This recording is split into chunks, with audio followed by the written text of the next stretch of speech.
the bot is stored. But with that, we're going to pick up where we left off in Farming Simulator, where we've been doing the Zero to Hero challenge. Basically, you start with $0. You're not allowed to take loans or leases, yada yada. We're not taking this challenge particularly seriously because I am going for the dare drops over there. So every time I get one of those objectives done, I get CD keys to give out to the community.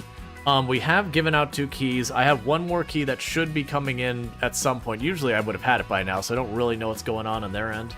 And then the $1 million will give me another key, and then the temple being finished will give me 2 keys. And I've been working on the temple more than the $1 million. With that, while it's quickly loading, I'm going to quickly grab a drink real fast while we're on the load screen. I'll be right back. So thank you again for tuning in.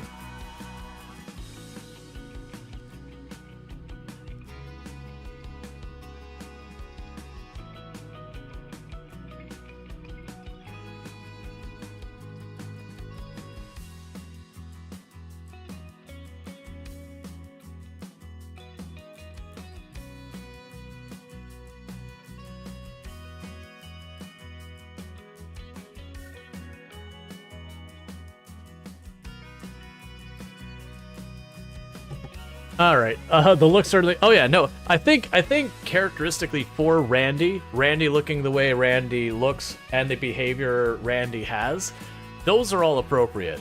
But if you didn't know what RimWorld was, and you see this dude with this like smiley face bomb and all that sort of stuff, you know, tattooed on him, who's like puffing away and just like all sorts of wild colors, you'd be like, what is going on with this guy? All right, so we're in here.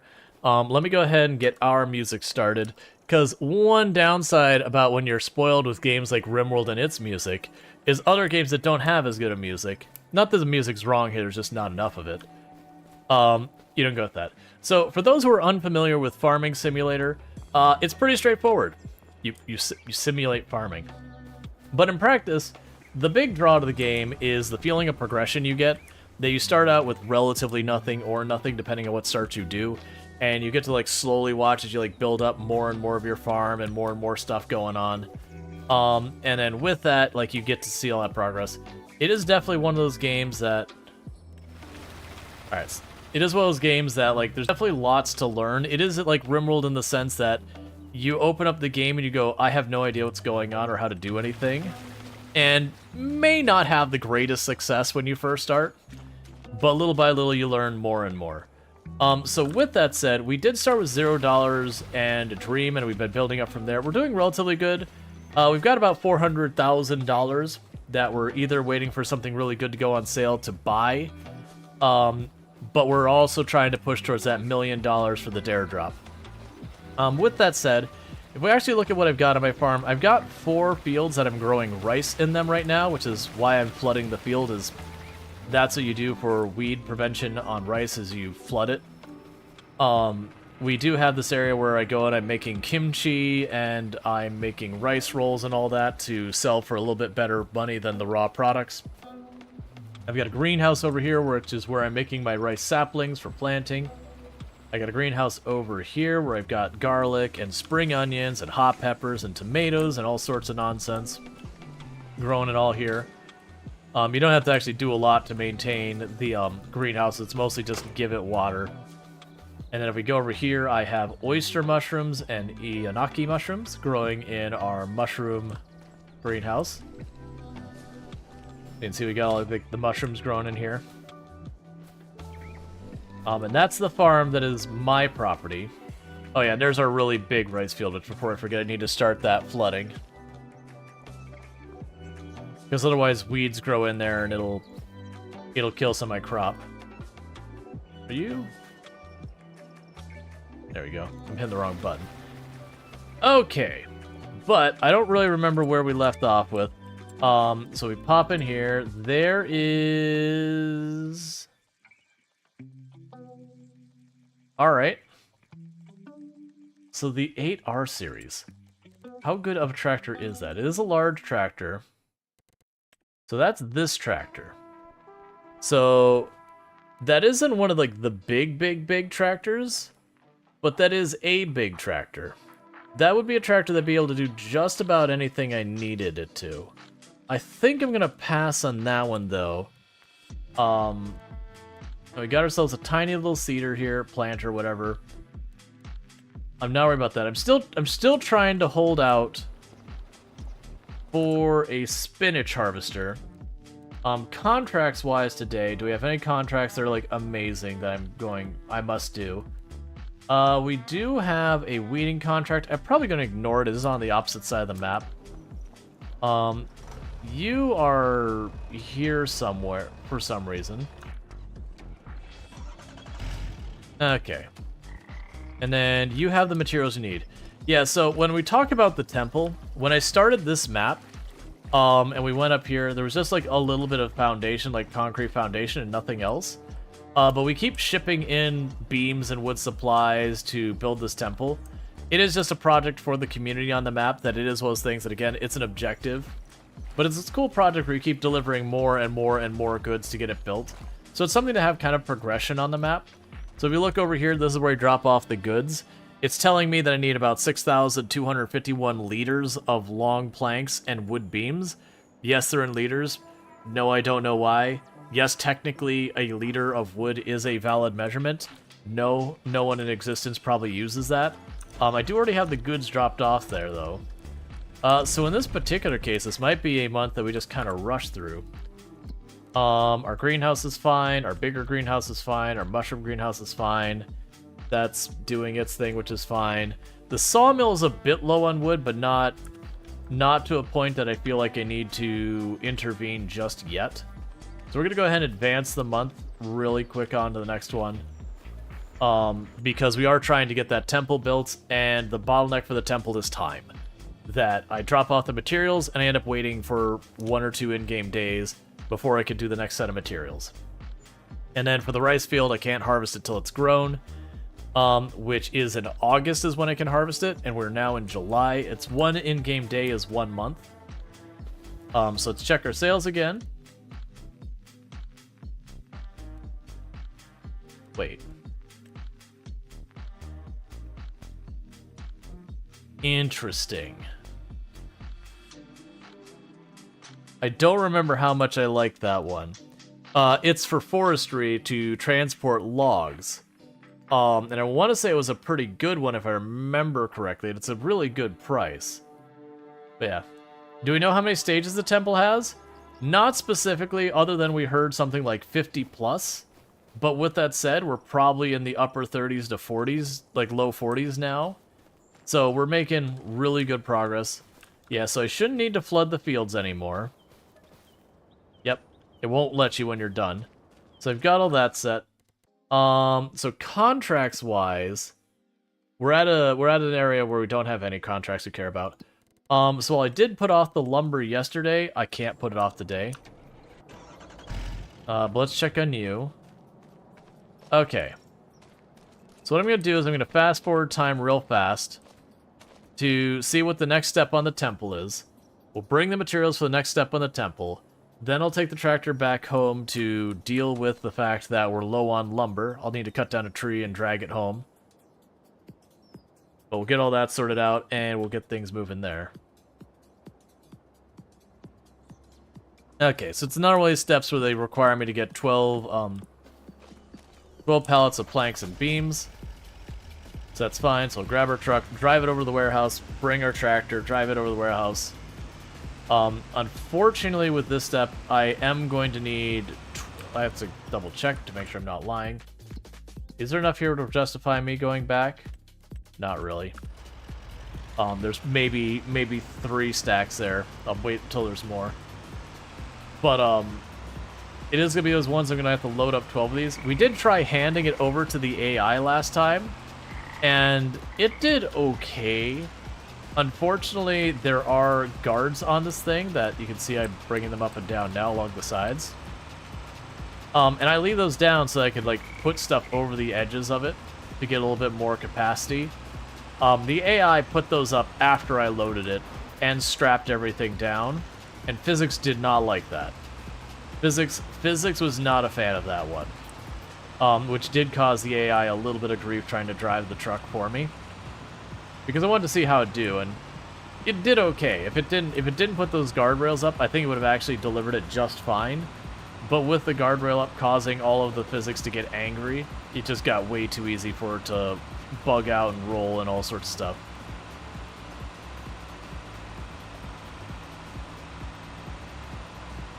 Part of me wants to do another, like, not right now. So, like, I'm feeling the RimWorld itch again. So I do think we do the drug addiction challenge thing again.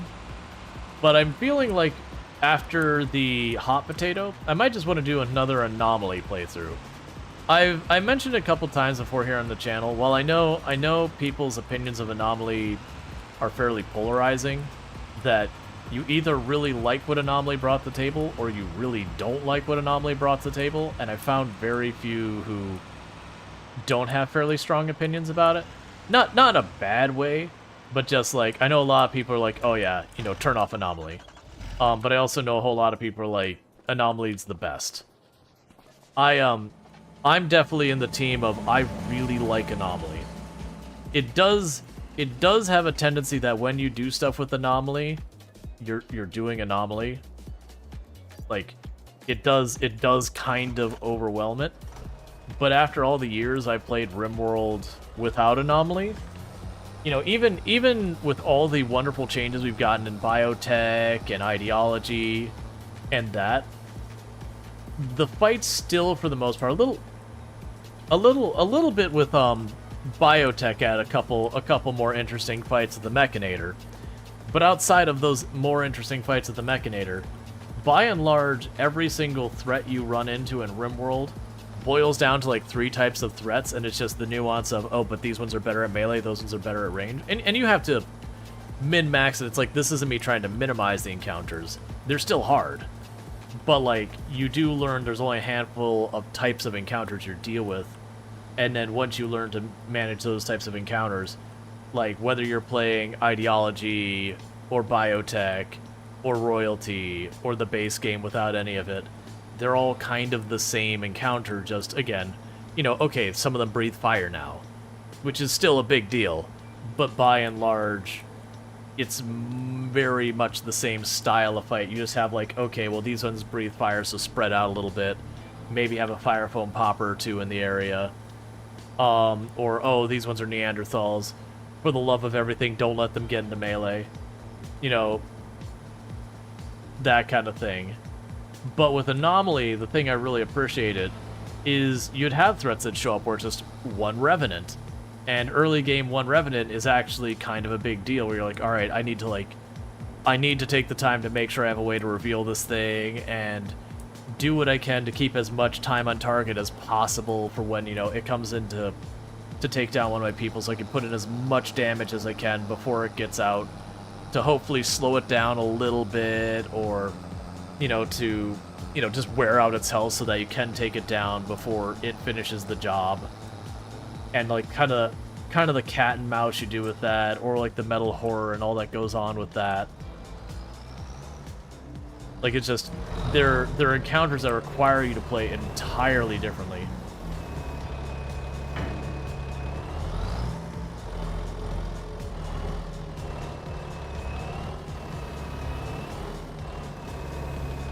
So, like, that's the thing I've usually said when people ask me, like, compare, like, what do I think about, like, Anomaly versus Biotech versus Ideology. My usual response is, Anomaly is my favorite, but Ideology and Biotech have more replay value.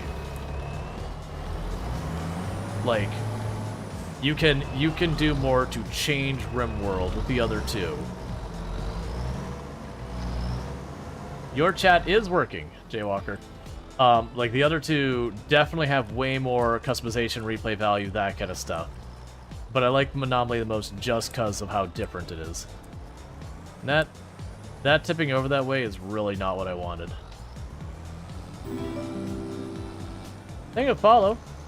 Welcome to the stream. And then for me, Royalty, like, for the first DLC, like, I was happy it got added. But as time's gone on, Royalty has always been the DLC that I'm like, what does this DLC really mean to me? Zeus Hammer. What else does it mean to me? Like, I've done the Royalty ending plenty of times. It's just not my favorite. Like, it's fine. But compared to all the DLC that came after, it's just very underwhelming. I don't think I'll be able to get that the whole way across. I can. We'll just go like this. Set it down. Back it up way to the end of the forks.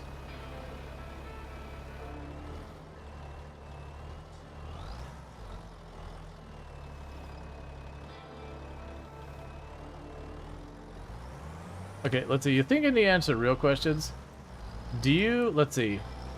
Do you over or underhand the toilet paper when you mount it? Do you mean like, do you have the paper facing out on the outside towards the toilet, or do you have it up against the wall where it's terrible and no one should do it that way? I mean, sorry, what? I mean, you can put your toilet paper how you want, but like, I really don't want people having to reach past the toilet paper to get the toilet paper.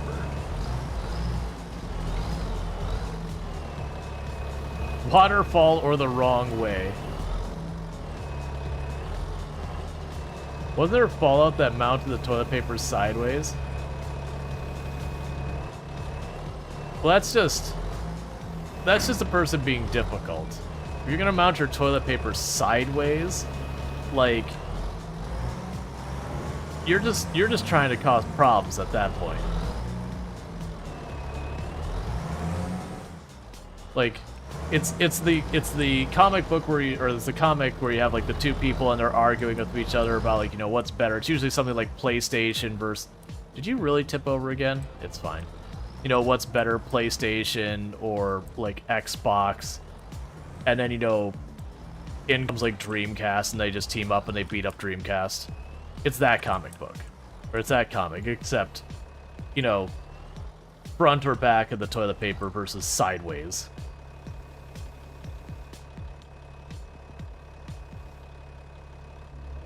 This is not going to end the way I want it to.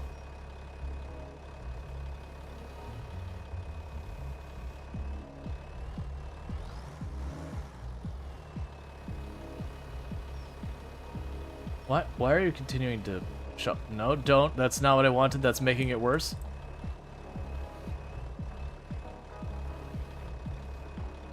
Let's try this.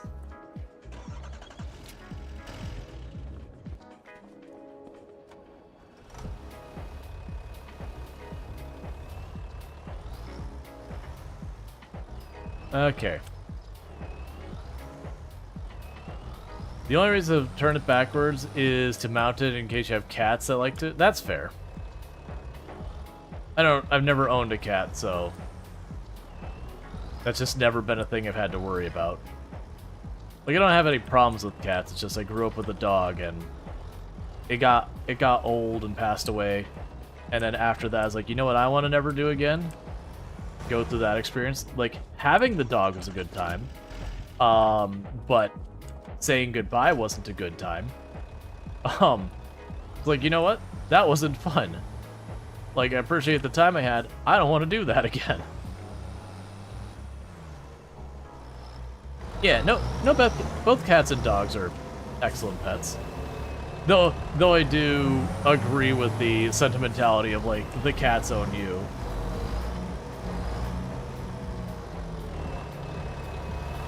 Hey, just gonna need to keep it on English over there on YouTube. I do have an obligation to moderate my channels, and if I don't know what you're saying, I can't tell if you're saying something nice or something awful. I don't think you're saying something awful, but that's just the way it be. I gotta keep it English because that's what I speak.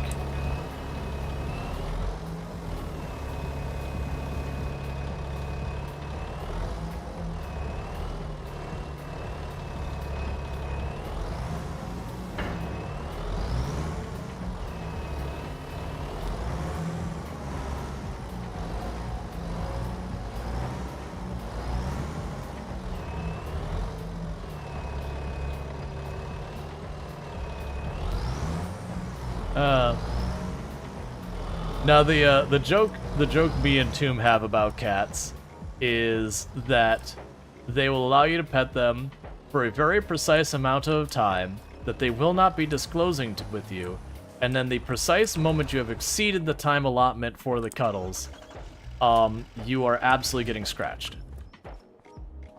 So, you know, the 37.75 seconds of scriptage you get to give the cat, once those have been concluded and the cat has gotten the desired allotment of scritches, you best pull your hand away. Obviously, all sorts of cats are different, have different personalities, and yada yada. There we go. But that has been my experience with more than one cat, where they're like super happy and loving on you. Super happy and loving on you, and then it's just like suddenly the cat just like hiss slash. You're like, but why, cat? You just need to let me know that you were done. Like, heck, just walk away.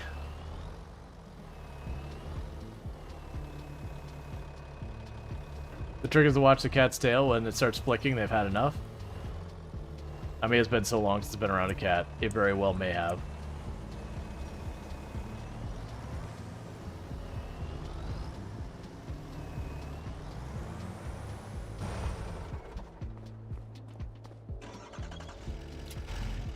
So latch all those in place. Man, I mean, this is more from childhood, so...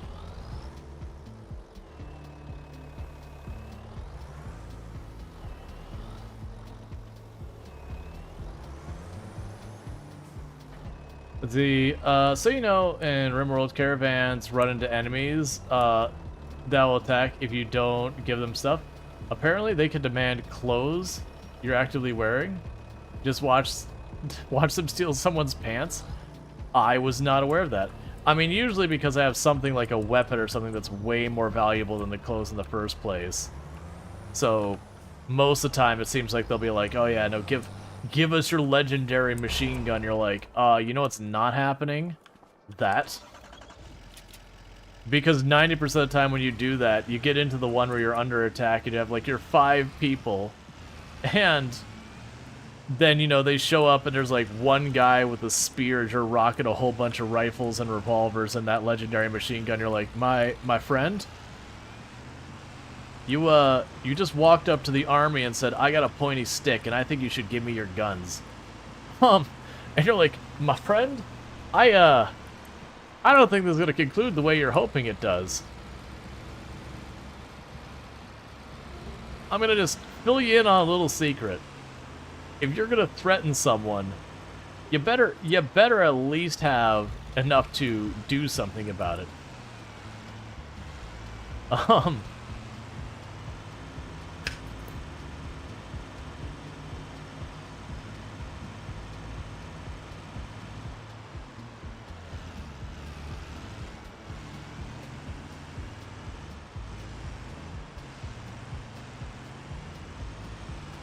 He had enough to lightly poke someone and inconvenience him.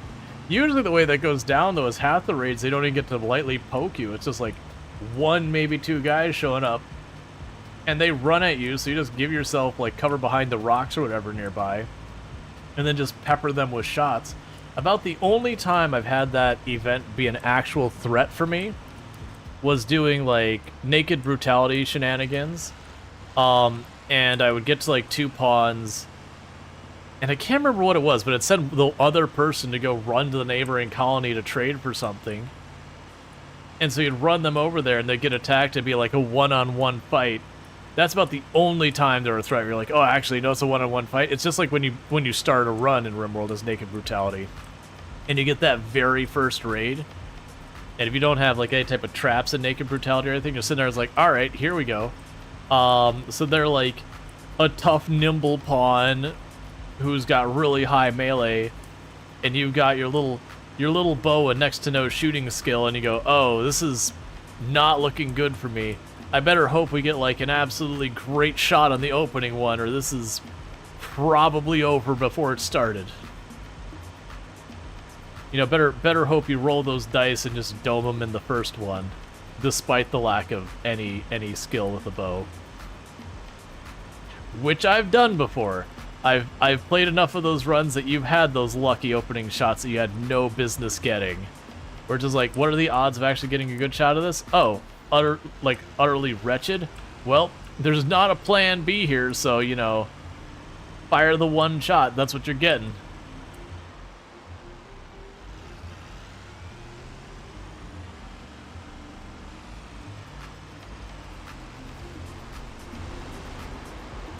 Let's see.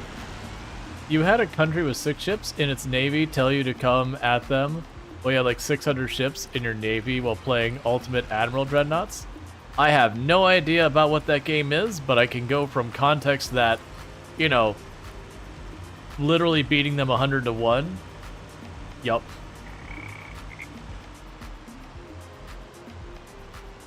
I find that's one of the things that separates the really good, like, 4X games versus the kind of underwhelming ones. Like, not even bad, just once you play and you're like, oh, I feel indifference, which is honestly one of the worst things you can feel about a game.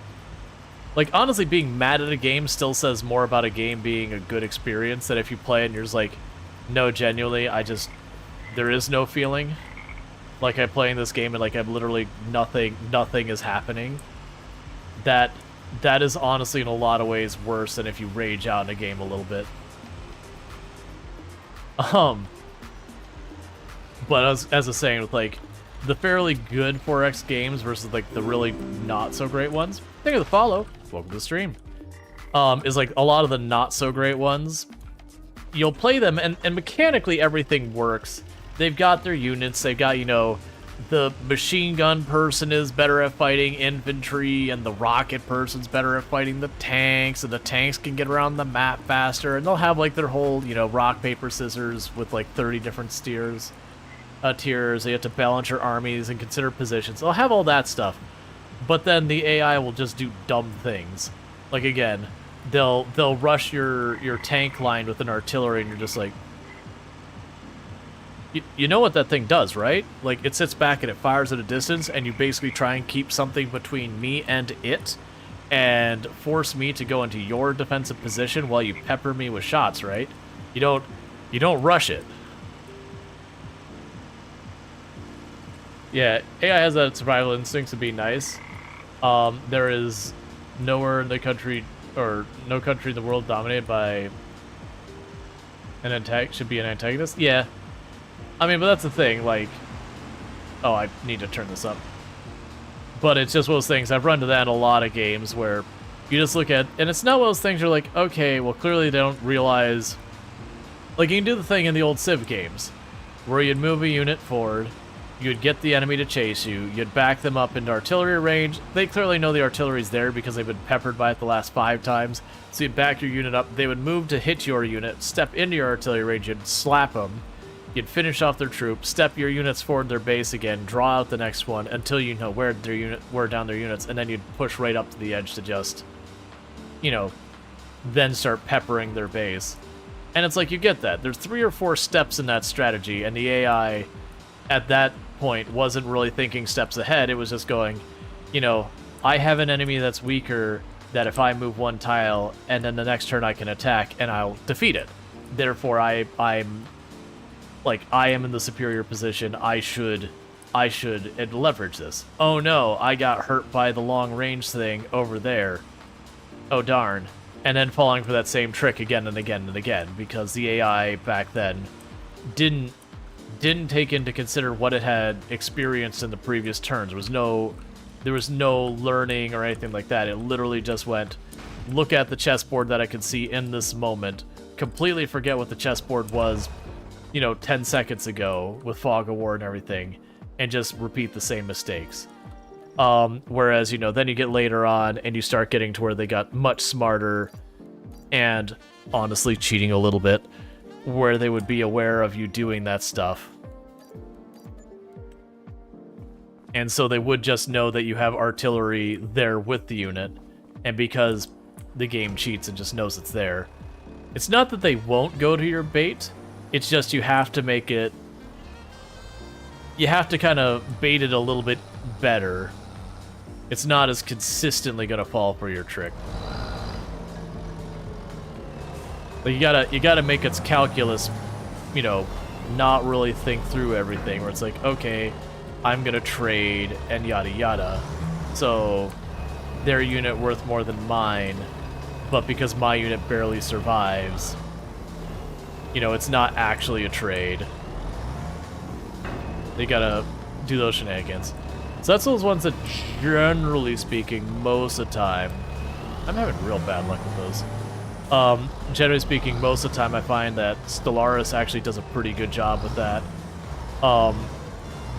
Some of the Civ AIs is, you know, are okay.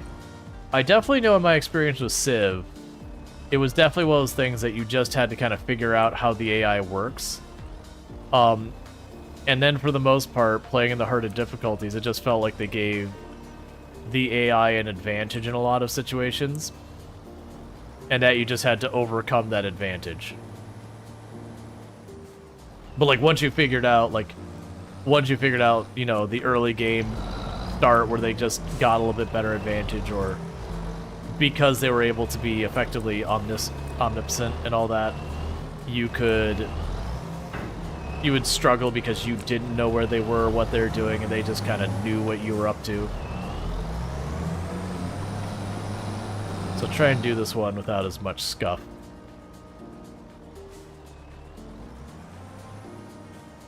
Is it probably Gandhi in the French general? Oh yeah, I mean that used to be a thing like back in the day, that Gandhi had an integer overflow error that would cause him to like go over the edge. So he'd go to like extreme hostile. I thought they eventually got rid of that. Like the version it was in, they kept it. But I thought in like future iterations of Civ, Gandhi didn't still have this thing where he would just immediately go like thermonuclear on you.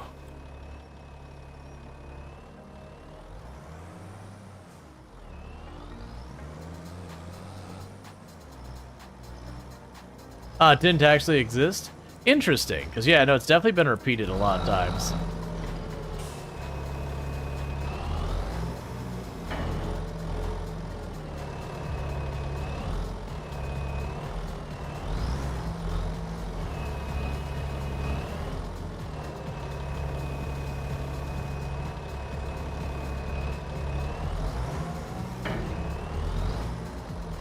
Makes you kind of wonder where, like, the rumors started from and all that.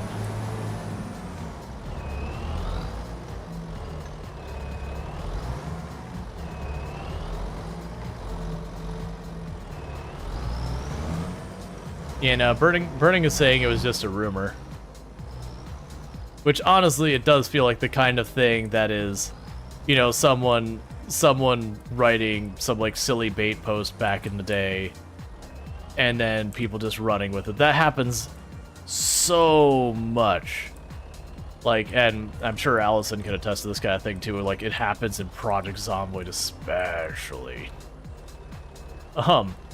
There are still people who will swear up and down on default, like, settings in Project Zomboid that you can survive a bite, but the chance is some, like, really small amount. It's just not true.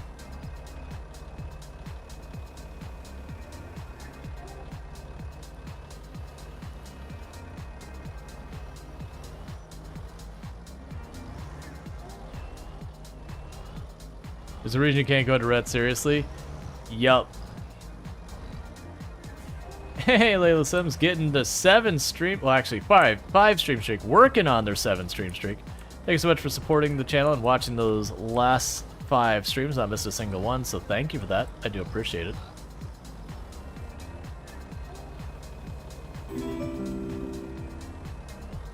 And thank you for the follow. Welcome to the stream. Let's see. Well, what? They expect the copium with a scratch, but not a bite? Yeah, no, that's the thing. Is it true? You don't know, but it'd be hilarious? No, it's not true. You cannot survive a bite. People have done the deep dive into code, and it's literally, you have the code that goes into, like, okay, bite, scratch, whatever, roll the dice, you know, are you not infected?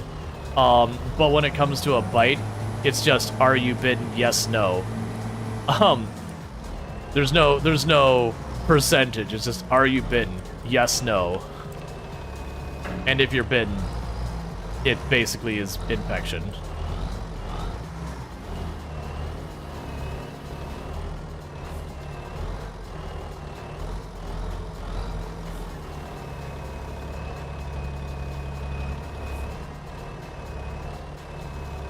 Yeah, no, with people saying it wasn't true and people saying it is true, my tendency would be more to believe that it wasn't true, but it was just, you know, a rumor that got away with it. Because I've been around for a lot of rumors in gaming that have come and gone that people swear up and down to like 5, 6, 7, 8, 9, 10 years later, and that are wholly not true. There are still people who believe you can save Aerith in the original Final Fantasy VII. It's not true. Not without getting, like, what was it, the Game Shark or whatever, and basically just putting the character back in your party after she was dead. Which does not count. That does not count, because people had all sorts of rumors like, oh, you gotta get her to level 99, or all sorts of things. Gotcha. Okay, so it was a rumor in the early one, and then because it became a meme, they added it to the later ones. Gotcha. That makes sense. Mandela effect, super strong, yeah. But yeah, no, we've had tons of ones in the Project Zomboid community. Again, like that you can survive being bitten without changing your game settings or mods. Because obviously at that point any functionality of the game becomes utterly irrelevant once you start modding it. Because the game can do literally anything. There are still people who believe stealth will, you know, help you be less visible / sneaking and all that. That's not true. There are tons of rumors about how the helicopter event works that are not correct. And at this point, I've genuinely lost track of what even is the actual functionality of the helicopter and how it works.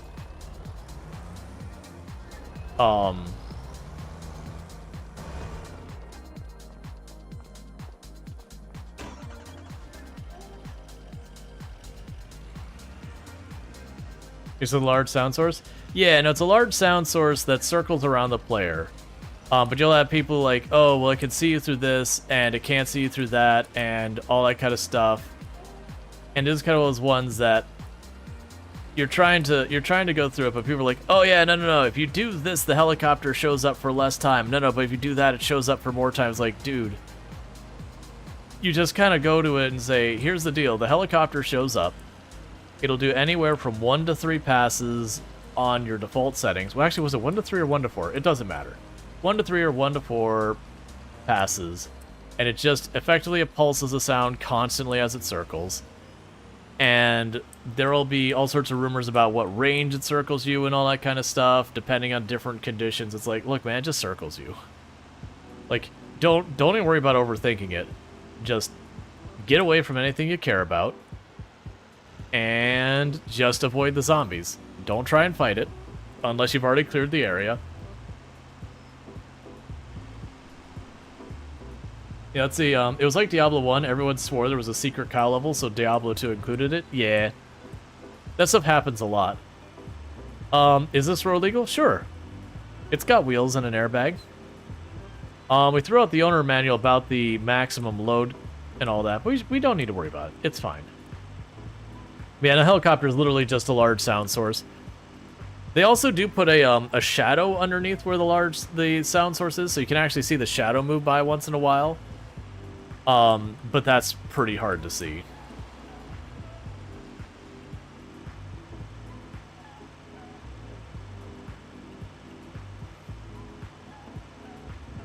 Let's see, you remember Gandhi having a super negative strength, immunity, carbon monoxide poisoning? I'm sorry, I saw like 3 messages go by and I lost track. Did an interview with YouTube and explained that while the underflow possibly existed, it was still impossible for the leader to science encouraged that he go with the research nuclear faster than other sciences. And once civs got to nuclear, they tended to become more ornery. Yeah, because it's probably one of those things that, like, whatever the algebra was between calculating your military might, having access to nukes, I could see being a pretty strong part of that calculus.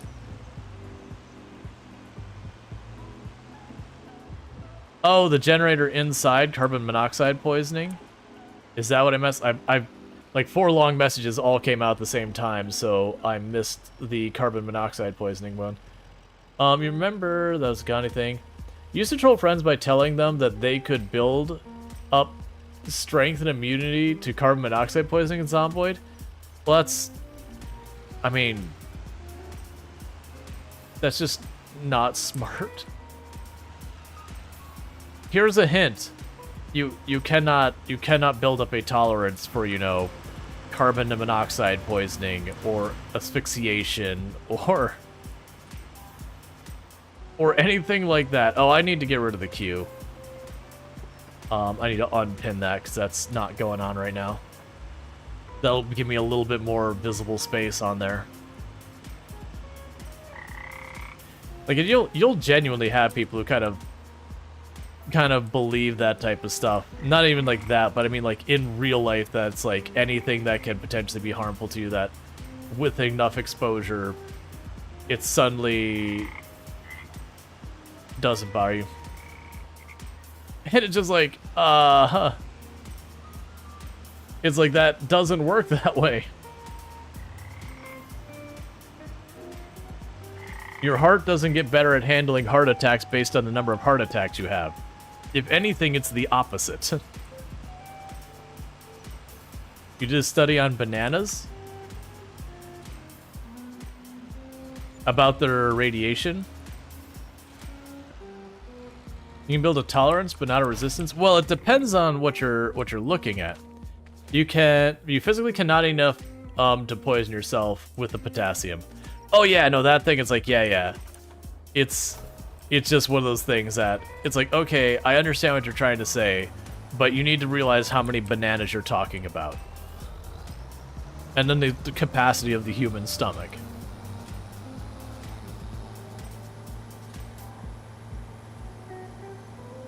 Your body rejects it prior to its defense mechanism. Stop eating this now. Yeah.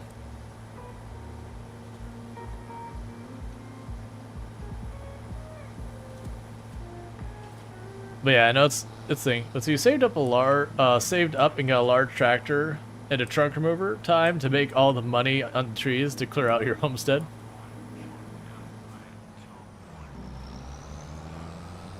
NGT, I have no idea what that is. But yeah, no, there's a lot of things, because the thing a lot of people don't realize when they're like spouting out that's like, oh, by trace amounts of exposure, you can become tolerant to it and eventually immune. And you'd be like, what is that? Radiation? It's like, oh no, yeah, radiation, you can do this. Like, no, radiation bad is cumulative. That literally the problem is your body can only handle radiation small doses and slowly process it. And if you get ahead of that, you start building up radiation in your body, and that's bad. That's real bad for you. So it's one of those things that getting just little bits of radiation that your body can accommodate and all that, it's fine. Like that happens. You literally walk out into sunlight, congratulations, you're being exposed to radiation because the sun is literally doing nuclear fusion and bombarding you constantly with absurd amounts of radiation. It's what sunlight is radiation. And it's just kind of one of those things that eventually becomes a problem. It's like the whole eating uranium thing, the body can't digest it. Well, and it's also one of those things that, like, that's the danger of heavy metals. That a lot of heavy metals like lead, the issue is your body can't process it. So it's not you have trace amounts of heavy metal and you suddenly become immune to lead. It's what actually kills you, is having those trace amounts of lead and they build up to a amount. As a tolerance basically generally refers to the ability to maintain lucidity and motor function, which you can gain by practice. For example, if you get drunk, you can literally train your body to function better while drunk. And still we're sober though, because BAC of 0.3 is still likely to kill you, no matter your tolerance.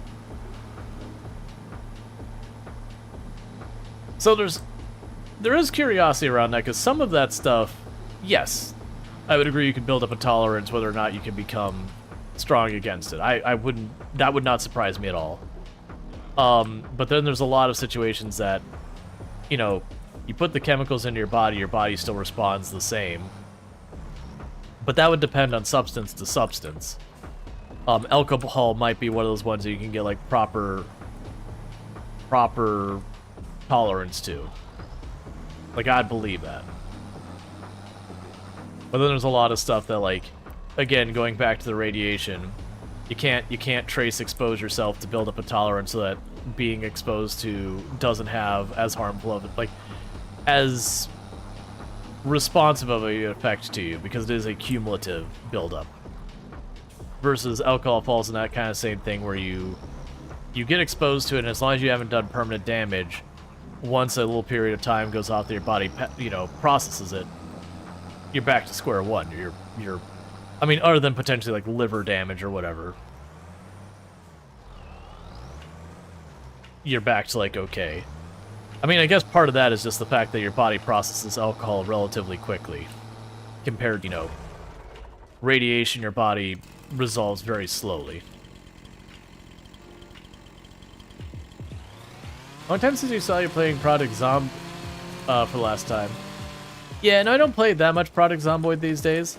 I very much enjoy the game, but it was those things that when I was setting the world record and all that, I really did burn myself out pretty hard.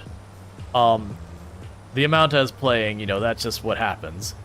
That said, with all that, I'm basically waiting for build 42.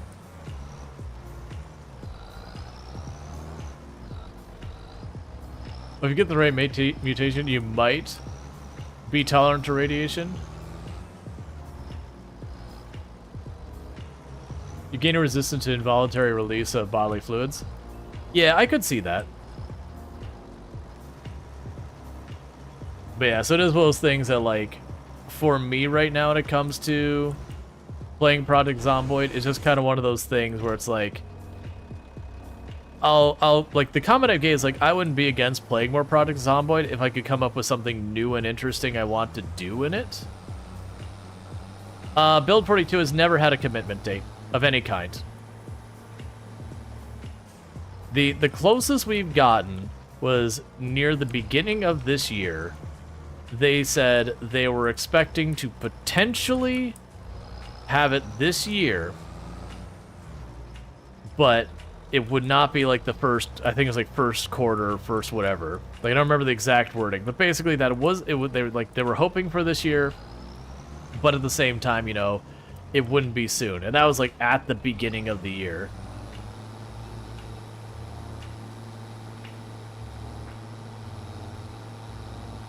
But they've never committed to any time. Yeah, and that was the thing. They didn't even commit to it being this year. It was just along the lines of that's what they were hoping for, and that's like basically that was what they were kind of hoping on their end, that things felt like they could be potentially on that. But then there has been stuff that has gone well and stuff that hasn't gone well that they've talked about in their Thursdoids and all that.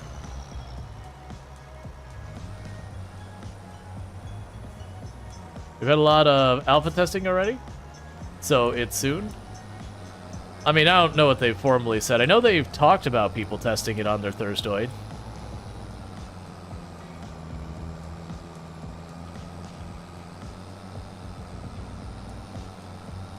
But yeah, no, they did have a while back that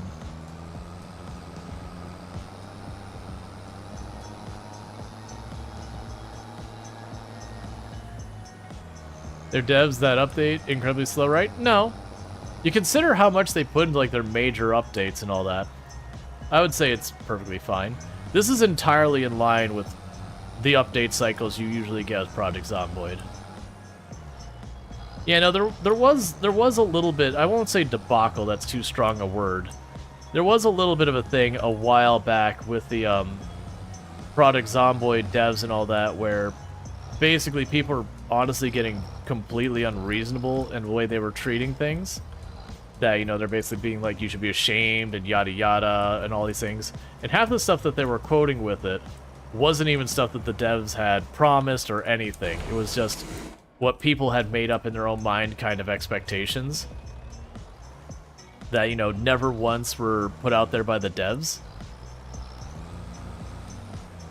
And it was just kind of one of those things that, like, finally the devs were like, hey, you know, this is getting just too far out of hand.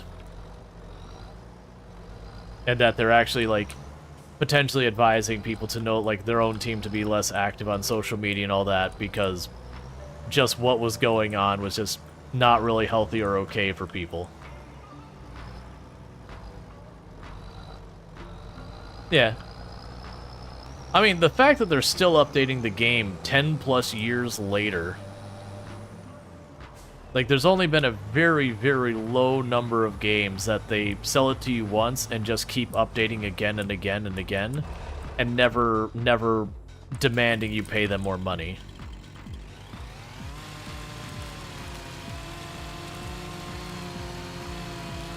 Let's see, what would happen to your run in Build 41 if they launched Build 42? You don't understand that 100%. So if I remember what happened from the I will back up my save build, the Build 41, which is, you know, the in-progress Build 41 versus the final Build 41. If I remember correctly... Oh, the tree's too heavy. It's not too heavy by too much. Is... You end up... I'm pretty sure you had to, I'm pretty sure if you wanted to run on Build 42, you had to make a new save. But I do believe that you were able to just keep playing on Build 41 for as long as you want. But that's been true, honestly, even with some of the Build 41 major updates that they're kind of like thing. Zomboid has 20,000 players? That's very surprising. Not really. Zomboid does have a pretty strong following even today. But it's one of those followings that's a bit fluky at times. That, like, it'll go through spells where, you know, some big creators, like, new to the game and, like, really boost the numbers for a while. And, you know, everything's looking really good. And then for a little while after that, it'll kind of fall off in a big way, and its viewership will be, like, way down for a while. Yeah, they come in waves. It's like RimWorld in that way. Exact same situation RimWorld has. RimWorld is one of those games that always relatively is doing okay, but there are times you have some, like, big name who hasn't been in RimWorld in a long time comes back and suddenly RimWorld numbers will explode for a little while, or there'll be some, like, big event like the, what is it, the Rimmership or whatever it is, or to a certain degree the Hot Potato also has this effect on the category, that you'll have a big event in the category, and RimWorld for a little bit there will kind of have some pretty heavily boosted viewership, and it'll kind of wane off. Or like the DLC will come out, or whatever. Something goes in and boosts its numbers. Then it'll start to wane, and when it hits like bottom, usually even at its bottom, it's still doing relatively alright. But it is...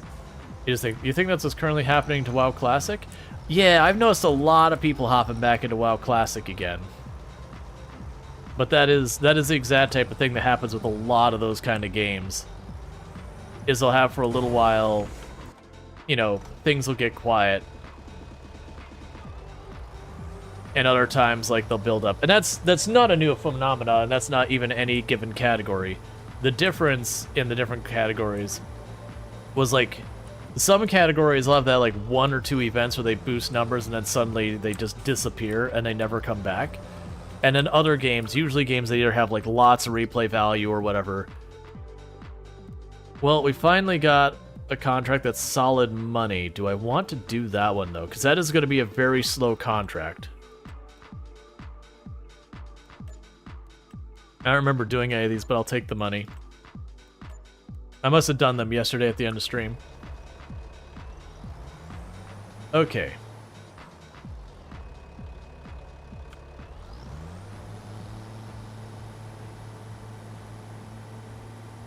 But yeah, so that's those things. So you'll have like the games like RimWorld. Actually, I think the game that has like the most obvious cycle to it is Path of Exile, where you'll have like a league launch, the numbers will shoot to the moon, and then you'll watch them like there'll be like one big drop at the beginning, and there'll be like a gradual decline until like just before the next league launch, and then it shoots back up to the moon.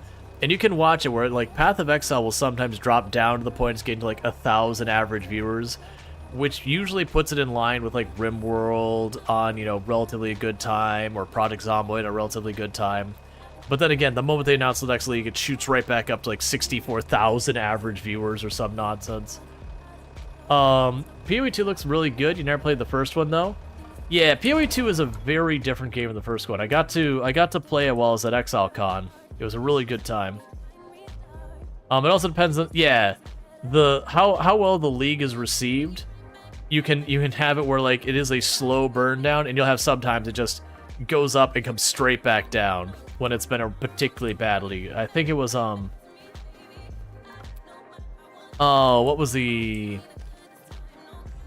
league where they had like the slowly forming map as you moved around? It was very recently, just like 2-3 leagues ago. I'm blanking on it. That was one of like the worst received leagues that we've had, and that was one that it was very much the league came out, and within months the league was a ghost town. There's just so many things that just people were more than over. I think that was the last league we had the new special enemies that people hated, that I'm blanking on because thing. Necropolis wasn't super popular. Yeah, for me, I've been missing out on the recent leagues because I love Path of Exile and all that, but I don't have enough time outside of stream to play it. Like, it's one of those games you either put time in or you don't. Like, if you're just gonna put in a little time, you don't get far enough to make it satisfying, in my opinion. And I think we're probably good with this in-game day. Yeah, so let's go ahead and get all that knocked out. And so that's been a kind of a thing recently. Let's see, Diablo and Diablo copies, or, well, I mean, if you just don't like that style of ARPG, you just don't like that style of ARPG. Like, if Pat did good on this channel, you'd love to see Rual play it, but you're aware it kind of doesn't suit here. Oh yeah, no, I think technically Path of Exile still ranks in my like top 5 or 6 games I played in the channel so far as hours streamed. Yet is, I think, one of my worst performing games on the channel by every metric. It's just the unfortunate reality of it does not align with the type of stuff that, you know, people want to see on the channel. It's not what I built up an audience around. All right, so I am going to go ahead, because this is Harvest Day. I took the contract over here to have them start getting the spinach.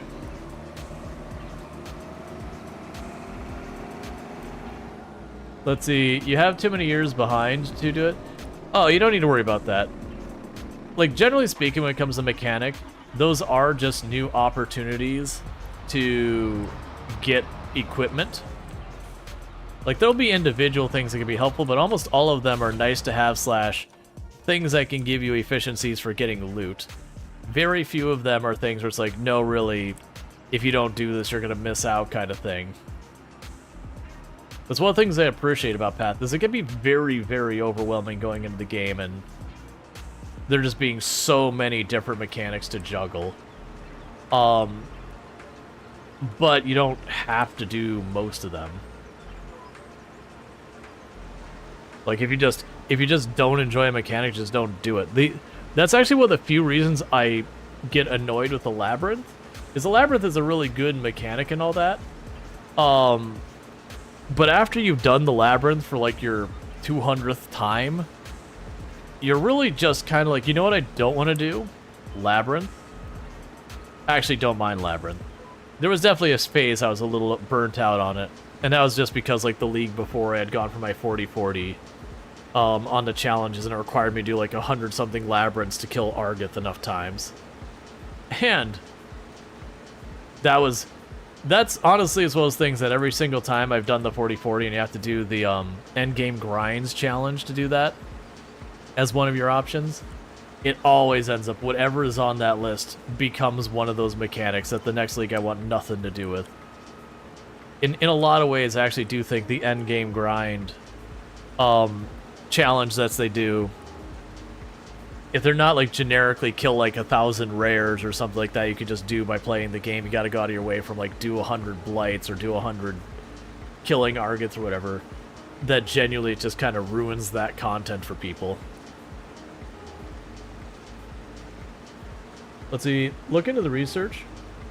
Ready to see that they're candy fruit form? I don't, what? Sorry, I missed that. Because like I did the Blight lead where they made me do that, like 100 blights, and I like Blight mechanic, like the Blight League mechanic is one of my favorite ones nowadays. But yeah, after the 40-40, there was like a good 2 leagues that I did like the 2 or 3 blights I needed to just to get like league challenge stuff done, and then I didn't touch it anymore past that.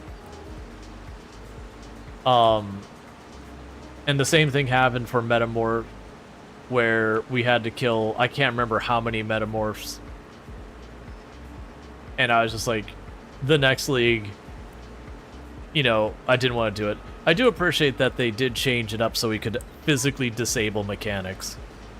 If I wasn't streaming and I went back into playing Path as heavily as I used to, you know, with my time, I would definitely be going through there and just like the few leagues I did have, it would be, you know, I finished with everything from the expedition, because that's a league mechanic I'm not a big fan of. I just go, okay, I did the 1 or 2 challenge for expedition, locked. I don't want to see this content ever again. And I really like that.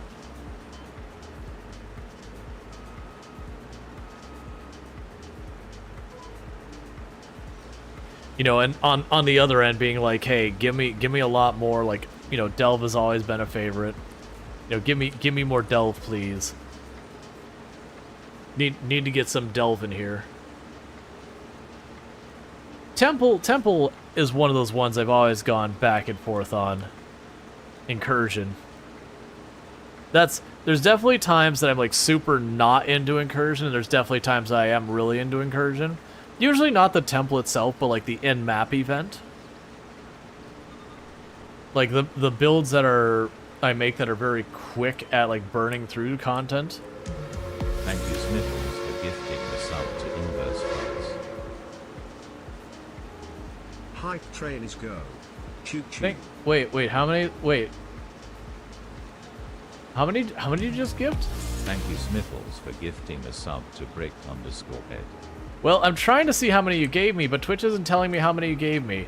But thank you, Smiffles, for was it 20 subs? Like for some reason on my end it's not showing. For gifting a sub but thank you, Smiffles, for gifting 1, 2, 3, 4, 5, 6, 7, 8, 9, 10, 11, 12, 13, 14, 15, 16, 17, 18, 19. But it looks like 20. Yeah, so thank you so much, Smiffles. That was incredibly generous for that giant sub bomb. Thank you, Smiffles, for gifting a sub to the _gins. And Twitch flat out broke on now and was like, I'm not going to tell you how many it was. It was just like a bunch of names went by. I'm like, okay, but how many was it? Thank you, Smiffles, for gifting a sub to 6xPAULX9. But yeah, so it was one of those things that like, we're going to have a lot of alerts here for a minute. Because it also didn't, I keep fixing the group one, and then stuff doesn't work. Gifting a sub to Kate's Gaming 96. Thank you so much for that. Kicking off a hype train. We also got 100 biddies from Sunny Cookie. But before we forget, that was incredibly generous of you, Smiffles. It does mean a whole heck of a lot. Thank you, Smiffles, for gifting a sub to Honeydogi. That does, you know, that does pay to let me keep doing this, and I really do appreciate it. And so thank you so much for that. That is incredibly generous to be dropping like 20 subs all at once. Thank you, Smiffles, for gifting a sub to Mod_Mike. But I do need to go and fix the alert. Like the Twitch API, I've had a lot of problems with. Thank you, Smiffles, for gifting a sub to Darksync.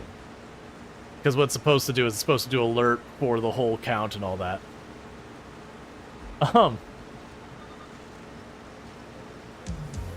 Thank you, Smiffles, for gifting a sub to the Darkest Memes.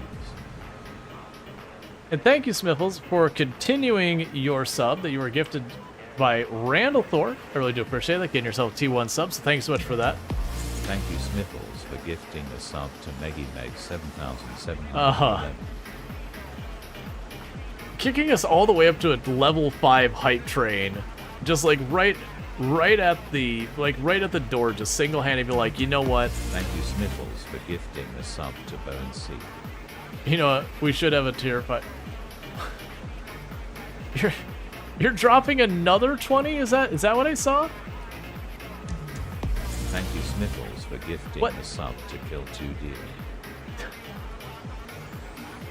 That is, thank you. That is incredibly absurd. What mode do you usually play in PoE? Softcore, hardcore, trade, solo, self-found? Thank you, Sniffles, for gifting the sub to Valkyrie. I usually play Path of Exile, softcore, technically in trade, but as solo self-found. Usually the only things I trade for is stuff that block progression. Thank you, Sniffles, for gifting the sub to EM Bronster. Kicking us up to a level 8 hype train. Yeah, it is absolutely a ridiculous double time as I'm just like driving into other fields because I'm just like, what's even happening? Gifting the sub to Denchik. Let's see. What supernatural being is this temple being built to summon? Yes. I mean, we're planning a battle royale to become all supernatural beings. My vote is on Mr. Rogers, by the way, winning the battle royale. But I mean, Cthulhu has a pretty good chance. Thank you, Sniffles, for gifting the sub to Lottage's image. But thank you again, Smiffles. That is ridiculously generous of you. I don't have the number in front of me of who's like gifted the most subs, but I'm feeling. Thank you, Sniffles, for gifting the sub to Twiddle. If you're not in first place, you're definitely at least in second. I would guess first. Because that is absurd generosity, so thank you so much for that. It does mean a lot. Thank you, Sniffles, for gifting the sub to the Zathil. You heard Mr. Rogers is doping? Okay. I mean, yeah. I have no idea. But I hear all sorts of rumors that I don't.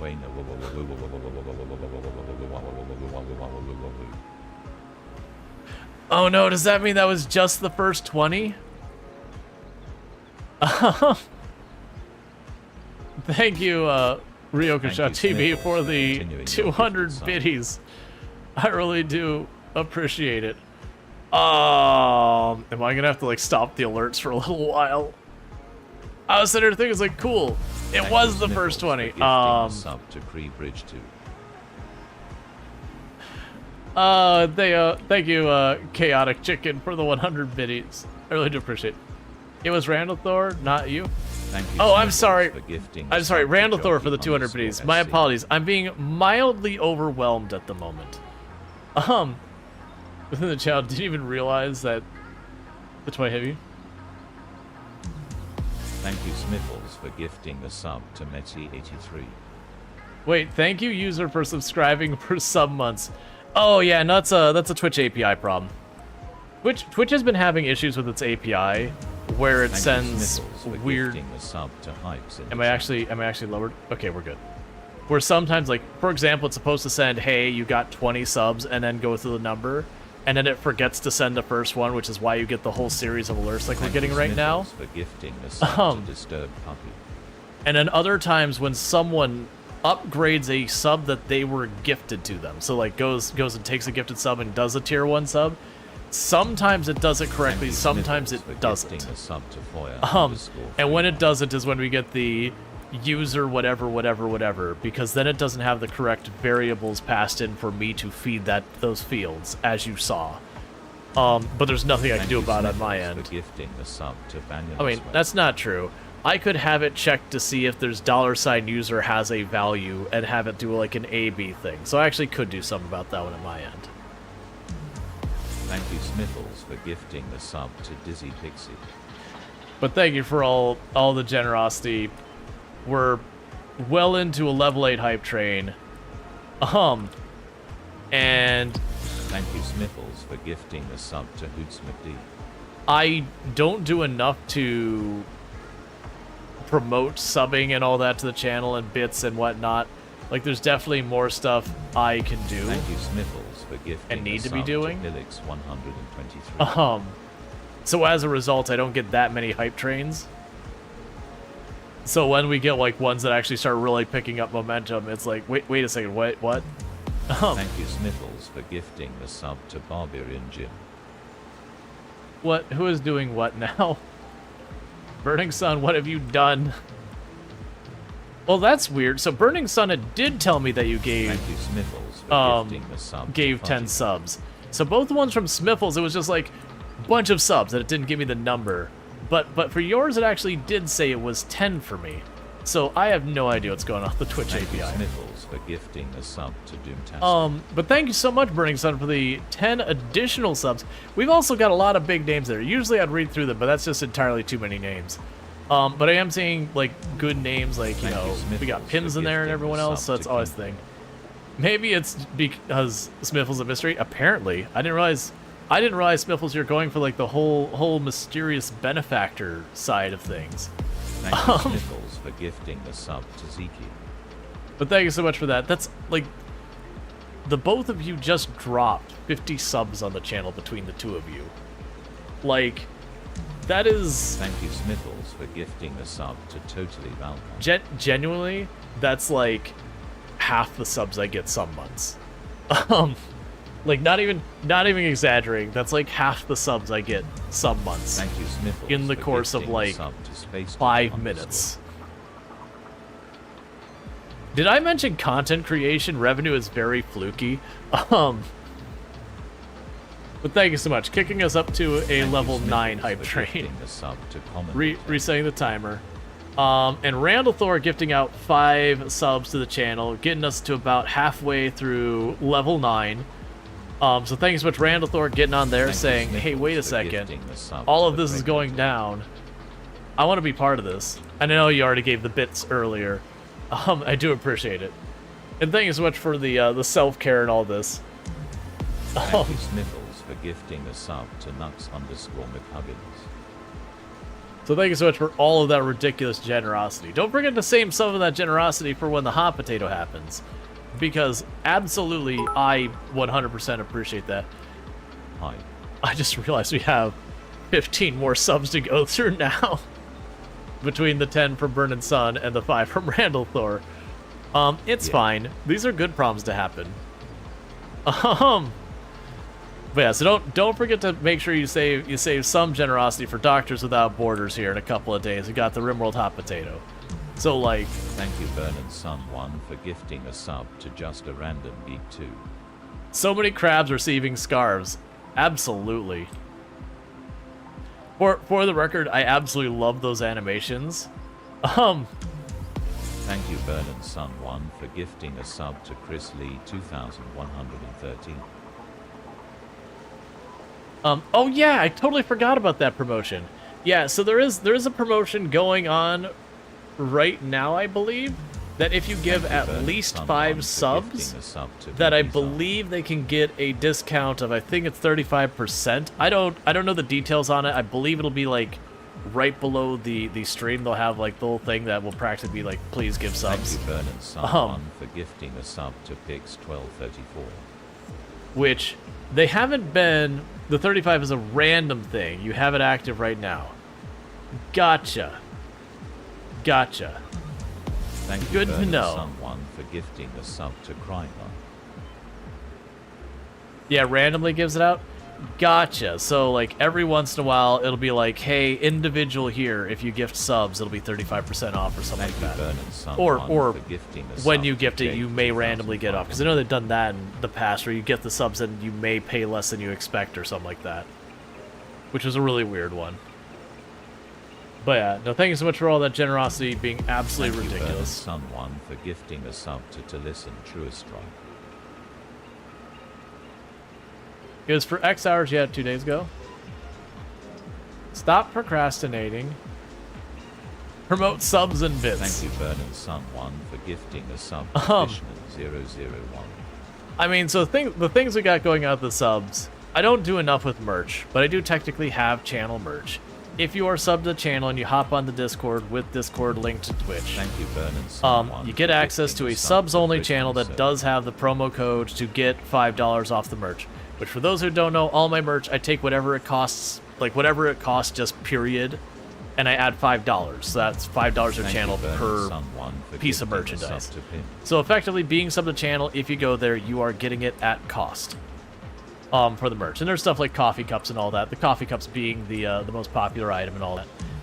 Yeah, Thank so... you, Randall, for 1812 for gifting a sub to XP High. So with that, we have concluded the level 9 hype train with 46% at 56 subs, 400 Thank you, biddies. Randall, for And of 1812 course, for we do gifting a have our sub little to button here. Super Stick. That was incredibly generous of all of you, and I really do appreciate it. And I do understand not everyone can Thank you, give Randall, and for all that stuff. 1812 for gifting a sub Never to feel like Zero. you're not doing your part to do that or anything like that. It is super appreciated and all that. You being here puts eyes on this, but thank you so much for everyone who are throwing money at the channel to help me keep doing this. Every time people do throw money at it, does help support me paying my bills so I can keep doing this full time, because this is my full-time job. Thank you, Randall, for 1812. for And without gifting that a support, sub to I DIA wouldn't be able to do N0 this. So thank you so much for allowing me to continue to do this. And it means a lot that not only do you enjoy the content, but you enjoy it enough to, directly support it. And again, What's the worst that could happen? that sound effect is only now playing because of the backlog, because they do make it so the sounds can't overlap themselves easily. So it does queue them all up, and that's how long it took to get through that queue to get the "don't forget to hydrate" that happened like 3-4 minutes ago. But thank you so much for that. It means a whole heck of a lot. But yeah, like I said, I would not be able to do it if people were nearly as generous as you all are with the bits and the subs and, hanging out here day after day.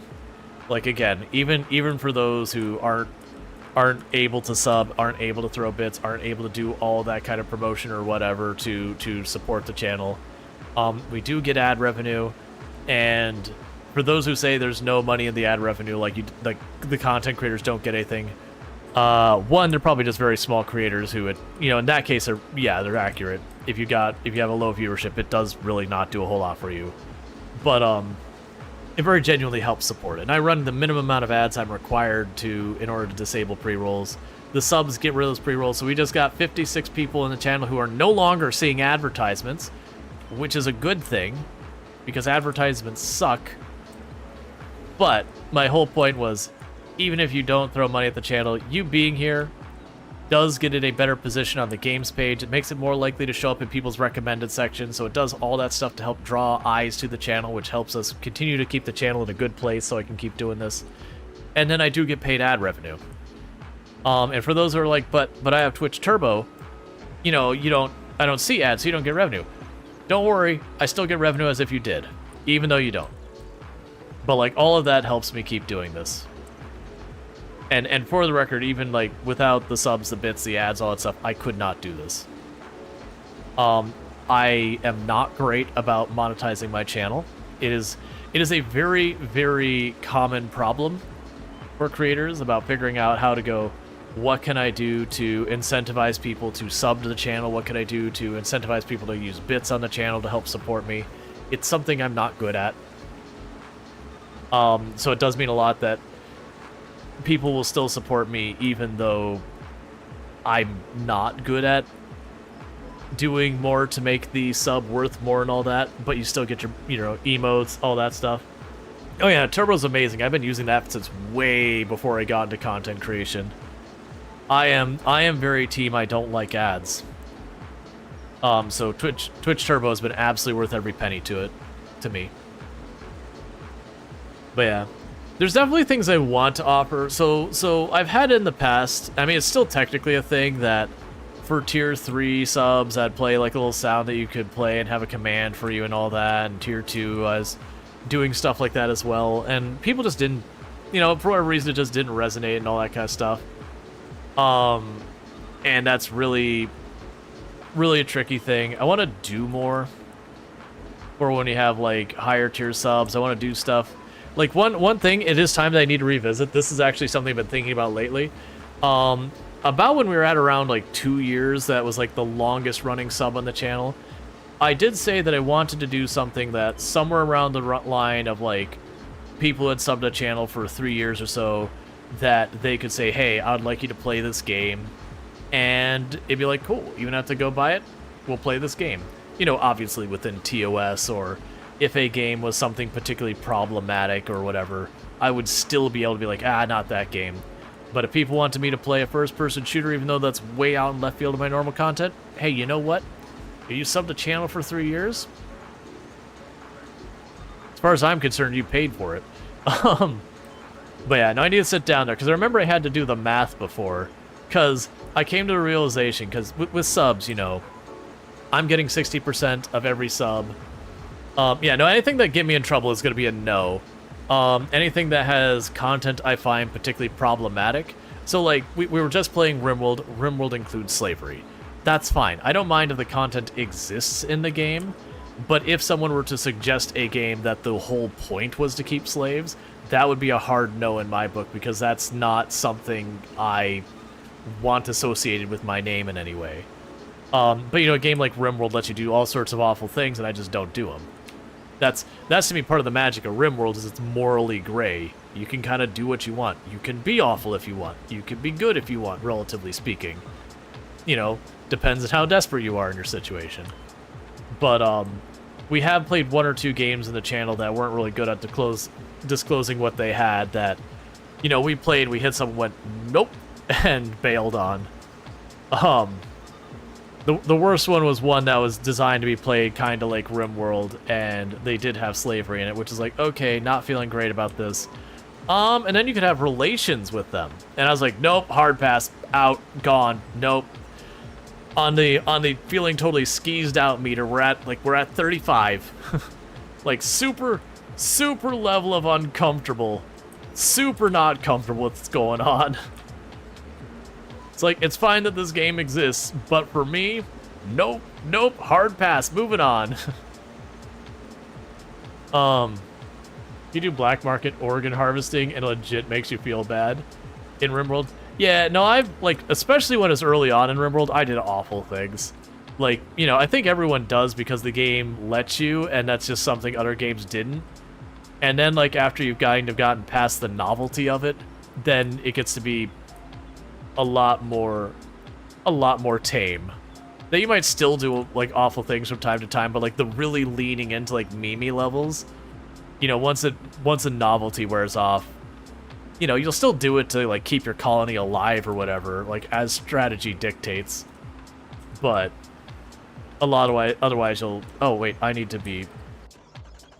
Okay, so you're about to be full. But yeah.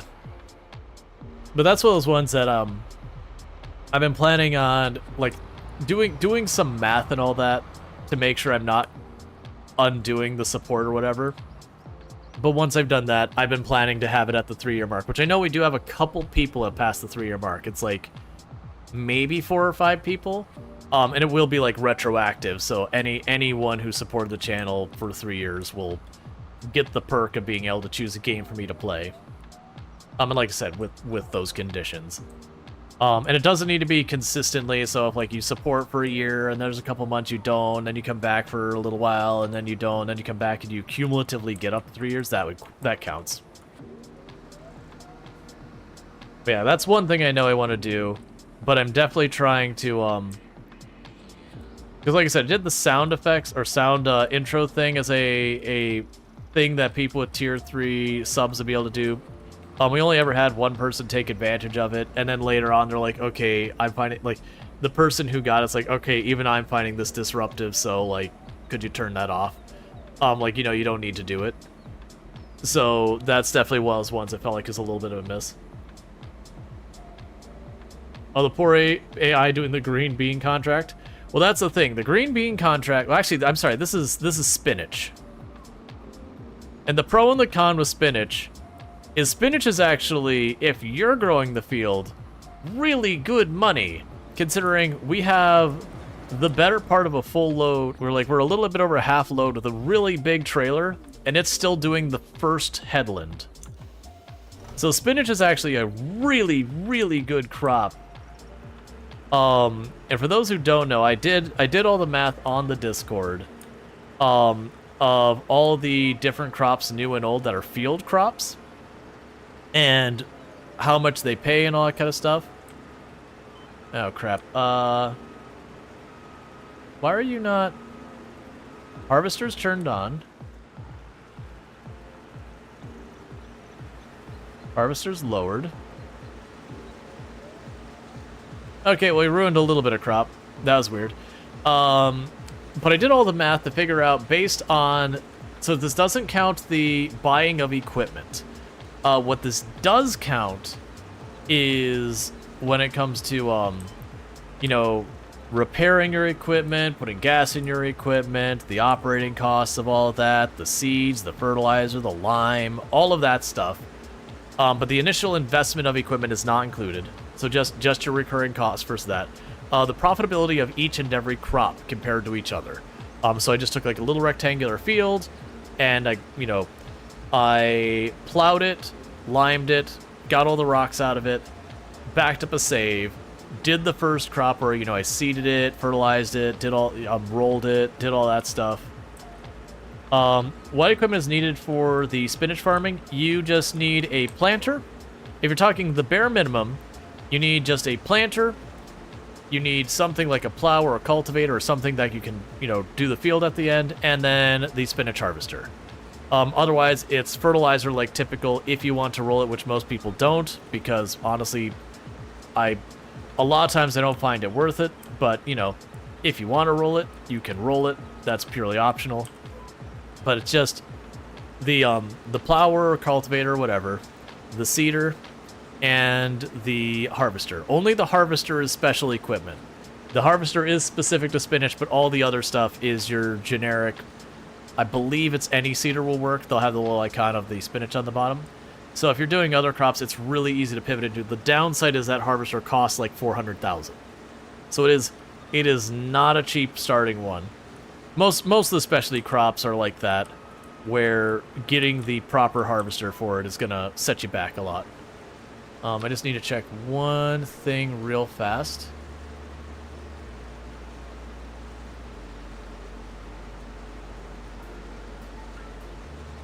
Okay, cool.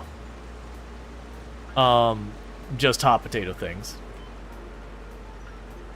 But when it comes to your crops, spinach is the second most profitable crop in the game right now.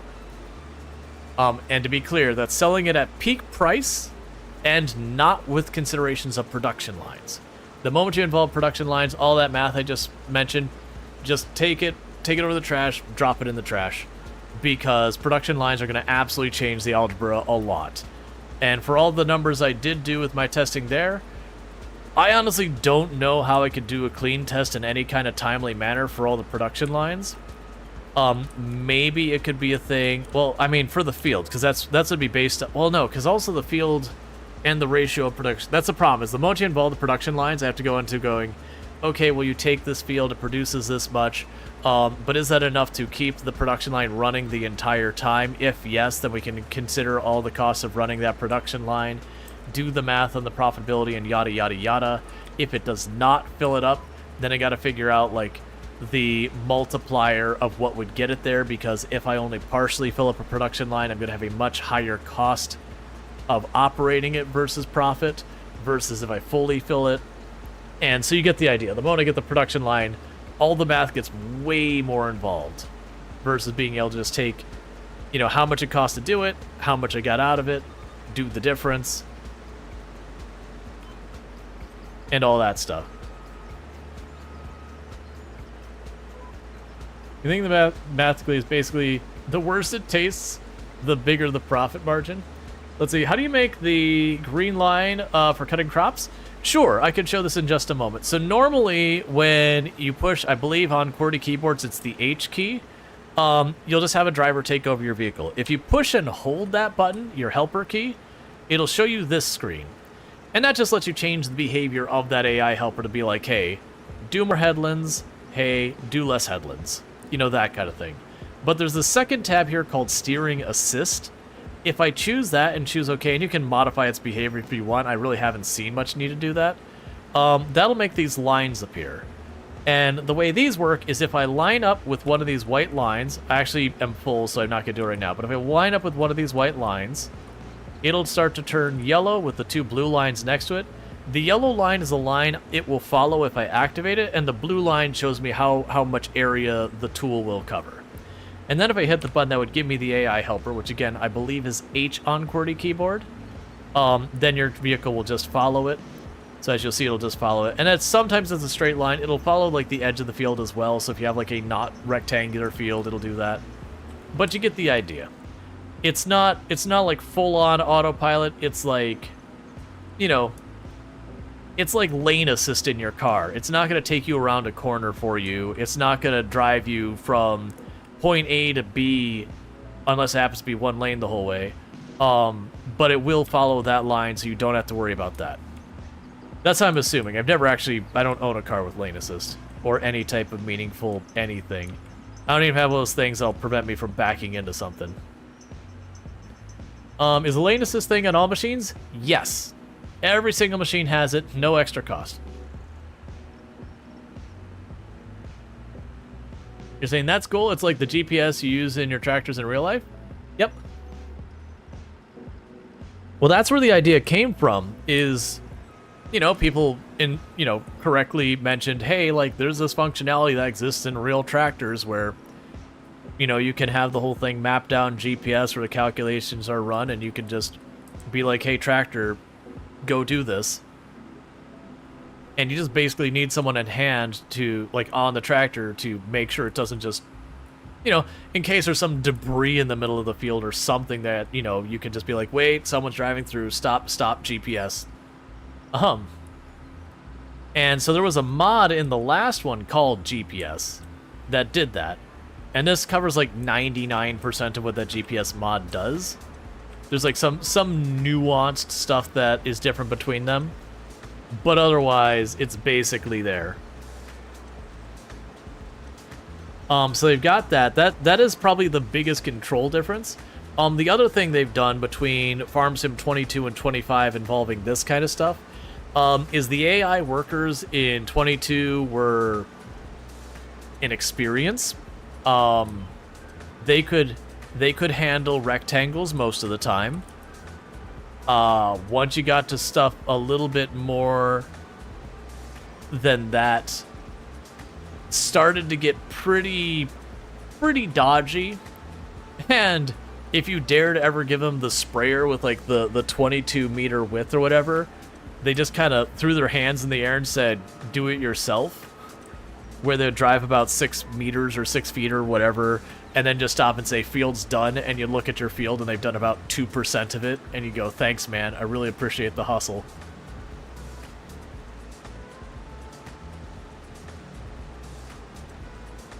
Looks like your AI has stopped. Well, I'm not using the AI. This is me right now. So like it stays like it'll keep driving forward. Because I'm using the lane assist, it'll just go right into the wall. So it's not fully autopilot. I have to manually intervene. This isn't the actual AI. This is steering assist. AI is this, where literally it's just going to keep driving, and I don't have to do anything for it other than you'll see it slowly chipping away at my money ticker up there. Until it either fills up the cargo, it runs to a situation where it can't continue, or something like that. So let's lower you, turn that on, turn on the lane assist. Is the AI worker worth it? Most of the time. So, generally speaking, if you are playing on normal economy, thank you for the follow, welcome to the stream. If you're playing on like normal or easy economy, it's very rare that if you're doing, say, a contract, that the AI costs more than you get out of it. And it may be it cuts into your pay enough that maybe you go, hang on, maybe I'll just do this myself. But on the easier economy settings, there's only a couple jobs that you sit there and go, I don't know. Or like for a field, making the AI do all of the work on like normal settings. There's only when you're dealing with very specific situations does that actually not work out well. Most of the time you're going to make money. It will cut into that money, but that's fine. Production takes long on 25, you notice? You mean the production chains? I'm still using the really cheap ones, and they felt okay to me, but I haven't done any of the big ones yet, so I don't really have the ability to comment on that one way or the other yet, because we haven't gone that far because of the challenge run we're doing. Now, where I am right now, playing on the hardest economy settings, that's where is the AI worth it gets to be a complicated question. If, for example, I am doing a challenge run like I've got here, where I'm not going to have a big plow, I'm not going to have a big cultivator, I'm not going to have really good equipment, instead I'm going to be working with, like, you know, a really small, underwhelming plow. In that case, the AI actually can cut into your pay enough that you lose money because the plow requires so much time and effort to do. And they're just, like, it's not based on the job, it's based on the time your AI is doing it, that it does just slowly eat away at it. And then because you have the lower payout for your crop and all that kind of stuff, and the higher cost of gas and the higher cost of maintenance, that genuinely running the AI could push you from, I'm making a, you know, a small profit to I'm making a small deficit. Have you done construction and built your own house? Not house. Because this map, you start with a place to sleep. Even though, like, I chose to start with nothing, there's for, if you tutorial it, there is a farmhouse there that you're able to sleep in. I've been using that. I'm not even allowed to delete the house. But I have constructed greenhouses. I have instructed a thing for preserving food. We have constructed multiple rice fields. We've constructed a couple other things. But I haven't gone and built a bunch of production line stuff. Just the one. The temple we've been building a lot. But that's a little different. That's one of the projects on the map that you just feed it resources to keep it moving along. Which I believe all the new maps have. The only one I'm not sure about is the Eastern European map. I believe it has a project, but I don't know what it is, and I haven't had confirmation yes, no on it having a project. So I can't really answer that with confidence. But I do know 100% the Riverbend map and the what is it, like Hutan Pantay map both have a major project. One, you build a museum, the other you build a temple. Which for this map, it's a vaguely Eastern Asian map of just a conglomeration of Eastern Asian cultures. Like, for example, the name of the town is Indonesian for coastal forest. Whereas a lot of the buildings and all that, there's a number of them that are expressed in more Japanese-style architecture. So wait, you can build a house stuff instead of paying for it? No. No, the building stuff by adding supplies are the project thing. So it's not a thing that you, the player, say, I would like to build this, and you feed it resources. It's kind of a special thing on the map that's like a community development thing on the map that you feed the resources into, and eventually it gets built, and then, you know, your town now has a new thing in it. It's a mechanic they've only done a couple of times. It was introduced in the Silver Run Forest map. In Farm Sim 22, there was a roller coaster that was broken down and dilapidated, and that you could deliver resources to get it refurbished and built up to make a functional roller coaster. This one, we have a temple. There's the Riverbend. You can build a house, but you pay for it.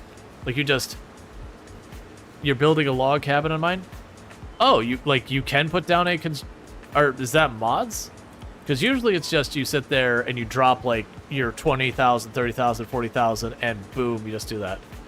Let's see, Riverbend has both a large and a small project. Pretty cool. Oh, wait, is there, like, a little house you can build in Riverbend?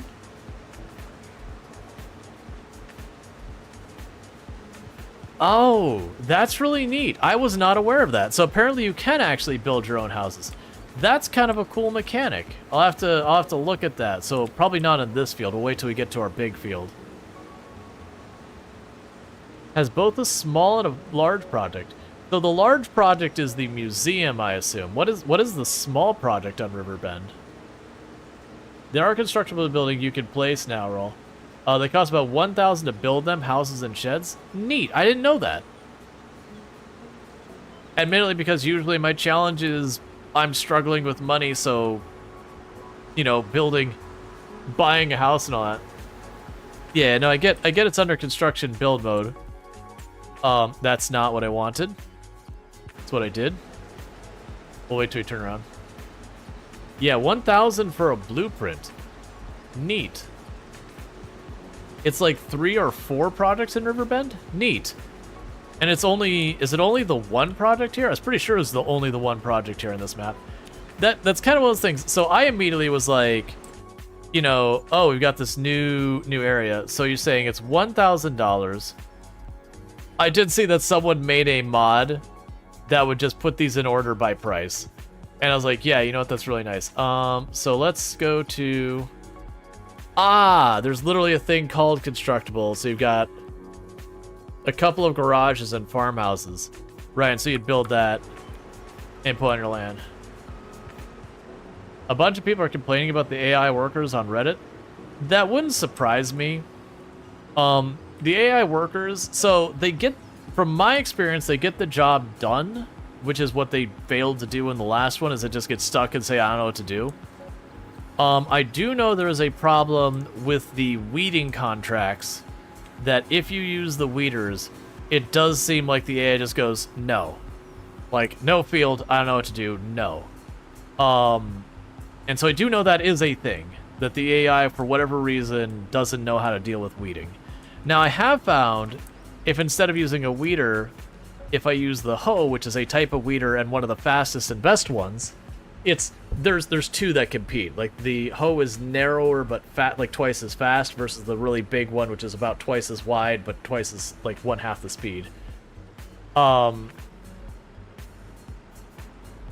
You notice they don't like to start in a field, so you drive on, plan a route, and start off the field? I haven't... Oh, you mean for the weeding? I haven't tried that one. But, so I've noticed that, and that's definitely a thing. And there's definitely stuff, especially like the carrots and all that, where the AI handling it, the AI is really dumb in how it does it, but it does get it done. And it's because they're doing stuff like they cut the little circle out of the corner of the field and all that. But with the nature of root crop, where you need to stay underneath it, it's very frustrating experience to try and keep your trailer underneath it while it's doing all that garbage, since you have no idea where it's going to exactly be and all that. So the AI does stuff that can be frustrating and not smart. But I have found, generally speaking, I haven't seen too many issues with the AI just like not doing the job. Like, it's more it doesn't do it efficiently for me than it doesn't do it. And honestly, I think that's totally reasonable. It's not going to be perfect. It's an AI. They never know what the players are going to do, so they got to sort it out. A couple people mentioned the AI missing a bunch of spots. If they're doing contracts, the contract ends before they get the spots, but yeah.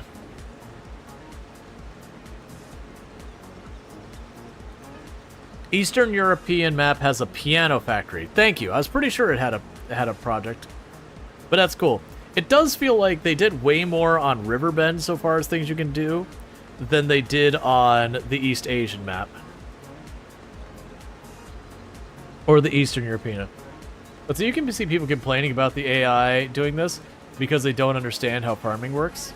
Yeah. Well, I mean, that's kind of one of those things. It's like, the vast majority of people who play Farm Sim, sure, there are a lot of people who are legitimately farmers and all that who do play. Not saying there aren't. But, like, the vast majority of people who play Farm Sim are like myself, where I've never worked a farm. I have very limited knowledge of the workings of a farm. Like, I understand a lot of the concepts of what's done and all that. But the moment you go to, oh, you should use a subsoiler for that, I'm like, it's a subsoiler. Hang on. Let me go type something into Google, because I have no idea what word you're giving me right now. Like, and honestly, most of my knowledge comes from the fact that I'm a person with ADHD, and if you know how we approach, hobbies, we get to learn way more than is reasonable of whatever our hyper focuses of the week. And I had for a very long time a hyper focus of growing my own food gardening. But that said, that gives me the basic of plant care. That does not go into anything like commercial equipment or scale or the economics around farming or any of the plethora of other stuff that goes into it. I just know that there's 3 primary types of nutrients that we deal with when consideration of the, nutrients in our soil for crops, and that soil acidity is a really big deal about making sure the pH is correct for the appropriate crop you're planting, and, you know, being able to recognize various, what's the word? Not symptoms. I guess symptoms works. Being able to recognize symptoms and be like, ah, that plant has enough, like, that plant's not getting enough water. Ah, that plant's getting too much water. Or, oh, that's a leaf miner. Those suck. Oh, these caterpillars are awful. Here's what I can do to deal with them. But none of that deals with actual farming. Like, that's gardening. They're very different animals.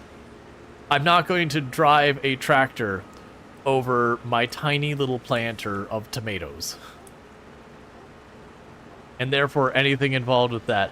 I don't have to worry about, am I plowing, hoeing, mulch, or like cultivating or harrowing my garden. No, I'm taking a shovel and I'm turning the soil. That's what I'm doing. I'm taking a shovel and I'm turning my soil. You know, and then depending on what I'm growing, I might pack it down a little bit, or I might want to keep it loose, or I might want to do whatever. It helps a lot for the fact that you farm.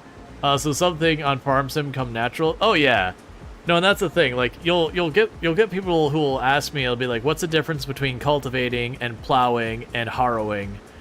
And I'm like, you know, I'm gonna be real. My understanding is plowing is deeper and more nutrients are got. Past that, look, man, it turns up the soil. That's my knowledge. All three of these turn up the soil. They loosen the dirt. They turn up the soil. And it's important to keep your crop doing healthy. Wait, you're using a shovel to turn soil, thus plowing? Well, that's what I was going to say, is it's probably a thing that qualifies as one of those terms. But if you're like, did you cultivate your garden or did you plow your garden? It's like, the hell if I know.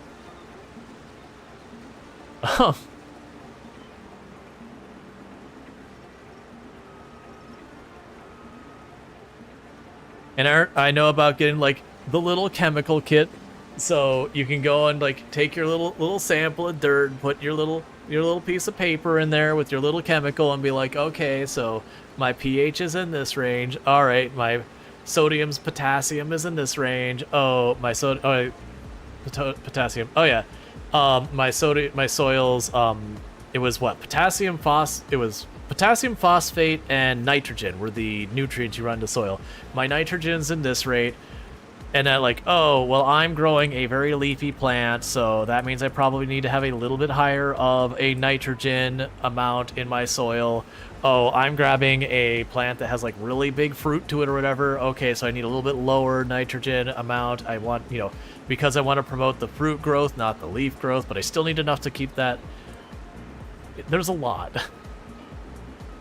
And then on a farm, it's like, okay, now I want you to do all those things you just said.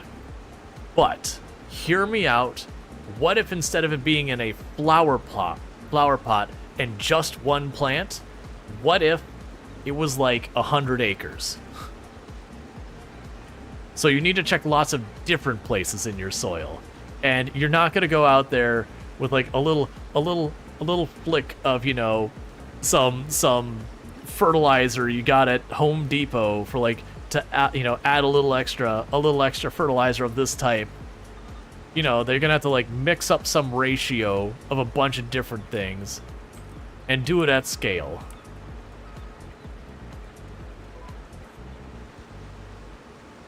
I think the largest slurry tank fully filled up is the heaviest thing in the game. I mean, I believe it. Yeah, that's what the challenging is, making sure to mix everything right. You farm over 400 acres? Nice. Yeah, no, it's like, I've been to a bunch of farms, it's just I don't know a whole lot about them. The farms I've been to the most is I got to see a lot of apple orchards when I was younger, and pumpkin patches. Because where I grew up in Michigan, we had a lot of both of those. I've gotten to see a decent number of citrus farms that I've been around there, and I've gotten to see strawberry farms. And low-key, the strawberry farms are the coolest, just saying. That said, I haven't been on them. I've gotten to see a lot of the like various like nut orchards, like pecans, walnuts, those kind of things. The equipment on those impresses me the most. Just I like the harvesting machine for those, where it's just a giant hydraulic arm. It grabs a tree and just gives it a good shake. All of the nuts fall down. They just kind of sweep it up. Just little broom thing sweeps it into a machine that just rolls it into the back end. Then they go take it wherever they take it to go wash them off and get them to the store and all that. But just the idea is like, how do you get all those off the tree? Grab. Funk. Okay, they're off the tree. And you're like, fair enough. Can't argue with the results. They're not on the tree anymore.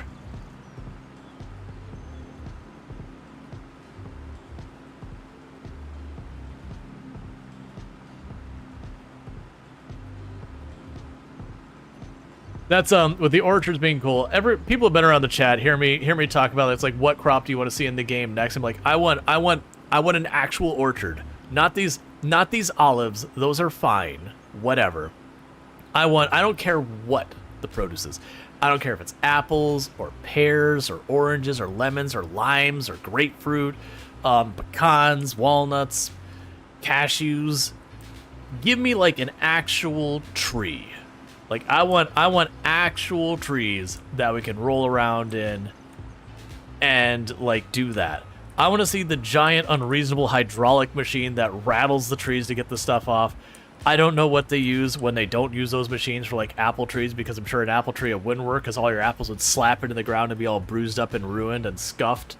But I also know they do have machines for a lot of those that they're, like, I mean, they do handpick a lot of them. But a lot of those things have moved to machines. I have no idea what those machines look like. I would like to see them and drive one in a simulation where I don't have to worry about accidentally knocking down a couple of trees and damaging $1 million piece of equipment. And, you know, having some type of lawsuit against me. So you worked on a horse and cattle boarding farm. The cattle were more transient border crossing. Yeah, no, the only big animal production we have here in Florida is almost exclusively cow, and it's mostly beef cow. Like, you're gonna eat them. Maybe they might do a little dairy here that I'm unaware of, but it's mostly beef cow here. So if you see cows in a field, you know it is what it is. You do see lots of horses there as well.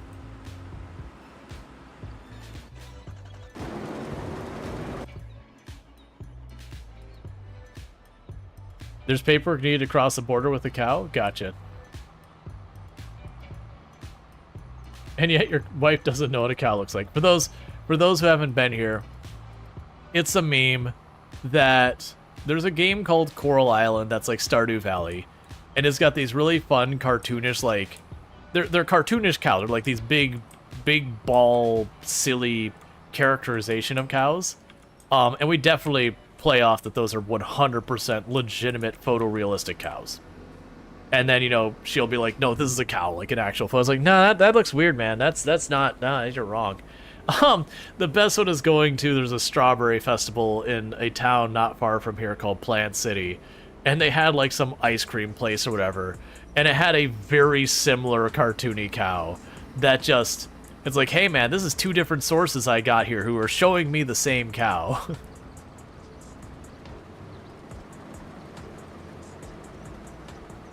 No eating the horses, though. Yeah, I mean, I don't eat horse, but they have been eating plenty. That was the best one. Horses are jerks to cow if you leave them.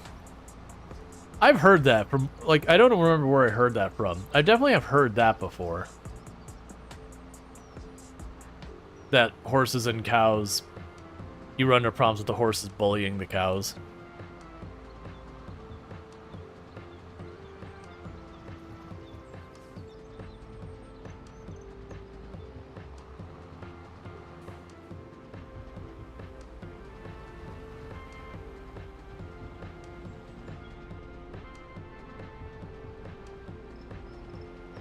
Isn't it donkeys or mules that just kick the crap out of anything canine?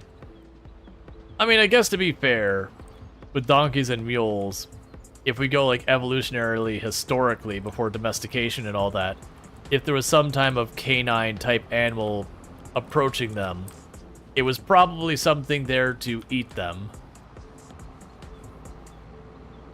So, you know, that's an understandably trained behavior for their own survival.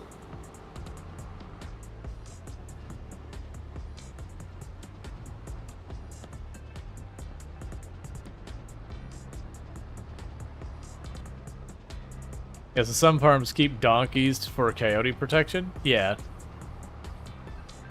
I mean, I would assume. I like the maple syrup mod for 22, but it'd be better options. Yeah, no, I didn't do much in the way of modded crops. The one thing I do know that's a fun farming thing is in areas where you have elephants, and people have heard me say this one because, you know, when you know a cool fact, you like to say it a lot. So in areas where elephants are, you know, like wild elephants are a thing, they're in the area, they do have a tendency to trample farms and ruin them and all that.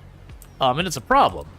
But, you know, we're trying to prevent people from killing off large numbers of elephants and all that because they're, you know, stuff like threatened breeds and all that. So what farmers have started adopting doing in those areas to avoid having to kill the elephants, as well as, you know, protect their crops, is whether they get actual beehives or speakers, they will either play sounds of bees or have the beehives near their farm, because elephants do not like bees. Elephants are very, very 100% not on board with the beeness. And so they found that just by keeping bees around their farms, not only do you get the benefits of bees, i.e. honey and their pollinators, but on top of that, the elephants get one single hear of that bee and they're like, nope, nope, don't want it. Absolutely not. Because, for the record, elephants actually have very sensitive skin. Like, you look at them and you're like, it's all leathery and all that. But very genuinely, like, they get sunburned and everything. The way they avoid it, that's why you see them throwing dirt on their back all the time, is they're covering their back with dirt so they don't get sunburned. So that's all, like, that's just all, you know, stuff they do. But yeah, they do not like bees.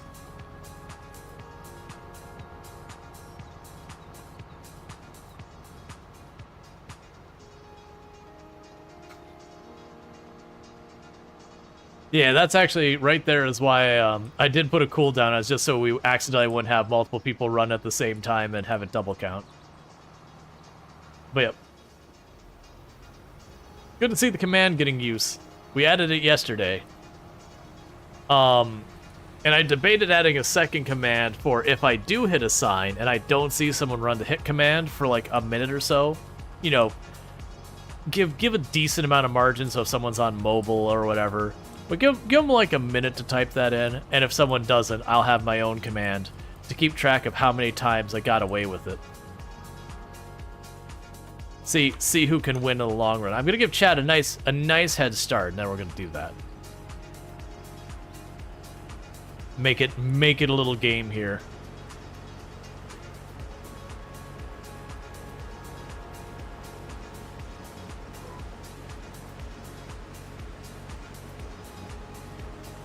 All right.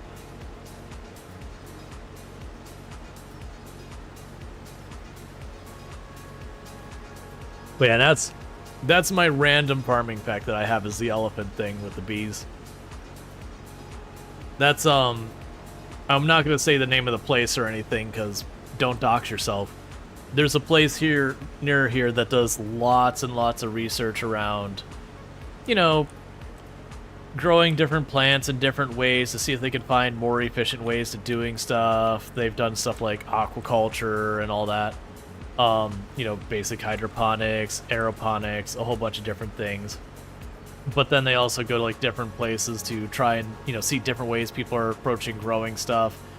See how those can be adapted to different plants with the hopes that, you know, if things go really well, maybe try to see if that is commercially viable, to see what new techniques we can introduce to, you know, improve the efficiency of our farms, whether that efficiency is like using less like resources like water and fertilizers and all that, or improve the yield, like whatever, just anything to make it better. Hey, Farm Roland, how's it going?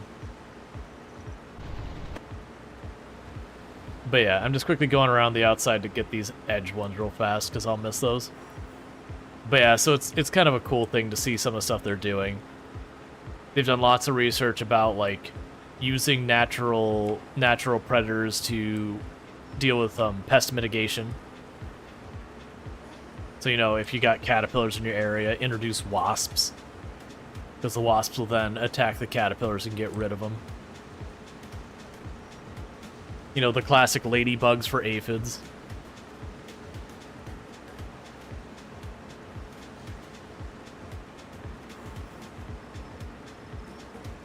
Dear Lord, not wasps. That is the very mixed thing about wasps.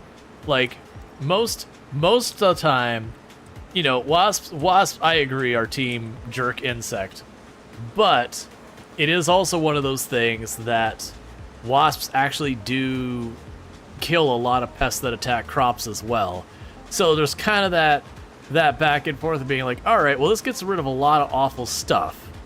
But also, they're not exactly not awful in their own right. But the whole point is wasps are actually important to the ecosystem. That said, if I get a wasp nest on the corner of my garage, I'm absolutely killing it. Because screw wasps and everything they stand for. But it's one of those things that they're not, like, right at my house, and they're off in the trees and that, I mean, obviously the nests get really huge or something, that'd be a thing, but generally that's not what wasps do. They generally tend to keep fairly small nests, and just, you know, they'll make a nest, they'll get a bunch of their, you know, they'll get a couple of them out of there, and they'll make, like, a new nest someplace else. They're not like bees where they'll build a giant hive or whatever if, you know, left to their devices.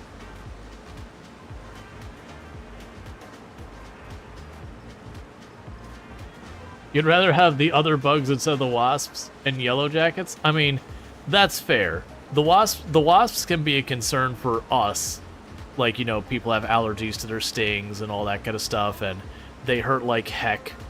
And if I remember correctly, certain types of wasps, just the nature of the venom in their sting, basically each time you get stung, you're more likely to have a more severe reaction to future wasp stings than a less severe one. It's just the nature of the venom they have. Like, wasp and bee venom is actually pretty gnarly stuff. Like, obviously, because the size, you know, getting stung by a bee unless you have a bee allergy is not a threat to your overall health. But it's just the nature of what it does is just very different from a lot of other types of venom. Has he had a wasp nest under the carport one stung your dad? On the back of the neck? Yeesh. There are wasps and hornets I'll remember your face and hold a grudge. I know it's a thing with yellow jackets, that the yellow jackets can smell. They have a very sensitive smell to them, that they can kind of smell if a yellow jacket has been killed in the area, and they don't take the approach of shirk away from that. If you kill a yellow jacket in the area and it's close enough that other yellow jackets smell it, you'll have like the whole nest out there in the area for hours, just flying around, you know, causing mayhem for anything in the area. I remember running into that in summer camp when I was a kid one time. Someone stepped on a yellow jacket, got rid of it, and they basically had to take us away from the one of the cabins that people were sleeping in because the yellow jackets were just there in force. So we're like, yeah, we're just gonna go ahead and do like an extended lunch thing and let these yellow jackets sort themselves out for a little while, because they're clearly in control of this area for the moment.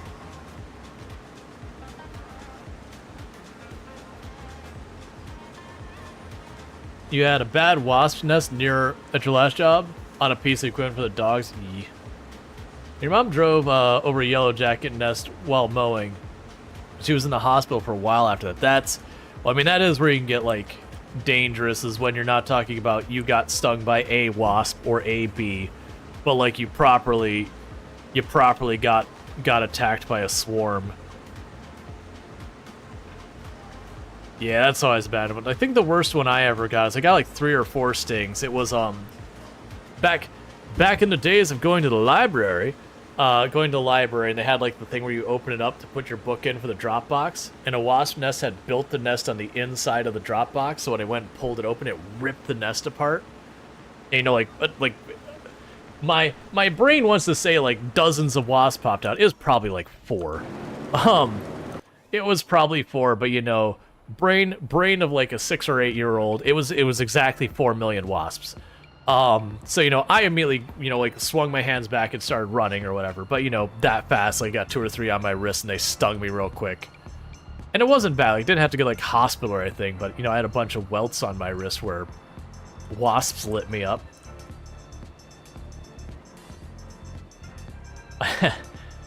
Had a wasp at my pant leg while on the motorcycle one time. There was no one involved in that equation having a good time. The wasp wasn't having a good time. I wasn't having a good time. I was just trying to not lay my bike down as I'm trying to just get off the road to get this completely, utterly pissed off wasp out of my pants leg.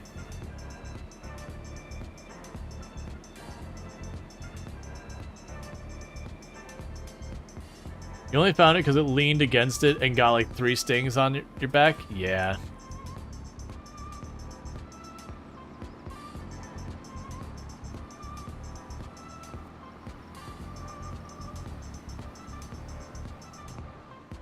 All right. I don't ride much anymore nowadays, but I used to. Are you still saying your blocks? No, you're good. It was just the message, not delayed, it was queued up, so I saw it like the next queued up one after I'd already switched. Oh, we're ruining our race. Good job, us. The header doesn't work if you don't put it down. You've got some horror stories from riding? I've only got like a couple things where things went really wrong on the motorcycle. I pretty much told all the stories. There was that one. Like that one I didn't get into... That one I didn't get into a wreck or anything, but it was definitely like a moment going like, oh god, the wasps. It's like I just need to get off the road. Stupid wasps, because you're trying to like smack it and the thing's just flying all up in there and stinging you everywhere. You can't tell where it is because you can't see it. And just getting off the road while it's stinging the crap out of you. And you understand why it's stinging the crap out of you. It was flying along, minding its business, and suddenly was stuck in this fabric tube with your leg in it. We had, for Bike Week Daytona, I had my brakes catastrophically failed going into the International US 1 Drive intersection, where I had a red light. That was one of the few moments in my life where it's just like, yep, so... this is how it all ends. This is how I die. I obviously made it through it, and I didn't get into an accident in that one, but that was aiming for a gap and gunning it. Because, for those who don't know on a motorcycle, you have typically your front and your back brakes. And generally speaking, it's something like 75% of your braking power is your front brake. And generally what you do is you start your back brake, and then you slowly engage your front brake to slow down. You don't want to slam your front brake and flip over or anything, but all that. But generally speaking, your back brake doesn't really have much power behind it. So I was going in the intersection. It wasn't going like super fast or anything, like, blasting through at like 55. I was stuck in Bike Week traffic, but, traffic was moving like 25, 30 or whatever to the light. And the front brake on, and usually it's front brake is on your handlebar, back brake is pedal. And so I go to grab that. I've got my front brake. And this is an old Harley, so the little manifold is up here. And so I'm squeezing that, and it pops open a little, and just as fast as I'm squeezing, brake fluid is just shooting out all over my arm, and I'm just squeezing, and nothing is happening. So it's like, I got no brakes. I have literally no brakes. We are past the point I can downshift and stop in time. Like, it is too late for downshifting. So I'm going through this intersection in one of its busiest times of the year, and... they have the green and they're going. So I just like aimed for a gap, shot through all the cars started honking, understandably.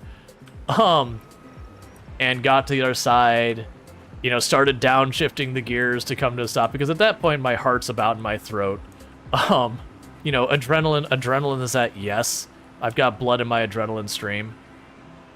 And just got to the end and peg-legged it to stop. Which, for those who don't know what peg-legging is, that's when you put your heels down on the ground to, use the friction to stop. and pulled up to the sidewalk. And that was back, you know, riding with my dad. And so my dad, you know, he waited on the light. He obviously didn't gun it through it with me. Pulls up, he's like, all right, what the hell was that about? And, you know, just like, I'm holding my arm. I just got brake fluid all the way down my arm. And I was like, I got no brakes. And yes, I did ride it home. Very, very slowly. I was going like 20, and the moment I got to a light, I dropped to like 5, so I could stop entirely based on the gear stuff, because I had just limped that thing home to get it fixed up. So there was that one. And the only other thing I ever had go wrong in that Harley was I did lay it down one time. It wasn't even going really fast. This was once, you know, 10, 15, just going around a corner. And someone had dropped like a little like sheet metal washer or something on the road. And just didn't see it. You know, lighting wasn't good, didn't see it. Got on that front tire. And when you got 2 tires, you need to like stay upright, and one of them no longer has friction underneath it. It just went right outside. Then I just got scraped up. That wasn't too bad. I don't ride anymore.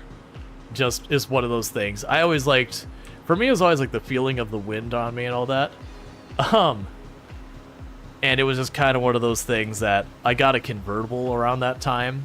So I got the wind without dealing with all of the headaches that come with motorcycles. And then plus it was a Harley, and Harleys are their own headache, because the only thing Harleys spend doing more time than riding is being in the shop being fixed. That and people blowing road and stuff. I never had a problem with the road ones. The big things I always had to worry about for not falling over on the motorcycle was you had to be very careful. In Florida, it rains here a lot. And anywhere you've got like painted stripes or anything, so like crosswalks and all that, you had to be very careful about how you deal with those. Because those things become like ice when they're wet. So it's when you like pull up to a light, deliberately making sure you pull so you're not lined up with the stripe when you go to start out again, so you don't, you know, hit into slide while you're trying to pick up speed. Certain like railroad tracks you have to worry about to make sure you cross them mostly perpendicular, because if you're kind of along them, your tire can get caught in it. So it, you know, it jerks your handlebars towards the way the tracks are going. So around here, there's lots of people that blow their grass into the road specifically to mess with bikers. That's messed up. Generally here, there's a very strong biking culture because we have Daytona and Key West and all that. There's lots of events around motorcycles. And yeah, so we don't have a lot of that kind of stuff. The worst one I've dealt with, people being a-holes to people on motorcycles, is every once in a while trying to merge onto the highway. You'd have some idiot try and pace you to force you to gun it because, you know, they want to see you go fast. I've punched 1 or 2 cars because they basically forced me onto the shoulder that way. Because, you know, it's one of those things like, I don't want to give them their rise and, you know, get what they want out of them, so I'd go up and I'd bang on the side of their car when they did that to me.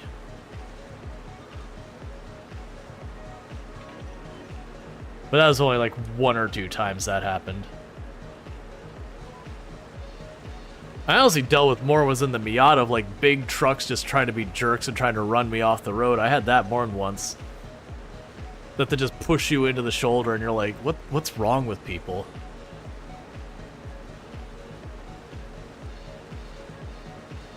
Your sister lost a mirror doing that? Oh, she was pacing a motorcyclist and, you know, the motorcycle had none of it. Yeah, I don't think I ever did any real significant damage because I wasn't gonna like really lay into it while I'm trying to balance a bike or whatever. But I definitely punched a car or two that there's a good job, you know, maybe I dented or whatever or scratched it. But I mean, you're putting someone in danger.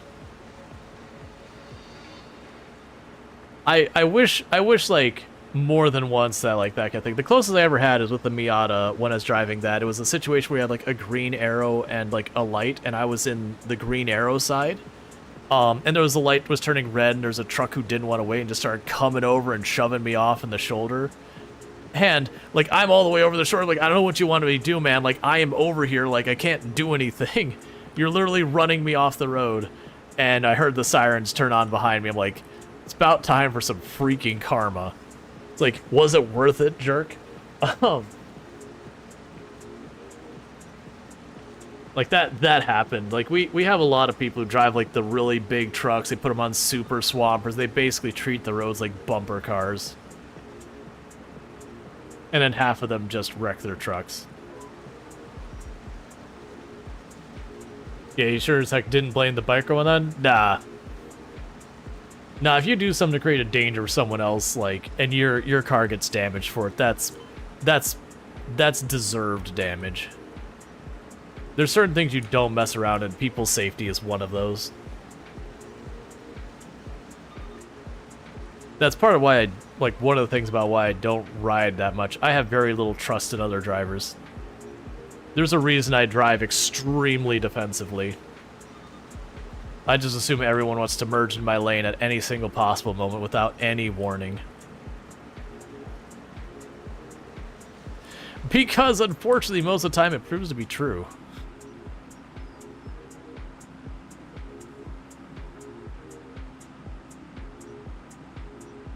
Alright, so we have fully harvested all of our rice fields.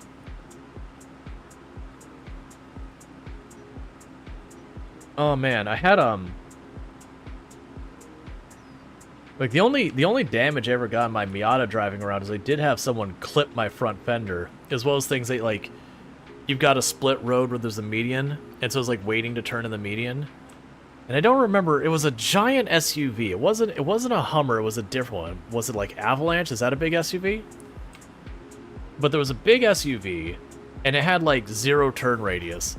And it just did one of these things where, like, it turned and it just slapped the corner of my fender just trying to turn the lane on its side. And just kind of like, what do you want from me? One, I had the right of way to begin with, but I still saw you going for it, so I didn't go out. But also, like, you couldn't make the turn. That person just drove off.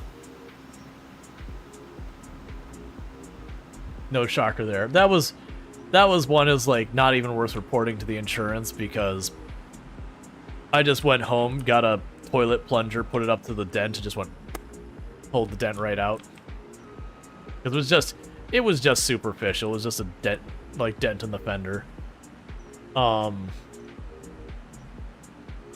I had one. They didn't do any damage. I had someone back into that car while I was, you know, just in a parking lot. Like, I was just sitting in the parking space. The person just backed into my car. I'm like... like, it was just one of the ones where it's just, like, just enough that kind of nudged the car. Didn't damage anything. It was like, what? It's like, I'm sitting here. What do you want me to do? Pay attention. Alright, well, we're going to gas this up and repair it. I'm trying to think, if I had any problems in my current car... I don't think I've had any close calls or accidents or anything in my current car. My current car did get stolen for a while. That was a rough time. I had just bought the car like a month or two earlier. And they're like, you know, hey, do you want the Gap insurance? Like, haha, do I look like a sucker? I'm not buying your silly Gap insurance. And I, you know, met my family for like lunch or dinner or whatever. You know, Toom and I had only just started dating at the time, so it was like more than 10 years ago. And we had just started dating, so I met them, and I was like, oh, you know, I'm gonna, like, there was something I needed, and this dates it a little. There's something I need. I don't remember what the heck it was, but there's a Radio Shack over there, so I'm gonna go run to the Radio Shack and I'm gonna grab whatever it was. So Toom leaves, she's in her car, my family leave, they're in their car, and I go back to my car, and I'm like, where's my car? And at first I'm like, okay, maybe I'm just thinking I'm in the wrong spot. Let's, like, you know, obviously I know I was parked over by the restaurant. I didn't drive to a different spot in the parking lot to go to, like, it would have been more inconvenient to to drive from where I was in the same shopping center versus versus walking like the 20 feet or whatever it was. And so I'm like, okay, whatever. Like, I'll Like, you know, maybe I was just on the other side of the restaurant. So, you know, I'm walking around the parking lot for a little while. I'm like, my car's gone. Like, it's just not here. And so I'm like, okay, I guess I call the police because my car has been stolen. And at this point, you know, like my heart's just sinking because you know, it was I traded in my old car, so I don't have my old car. I got this car, and when I say it's new, it was new to me. I got this new car. I didn't get the gap insurance, and you know, I had car payments, like I took a car loan to pay for it, which, you know, I was going to be paying off soon and all that, because I wanted a more reliable car for a new job. So I'm starting a new job, so I can't be without a car that I can't get there. I'm sitting there, I was like, I don't know what to do with this. Like, I don't have a car, it's been stolen. Like, I didn't get the gap insurance because, seriously, that it's criminal how expensive that is. And I'm just going, I don't know what to do. And so, you know, I let people know, like, my family, all that, what's going on. And fortunately, like, for the couple days, because it's a thing that if they don't retrieve your car, I think it's like the chances of them recovering your car drop by like 50% if they don't recover it within the first 24 hours. And by like the time they hit it, something like 3 or 4 days, you know, the odds of your car being recovered get so ridiculously low, you know, you just kind of accept it's gone. That's just the odds. And so I managed to like get the first day of work, get there. I think maybe Tomb gave me a lift or so. I don't remember exactly, but I got to work. Then I had like the weekend, still no car. So I passed that. And it was one of those things, I think it was like New Year's weekend or whatever. So rather than going out and doing the plans I had for that weekend, I just got to sit at home going, I don't know what to do. And then fortunately, I end up getting a call on like the 4th day, so it's like, you know, right before I would need to go back to work and, you know, in the office and all that. They're like, hey, we found your car, you know, you can come retrieve it. It doesn't look damaged, yada yada. And I go over there, and the cop's giving me this whole big thing about, it's like, you just forgot where you parked it. Even though my car is like, you know, like half a mile away in this completely different area on this kind of like parking lot with no business at it and everything's like, no. It's like, I did not park over here, man. Like in this giant shopping center without full parking or ever, I didn't park half a mile away and hike to the other side. Like that ain't it, man. But like, it's like, well, do you want to continue pressing charges or whatever? And it's like, you know, there's no damage to the car. I'm not gonna get anything. We don't know who did it. It's like, look, man, I'm happy I have my car back. Like, I just want to put all this behind me, whatever. And so I got my car back, and it was a thing. They eventually did find the person who stole it later, because he apparently had been stealing a lot of cars and then, you know, gutting them for parts and all that kind of stuff. And they got the guy to plea deal, and he admitted to stealing, you know, a bunch of cars, including mine. And my only guess was he stole my car and something spooked him and he ditched it, because he didn't take anything from it. And it was the outlier of all the other cars he stole were like Honda Civics and Accords and that stuff you could get parts with and, you know, sell the parts easily.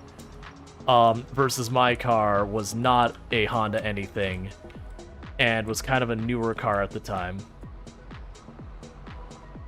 And so we think he just got spooked, because at the time, from what I understand, the computer in my car that like runs a bunch of the stuff was kind of newer tech at the time. And so that maybe that's what he was going for. And like I said, it may have just been something that spooked him, like maybe he thought it had GPS or something tracking it, and so ditched it in the parking lot, thought, you know, he saw someone casing the place, or who knows. And just went, nope. Yeah, exactly. Could have seen a police car drive by, or what looked like an undercover car in the area. And just, you know, enough that because it was unfamiliar territory so far as his normal stuff, that just noped out.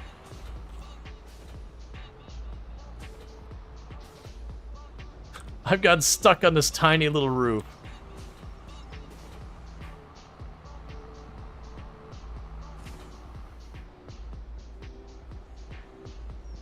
Might have been a better target?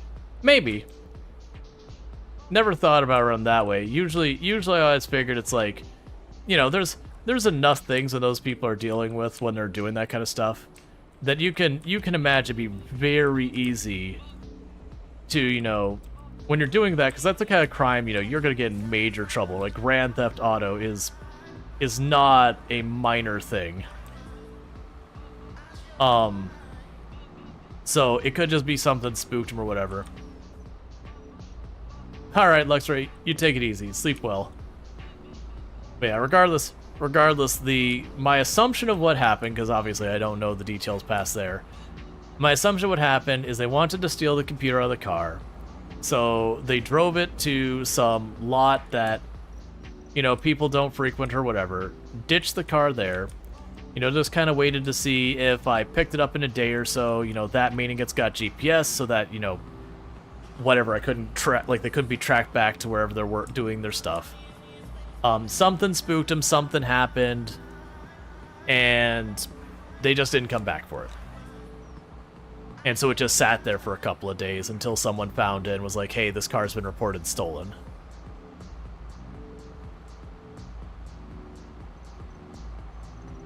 But yeah, no, that cop was a total jerk.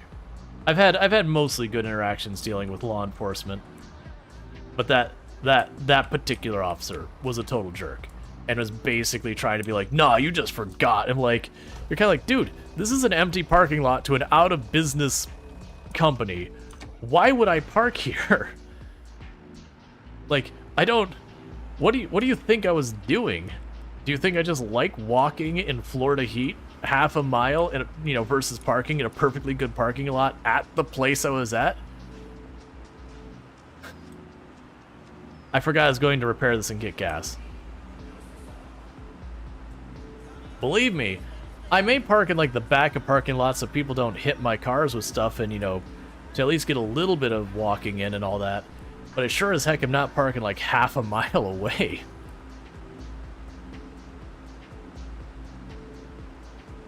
Because it had some other thing happen to you. Honda Civic got stolen and crashed into a field, and the cop thought I had crashed it and then ran away out of nowhere. Yeah. Like, you get that there's stuff like, oh, insurance fraud happens and yada yada. But like, alright, here, if I'm doing an insurance fraud, officer, why would I keep my car in not damaged case where I wouldn't be able to claim insurance on it? Like, what is my motive here? What is the idea? Like, why are you accusing me here? And you get it, the guy's probably been working the beat for 15 years and seen all sorts of awful things, and, you know, there's a certain point where that starts to sink in, you start to see that out of everyone and yada yada, which is kind of the point. You're like, you know, maybe you shouldn't be on the beat anymore. If you start looking at everyone and go, criminal, without any reason, there's definitely a point. That is one of the difficulties when you have people who've been in law enforcement for a very long time, is it's very difficult to not see the worst society has to offer and not get jaded. It's one of the reasons that I had begun pursuing a master's degree in digital forensics and all that, and it was kind of the reason I bailed on it, was after going for a little while and having a little bit of the stuff. It was one, I want to do some more specific around, and like doing research on malware and where it comes from, and, you know, trying to go after people who write author malware. And one of those things, and yet, you know, yada yada yada. But you know, it came to the realization that what I'd more than likely be doing is when someone got in trouble for something, and I'd have to rifle through their computer and find the evidence about what they had done and whatnot. And it means, oh yeah, so I'm going to see literally I'm going to see pictures of things that I will never be able to unsee. I'm going to learn things about people I'm never going to want to know humans are even capable of. And this is going to be what I do, you know, presumably 40 hours a week. It's like, you know what? I can't work this job and still be, you know, a relatively happy person in life. Like, I will work this job and eventually I'm just going to see this in everyone. It's like I am not comfortable with that. I don't want that. I don't feel like that's a thing I want my psyche put against. Like, I will not be okay in the long run. And so I'm like, not gonna do it.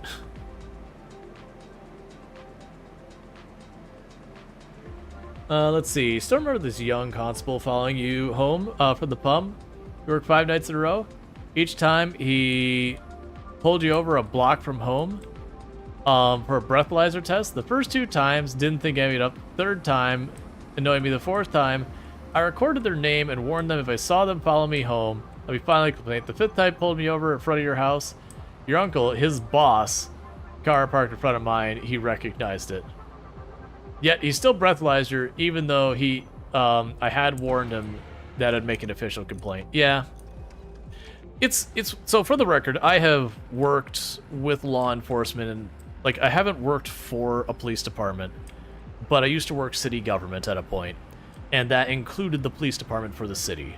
And generally speaking, I would say the vast majority of the officers there were just trying to do like what's good for the community, do what's right, and yada yada.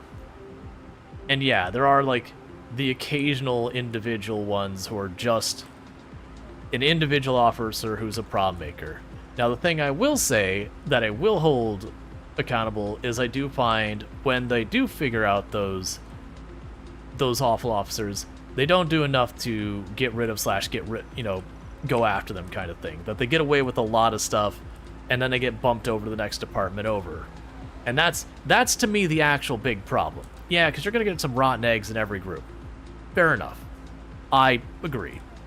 But it's the fact that you get fired with cause from being law enforcement in one place, and you're not able to be hired there anymore because what you've done is bad enough.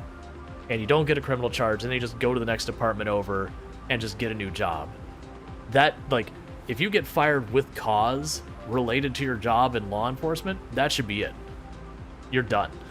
Like, if you've been terminated because your behavior was just that unacceptable, done, gone. Falsifying evidence, gone. You'll never work in that industry again. Because there's plenty of good ones that just ruins it.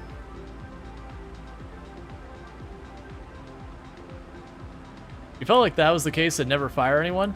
No, and that's what I'm trying to say is like, I've worked with law enforcement, and generally they're on the up and up. The vast majority of them.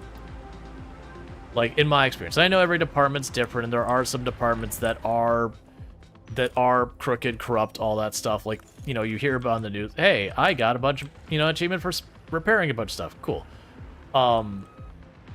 Yeah. Like, and you do hear there's places that are just straight up, there's corruption and yada yada. Like, we talked about that place in the mid-90s in Florida, and the police were 100% bought into forced labor that they were doing against people in 1995 or 7 or whatever it was. So there's definitely places where corruption runs deep. But yeah. See, part of the problem is also the good ones don't do enough to stand up. Well, you have issues that there are ones that they don't put their own necks out in their own jobs to create, stir the pot, because there is a very strong near like fraternity connection among officers that they see themselves like the world's out to get them in a lot of places. And that's a problem. Like, there's a problem that's got layers to it. And there's also places where there is the police unions, and the police unions, though that is another place you have a problem with the police unions. It doesn't matter if like there's video evidence of things wrong, usually the police union will still try to defend the officer. And to me, that's one of those things like, I wish that were not the case, where they're like, no, you like, we have evidence that you did this thing. Like, the union is not behind you. You are on your own now. But that's just the thing. That's not how it operates. And that to me is the problem. And because of that, the stink gets on everybody. But yeah, we can move on to that topic before that gets too far. But it is one of those things that it was just because I had mentioned that there's an officer that particular officer was just like straight up awful. I have had 1 or 2 interactions that were pretty garbage with law enforcement, but the vast majority of them have been positive experiences, as positive as can be, you know, with the service. So that's about what you expect and about what you hope for.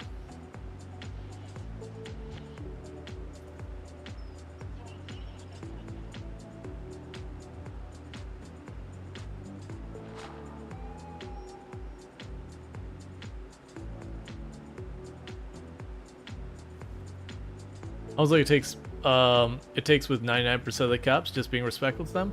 Well, I mean, the 2 interactions I've had that were pretty bad. Like, I have always like approached with respect and all that. I haven't interacted with officers differently, and so it's definitely like the 2 negative interactions. Like, they were ready to accuse me of things, and that's just kind of it.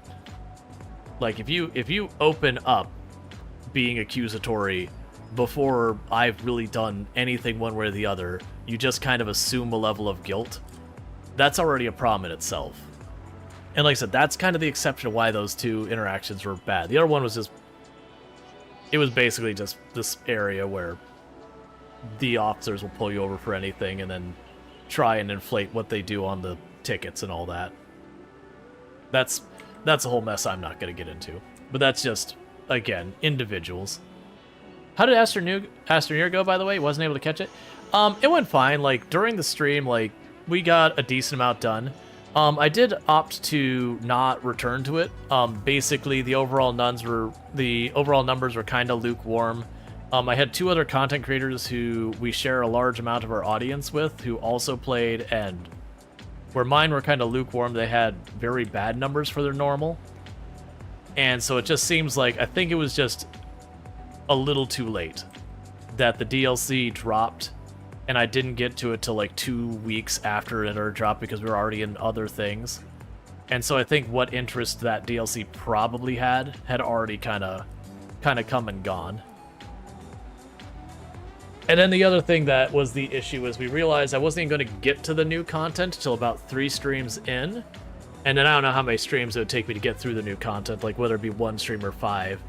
But it was kind of one of those things saying, okay, for the numbers I'm pulling, am I ready to commit to 4, 5, 6, 7 streams? And it's like, that's a hard sell.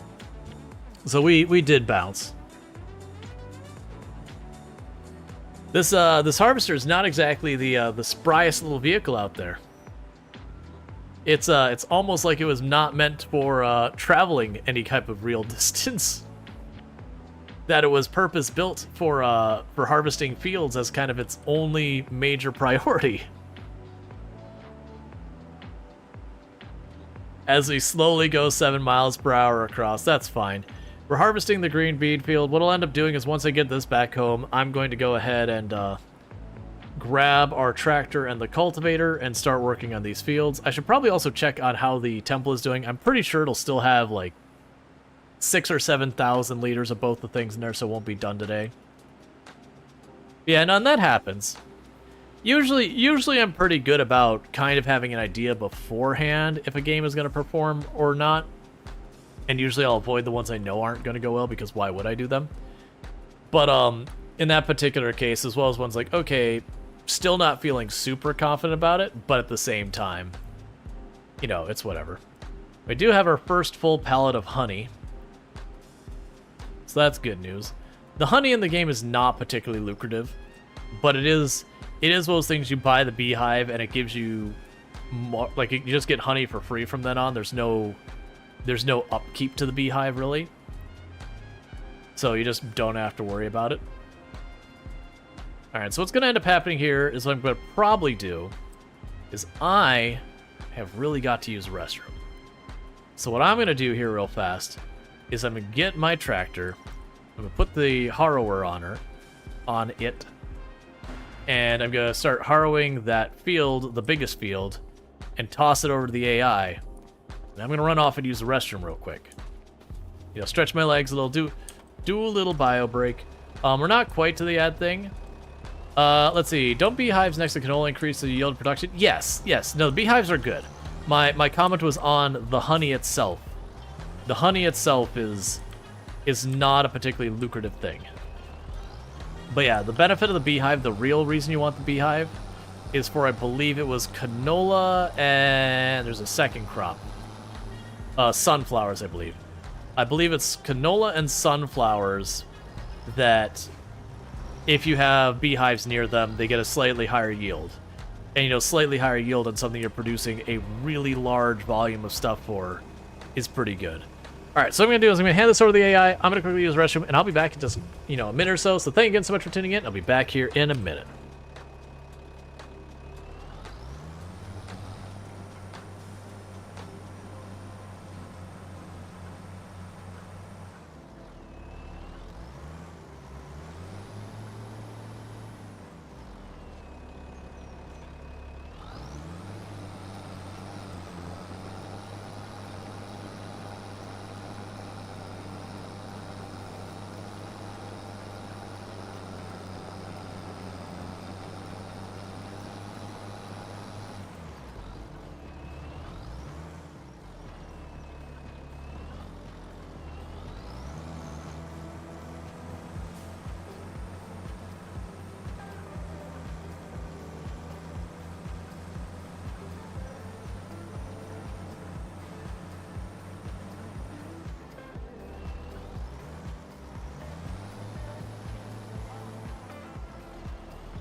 I forgot to run the ads. Oh well. It's too late to do that now. It's fine. There's still like 8 or 9 minutes. My bad. I was going to run those when I stepped away, so that way they would run while I wasn't here, but it happens. The light is too bright. Be careful of your eyes. Well, I mean, you have to have enough light on it because I've got a green screen. If I don't have enough light on it, it won't work. I do try to be mindful of the light I have here that's not too bright on my face and all that, but there's only so much you can do. But yeah, no, that is a concern about having bright lights in front of you for long periods of time, but this is actually okay what I've got here. For the record, I have a background that involves being... I used to record courses for teaching software development, where I actually had, you know, cameramen and lights, and I would go and, you know, plan out the courses, do all that stuff, have the slide things, get everything done, put it on the, you know, get in front of the green screen, do all that recording. It's like very professional courses for teaching software development and all that, where we deal with all lights and on. Now, granted, that one I wasn't in front of the lights nearly as much, but like it's one of those things you can do it. All right, Kravik, you have fun cooking your dinner. Hopefully, it's something really good.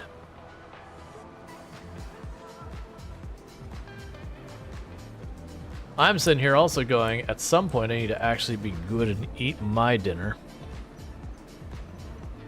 Alright.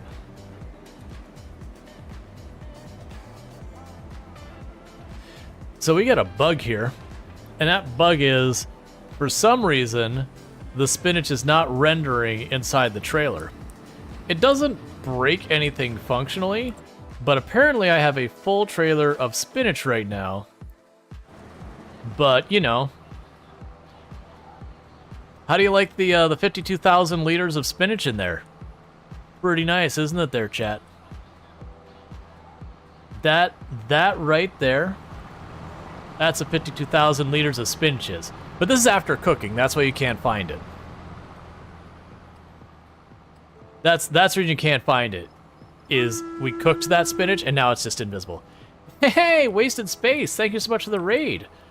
I really do appreciate that. Were you playing Space Engineers today, or was that yesterday? I know I saw you playing Space Engineers recently, but welcome in, Raiders. I do really appreciate that raid. It means a heck of a lot that you drop a raid in here. At least I'm pretty sure you're playing. I always do that where I'm like, oh yeah, you're playing this, like to people, and then go, wait a second, was that the right person? Oh no, what if I'm mixing people up? It wouldn't be the first time. You were told there would be potatoes. So if you were told there'd be potatoes, I do not have potatoes here yet. There will be the RimWorld hot potato, which will be happening on, from the 26th to the 1st, and my segment in the RimWorld Hot Potato, will be happening, like, kind of at the end of the day on the 30th to the 1st. I am gonna regret that. Here, I can fix this. Potato Riot, you were misled? I mean, I have rice. It's almost the same thing.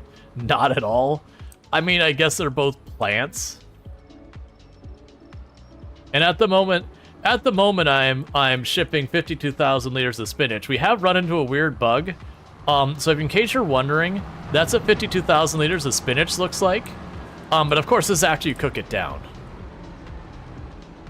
But nah, we had like a full load earlier. I don't know why this one's bugged. Obviously, it's not rendering. But yeah. But no, if you bear with me a moment, I'll get you a proper shout out, and let me go and hit the button to try and snooze the ad as long as possible, which only lets me snooze it for 15 minutes at the top at a time. So give it just a moment to kick that ad down the road. And one more click. I can only do it once for like 5-10 seconds. There we go. And let me do a shout out for Wasted Space. For those who don't know, Wasted Space, absolutely fantastic content creator on the platform, but doing some Space Engineers, Just Chatting, and Farming Simulator 25 recently. Definitely good things. Let's see. Great to see you on the potato list again. Yeah. Much hype? Yeah. I'm looking forward to it. This is going to be the first RimWorld Hot Potato where I'm in, like, near the end. Because I always end up being about 1/3 of the way in, so I'm kind of past the point that you're in that initial setup phase, but also not really at the point where your wealth is starting to build up. So I actually did a little bit of practice of RimWorld earlier today, doing a challenge where literally everyone is addicted to drugs and trying to get them to not be addicted to drugs. We did 2 attempts. The first attempt died very early. The second attempt died relatively early. What is...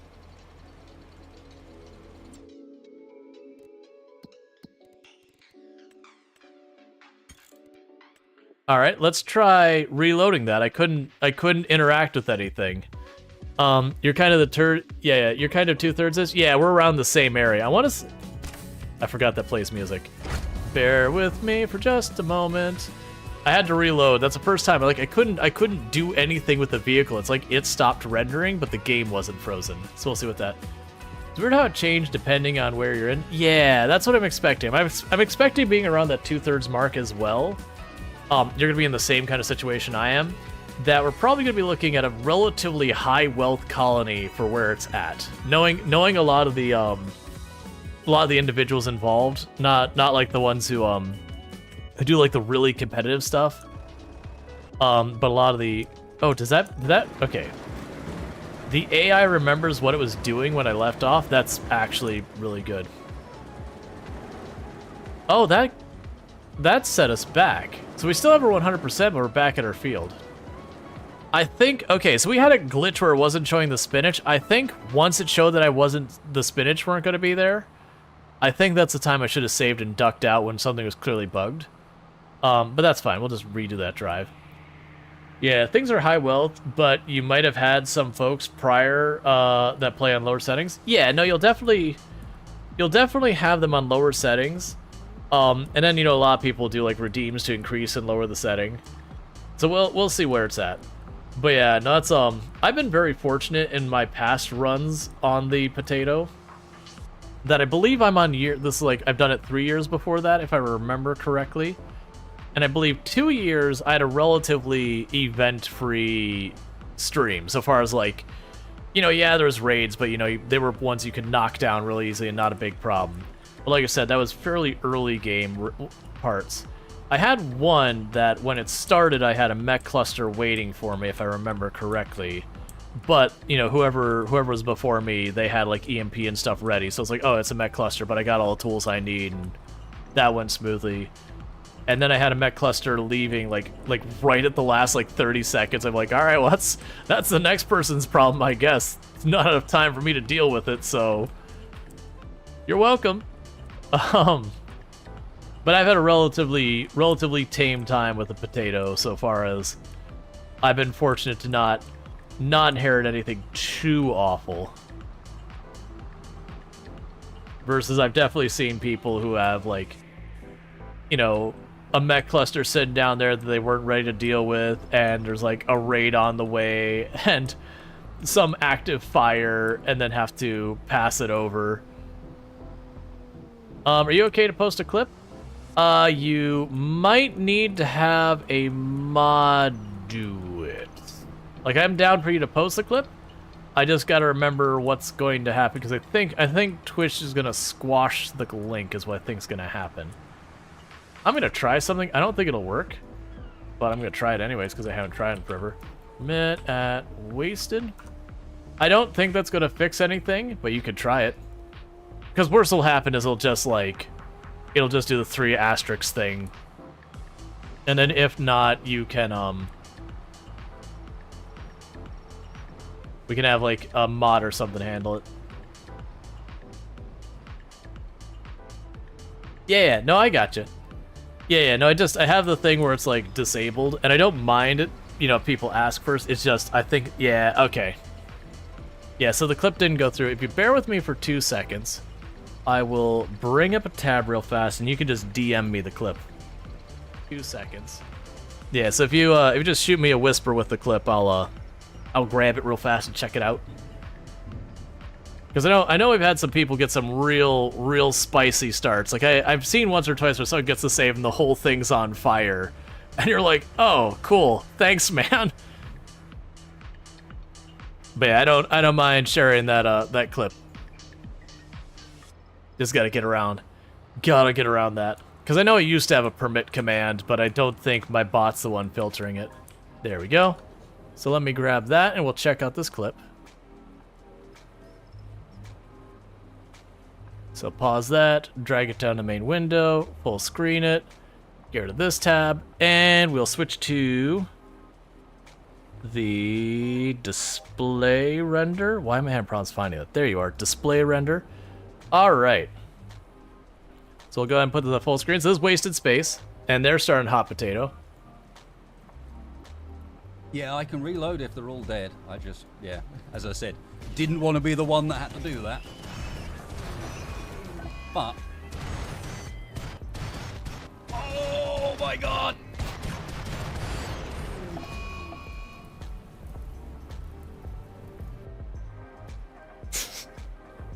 Yep, and I can tell 100% that was last year. Without question. Don't have to tell me what year hot potato is it. That was 100% without question last year's hot potato. Because last year's hot potato, everyone was keeping the boom rats in bulk.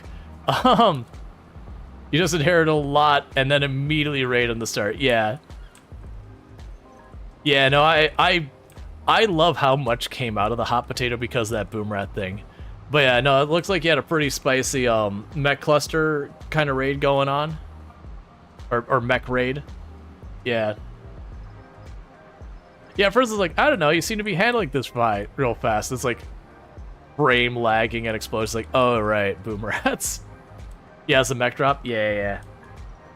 I haven't had an actual like mech drop in a while. Like I get lots of regular raids. I get the mech clusters, but like where they just drop a couple of mechs, just random mechs on you. I haven't had one of those in a hot minute. Me, it's always the mech clusters where they drop in. They either have like, you know, the artillery thing, the auto artillery, or you know, just a bunch of shields and all that garbage and something like, you know, sun blocker or whatever. It's been a while since I've had just like, oh, we just dropped a couple of mechs on your base. Have fun. Yeah, obviously, for those who don't know, Wasted Space, fantastic content creator, plays RimWorld, plays, you know, Space Engineers, plays a whole lot of good stuff, fantastic times. But yeah, and that was last year's RimWorld Hot Potato, where it became like a whole thing during that. Oh, I want to bring the truck back. It became a whole thing in that one about the boom rats. I'm trying to remember what started. Wasn't it like, there was a boom rat that was named Hekami for the streamer. Like, I think it was a donation that led to that. And then someone had, I think it was like a self-tamed boom rat that happened just by chance that they named after someone as well, not realizing they already had one. You know, and boom rats did as boom rats do. And then, you know, it just turned into a thing about having more boom rats. And there were hundreds of them. Yeah, I think if I remember correctly, when I inherited the save I had for that one, that the colony had been in bad shape in the stream before mine. Like they had inherited a rough start, and they had kind of got the legs back under the stream, but it, like, you know, from that point, it was one of those things that, like, I had it where, like, the legs were under it. It was still rocky, but, you know, the worst had already gone by. And just, I was able to just kind of hold the fort, keep things moving on the right track. The 1 or 2 raids that we had pop in got sorted. It must be crazy, but one of your square bales contains 340,000 liters of grass. If it does, that's a bug. Considering I don't think there's a vehicle in this game that can hold 3,400 liters of anything.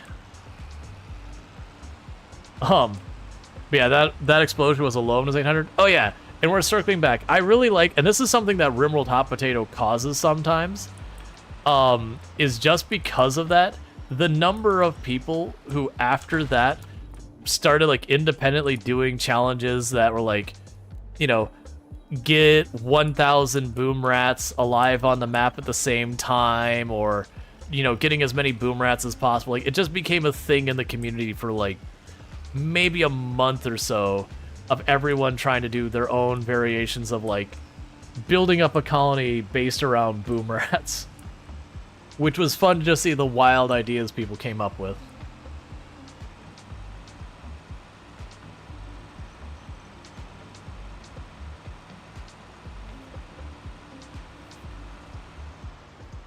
Yeah, no, it's definitely a thing that if you're having a ridiculously large bale of grass, it's probably a bug.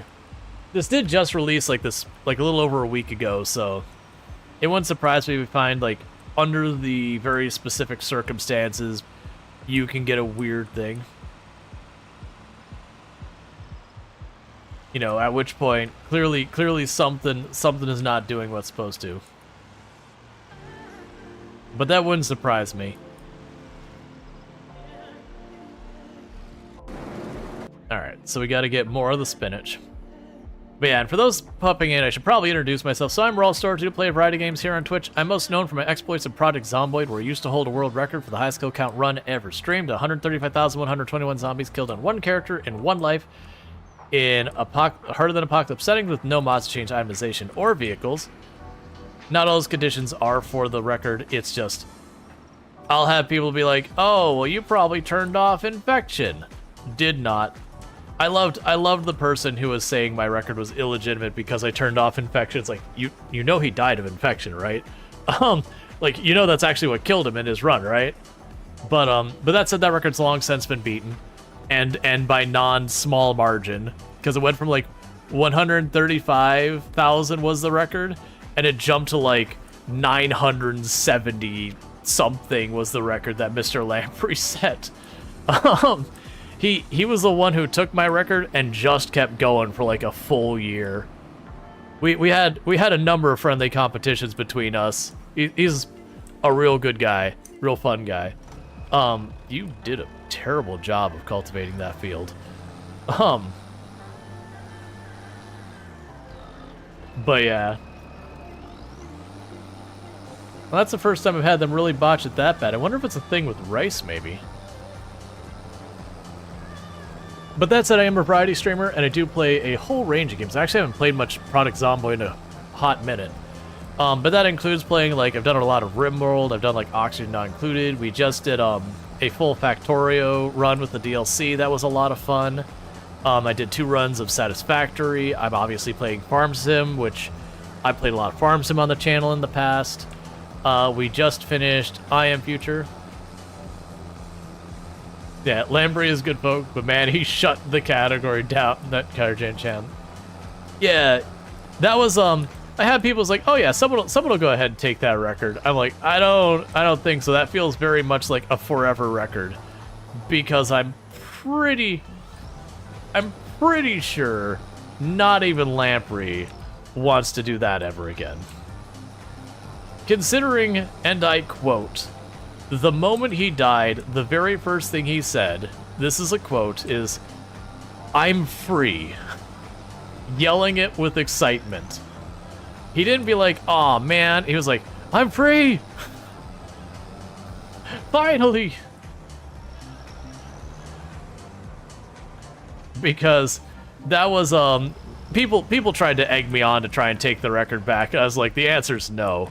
That record's his. This isn't me being like, no, I could compete if I put the time. It's like, no, I can't, because I will not put the time in, because I don't have the patience. And honestly, that is one of the key parts of that challenge, is just being patient, like never letting your patience run out, being meticulous and all that. And the meticulous part and all that's fine. But for as much as people talk about how patient I could be with those runs, like, yeah, but there's a difference between going like 130, 150, 170, and 900,000. I do have a character alive at, I think, 170 or 180,000 kills. Same kind of thing with, like, all the sweaty try-hard settings. But that's not the same. Because usually, for those who don't know with Product Zomboid, the hardest moment of the game is when you push start. Literally every minute you play after that initial start, the game gets easier. And you know, there's a roof at how easy it gets. But your character gets more capable of combat, you've got more resources to leverage, yada yada. Even if you put it on the absolute sweatiest, try-hard, difficult settings, it's just every second of your life, it gets a little bit easier than it was moments before. That said, it is a game that one mistake and it's over. So there's always that any tiny, itty-bitty little mistake, and all of that effort's erased. So when you go for those marathon runs where you're doing hundreds of thousands of kills and all that, it is about just being extremely cautious and meticulous all the time. It is not taking the needless risks. It's about approaching everything with strategy and all that. And yeah, as Fix 'em Up Motor says, in Product Zomboid, stupid mistakes that get you killed. Yep. Literally, for almost all of the people who go for the ridiculously high kill runs, the thing that ultimately gets them is one of two things. One is a momentary lapse of judgment, where they do something that on the surface they 100% know is a really dumb thing to do, and they get punished for it. Or two, it's just like bad input, fat fingering. Which is the feel bad one, because you can't learn a lesson from that. You know, you're gonna occasionally bump the wrong key or something sooner or later. And it's just, instead of walking away, you step sideways, and then your character dies. Like, that's my second, well, I guess technically now my third longest lived character so far as kills. That's how they died at like 110 or 100 something thousand kills. Was I just kind of bad input a swing against a zombie when for one, I made a mistake on top of that. I shouldn't have even bothered hitting it. I was in no danger. I could have just kept backpedaling and then gone for the thing. But then just bad timings the swing real bad, and just got myself killed for no reason.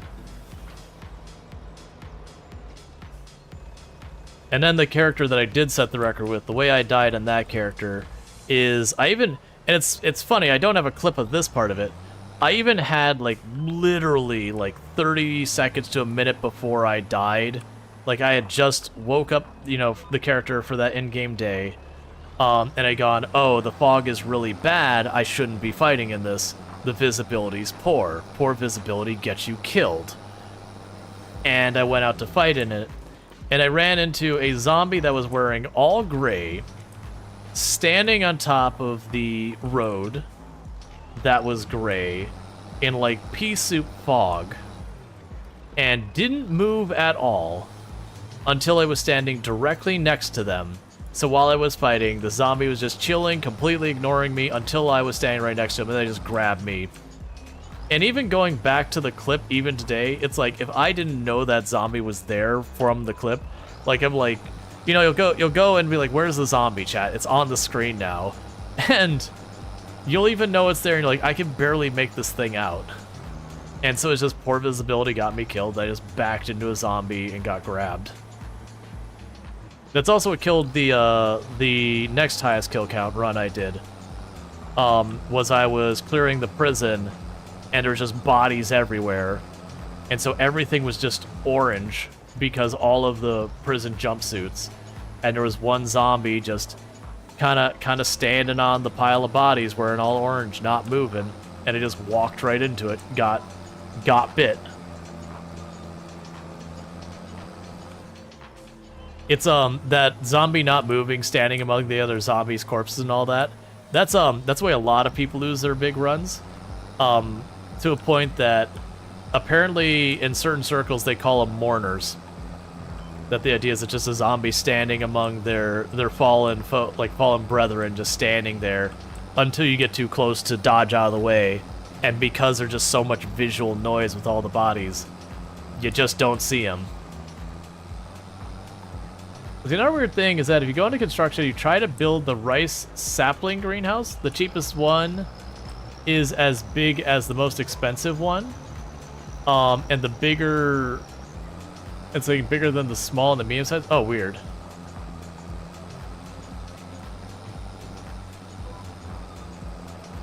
Yep, ad break happens. That is just the way Twitch be these days. You either have pre-rolls or mid-rolls. And generally speaking, pre-rolls have a far more significant impact on your channel, so... By and large, we almost all run mid-rolls. There's still people who run pre-rolls. It makes a lot more sense.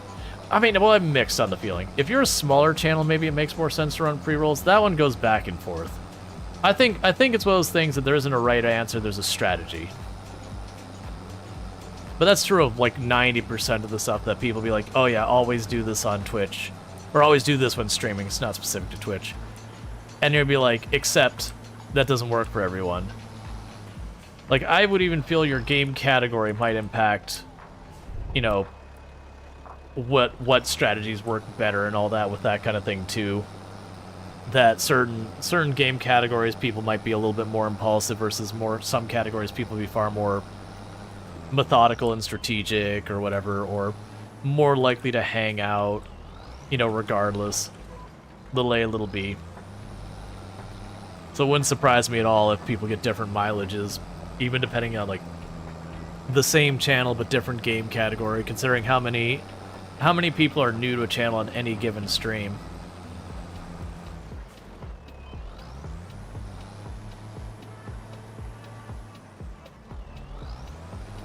But yeah, and actually to go into what we're doing right now, I should probably actually wait till the ad break finishes. Let's give it a moment. We only got like 30 seconds left. I do run the minimum required to get rid of pre-rolls. And I did delay them for as long as possible from the raid. But Twitch only lets us snooze it 3 times at 5 minutes of snooze. And it burned all 3 there.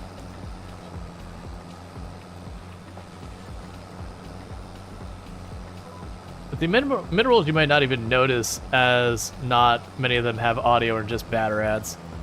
Yeah. I mean, I generally find, so like I use Twitch Turbo, so it makes no difference to me. And I've used that. I've used that for years and years and years before I started, doing my own content. Because one, I don't like ads, but also, I don't know, it's, for as much as I'm on the platform, it's not hard for me to justify it.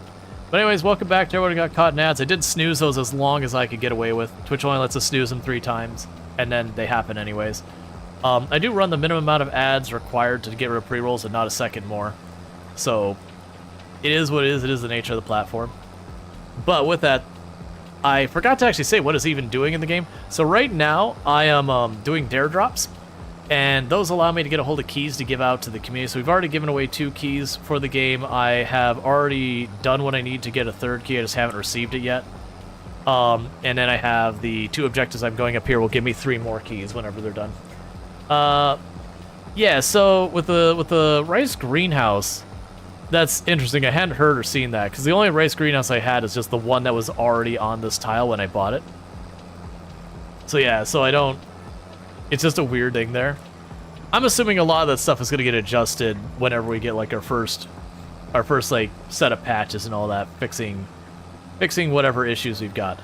But anyways, so we're doing what's referred to as a 0 to hero style run. It doesn't have, like, strict rules. It basically means I start with nothing. No money, no nothing. And the way we accomplish that is we start with $100,000, and we put ourselves $100,000 in debt, and so we just pay off our debt, and we have $0. Waste spacing. Twitch ads are a very dystopian nightmare.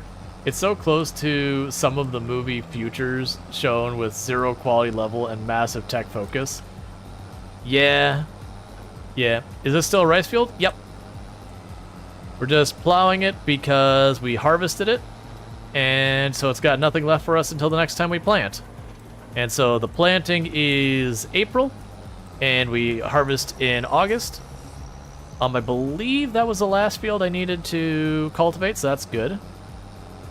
Oh, I bet you that harvester's probably full, and when I went to take that little break, it filled up and I didn't see it. So let's go check in the harvester.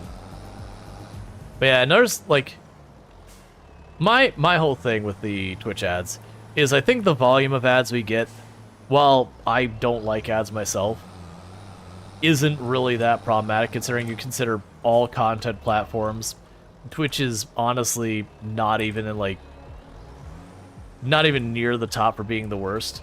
The thing Twitch, I would say, has a real problem is of those different systems, theirs is kind of the dumbest. As far as, like, it doesn't have volume balancing that's done particularly well.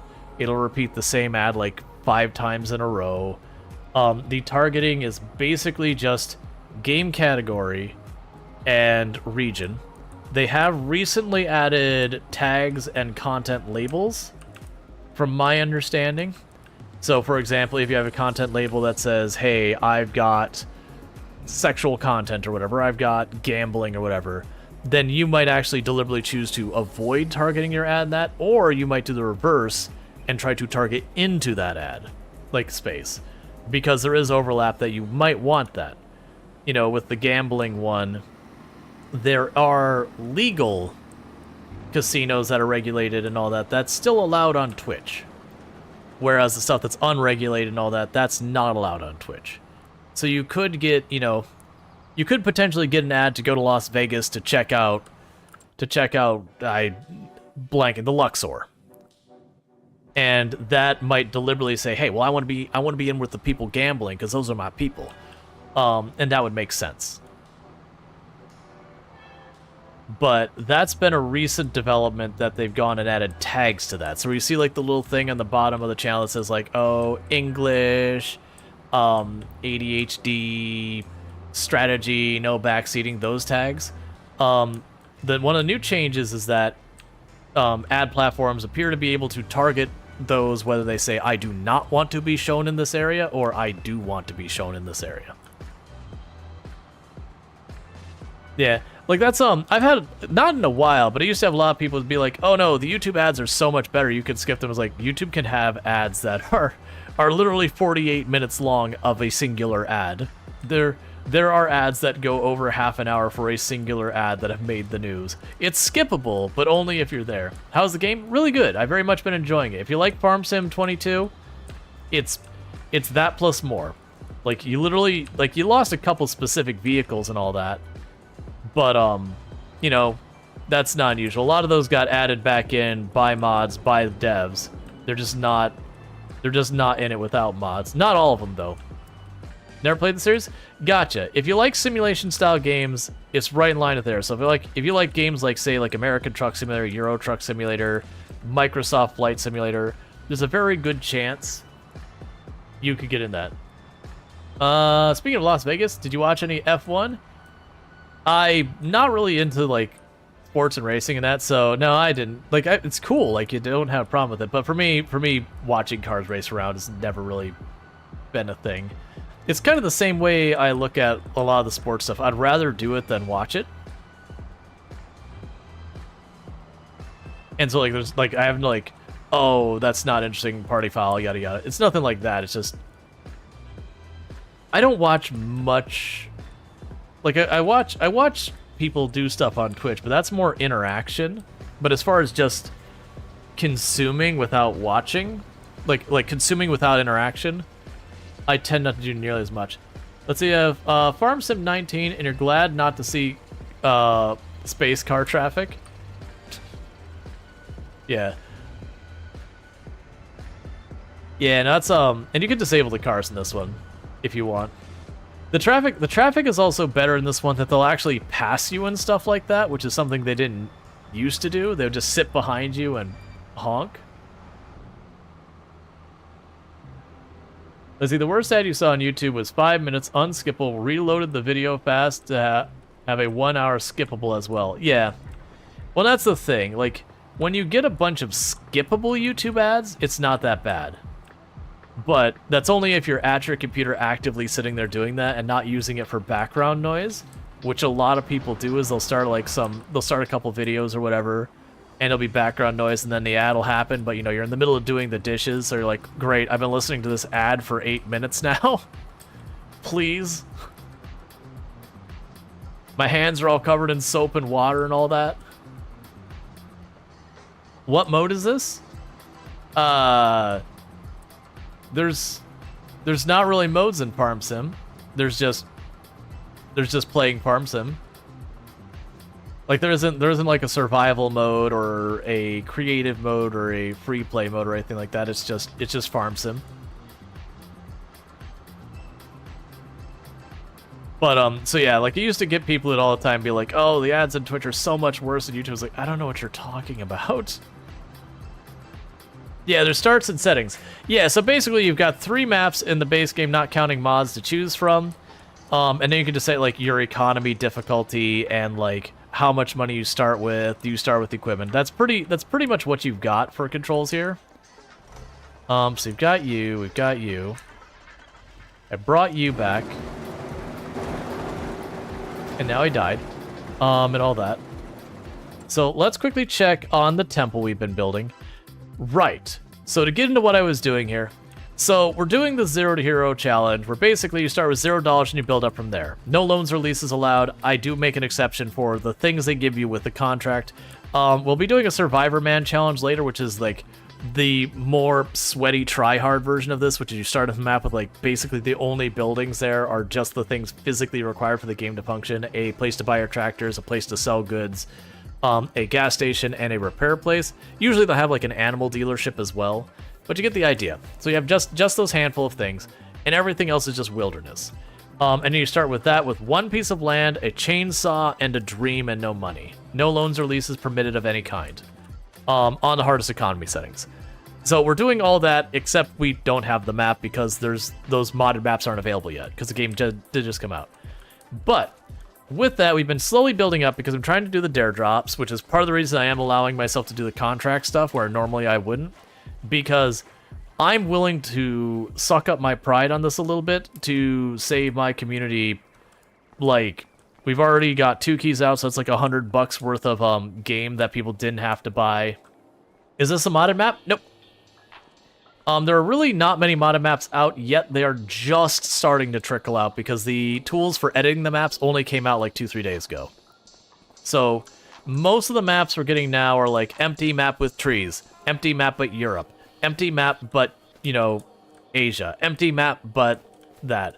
You know, all trees, empty map, or existing map but I deleted all the telephone poles. We're getting all those like low effort but potentially useful maps. But yeah, so with this map, we have one of our objectives on the dare drop is to build the temple. And when we started, we just had these things. Just empty foundations. And I deliver goods, and they slowly build these buildings. So you can see I got a bunch of buildings built over there. I got this one here. And then this one is in progress. So you'll notice it doesn't have a roof yet. But yeah, so we're delivering our goods to build the temple. We're down to that home stretch. I've only got 2 buildings left after that one gets its roof on, which I think will be the next step. And the way you actually go and build those is if you go to the sell point right here for the temple, it'll just say, hey, I need 6,000 liters of long planks and 6,000 liters of wood beams. If you drop these here, over the next day or so, I'll build the next thing, and then I'll ask you for the next step. So I've been working on that. And that's been going really well. And so that's one thing. We've got the farm we built. I just finished cultivating. We got the big field behind me and those 3 little fields in front of me. Those are all rice. That's my only crop because with the challenge being on a hard economy with low money, equipment is my biggest bottleneck. And so I've got all the equipment. I've got the little seeder right there next to me, and I've got the harvester over there by the greenhouse. The money is my biggest thing, so like trying to get into another crop is very cost prohibitive. And we're getting pretty close. Let me check to see if we have any sales. I don't remember. So we've got the weeder already, so I don't need that. I've already got a cultivator. It's not as impressive as that one, but my tractor has 230 horsepower and that requires 440. So I would put that down and my tractor would stop moving. And you are a very weird... Oh, it's a telehandler. Okay. I was going to say that's a very weird looking tractor. That's fine. So watching the sales for goodies, I'm trying to push for the 1 million without spending too much. But we also have... I've got a greenhouse here that grows my rice from seeds into saplings, which I then plant in my rice fields. I've got over here my main greenhouse is one of my main sources of income right now, which is I'm growing spring onions, garlic, hot peppers, lettuce, Napa cabbage, strawberries, and I feel like I'm missing one. I think I already mentioned the garlic. Oh yeah, and tomatoes. That's what I'm missing. And tomatoes in here. And most of those we're just selling. Some of those we are taking over to, I've got that little shed-looking thing over there where I, preserve it as kimchi. And then I sell the kimchi, and I also take my rice into that preserve area to make it into rice rolls and sell the rice rolls for a little extra money. And then we've got all of our mushrooms are growing in here. We're growing oyster mushrooms and Inaki mushrooms. And that's basically my farm for the moment. I also have a little bit of land over there that we're deforesting to sell the wood.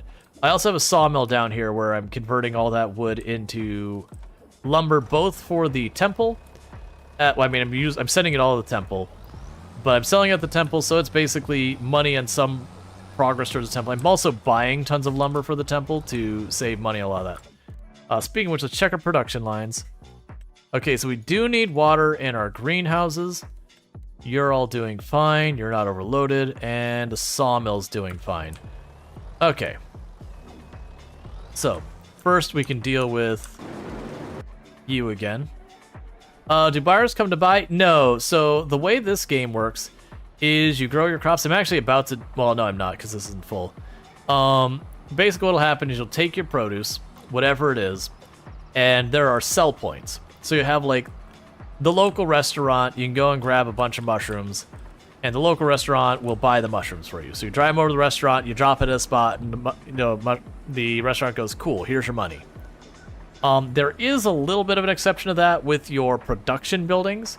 You can set them to automatically sell, but the idea is that, in theory, they have sold it to the local market or whatever. But there's no car that rolls up to your neighborhood and buys them off of you. It's kind of like, just like a Stardew Valley thing when you do that, where just each increment that it goes by, a little money just appears. But so you're still new to Farming Sim altogether. You've got 27 round bales of hay. What building stores them? And can they be sold? Yes, you can sell the bales. So if you're ever wondering where to buy and sell stuff, you can go here. So you said it was hay, I believe? Yeah, so you got hay. So if you go down here to where this little bar down here is on the escape menu, you can click on hay, and you'll say here that the animal dealer will buy it for like whatever the amount of liters or whatever for 50 bucks. Hay doesn't make you a lot of money, but it is kind of a free bonus thing onto when you're doing other stuff. So you can actually make pretty good money on hay. It'll also show you when the prices go up and down. So for example, where I am on this map, during the summer, hay is pretty terrible, but during the winter, hay is pretty lucrative. So then I could go here and say, I'm like, but where is this? I could choose to tag that place. And then I look at the map, and you can see that it's tagged up here, blinking at the top. So that's a good one to deal with there. But you just take it there, there'll be like a spot you can drop it, and when you drop it, it'll sell. What is the temple?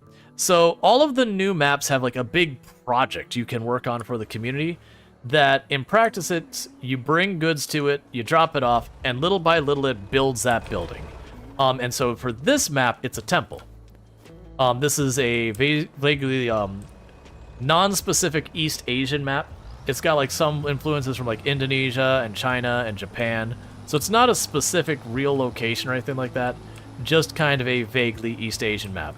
Just like Riverbend is a vaguely, South U.S. wetlands area map, and then the Sri Lanka is a, vaguely Eastern European map. How is the learning curve of the game? It does have quite a bit of a learning curve. I will say kind of one of the biggest faults in this game is it actually does a pretty bad job of teaching it to you. It is one of those games that you're genuinely probably best off finding like a guide or watch someone else play or whatever to learn the game. Because the tutorial to the game is they basically go, here's how you put an attachment on your tractor, here's how you plow a field, here's how you harvest a field, here's how you sell stuff. And that's all fine, like the mechanics of the game, that's all fine, you get that okay. But the place where it kind of falls on its face from there is that once they do that, they just drop you in the world, and you're like, okay, but now what? How do I buy land? It doesn't teach you that. How do I want to grow something in a field. What's the order of operations to actually get there? I don't know. And like that's the place where it really, really struggles. The good news is, when it comes to growing the crops, once you learn a crop, most of the crops will be kind of based off the same pattern with their own nuanced differences. Like, maybe the way you harvest is a little different. Maybe there's an extra step you have. Like, for example, some of the root things, you gotta, like, chop the part of the plant off and then harvest it up as two separate steps. Versus the other crops, you don't do that. Or, like, this field, or the rice, I have to flood the field. And so, like, I get rid of weeding and, for the most part, fertilizing, but I have this extra mechanic I have to do instead. So they're all similar-ish, but with their own little tricks and all that. But still learning the very basic of, you gotta cultivate or plow the field, you gotta seed the field, you gotta fertilize the field. You can choose whether or not you want to pick up the stones or or do the roller over the field, that's optional, but it'll give you a higher yield. You gotta harvest the field, then start the process over, and all that stuff. Will it tell you what equipment you will need? No. That's the problem. Actually, let me say sort of. Like, if I go to this tab, we're at the store, you can go here and be like, I want to grow, let me choose a simple one, grain. And it will be like, okay, here's what you need to do grain. It will give you a list of equipment for the field. It is not exhaustive. This doesn't include the thing where you put down lime. Lime is not required, but it does increase your yield. It doesn't mean you strictly have to get that harvester. This is not the smallest harvester, not the biggest one. It's an okay harvester. This is not the smallest or biggest tractor. But it does give you stuff that if you get this, you will be able to do the crop and turn a profit. And so you like that's where you kind of get the idea of what's wrong. And there is some discoverability in the game where I can put my mouse over a field and it might say needs lime. Fair enough. What gives lime? Needs plowing. All right, needs plowing. Like there'll be that, but it doesn't give you all the information. And that would be my big complaint about the game, is there is that learning curve where the game doesn't really hand you that information. You're just expected to figure it out. And there is, like, you can figure some of it out if you pay close attention when you take the contracts, for example. If you take the contracts here, like, you could go to a field and go, okay, I could have a field where I plow this field, and if I watch closely, the next time the same field comes up, it might be the next step in there. So you can kind of get an idea from doing the contracts, like, okay, so I plowed this field. Ah, now they asked me to seed it. Ah, now they asked me to do the next thing. And it'll give you a decent amount of information, at least enough to plant it. But you gotta be watchful, and it's not necessarily every step you'll get a contract for it. So sometimes you'll go back and be like, oh, this is not the way I left it. What did they do in the meantime? Please stop, you're getting dizzy. Hey, Leafy Pew, how's it going? The temple is in memorial to the signs we've run over. Yes. Which, we have only officially recorded that 36 signs have been run over. That is not even remotely as many as we actually have run over because we only started counting recently. Yeah. You find these resources easy to dig through, or come on. Yeah, there's also a help in here. I find this one to be very mixed. Like, it can help you sometimes. Like, for example, you've been growing some crop, you're like, I want to grow rice. And you can go here, and if you read the paragraph, they'll be like, hey, you gotta flood the field twice. You're like, oh, okay, I gotta flood the field twice. So that's good information. But a lot of the time, like, these two sentences here does not give you enough information to have a clue how to grow trees. So again, it's a mixed bag on the learning in-game. That is one weakness the game has. It is a great game, it's an excellent game.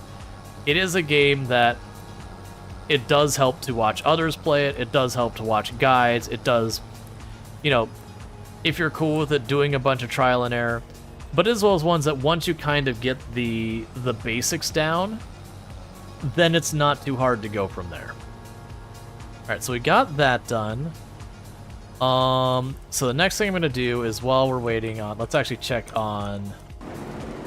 Alright, so you got a little ways left. Let's go ahead and load up our lumber and that into our truck. It helps to know some real-life farming. Yeah, no, if you know real-life farming, that does help, because then when it's like, you need to do this to your field, you're like, oh, well, I just know what that is. Okay, it needs me to do this to the field. Excellent. That I'd use this tool. Or, you know, you'd have, like, the basic understanding of, I'm going to plow this, then I'm going to seed this, then I'm going to do this. Like, having the basic knowledge of kind of the order of operations. But you don't strictly need to know actual real-life farming to be able to be successful in the game, because I don't know much about farming. I know what I've learned through the game.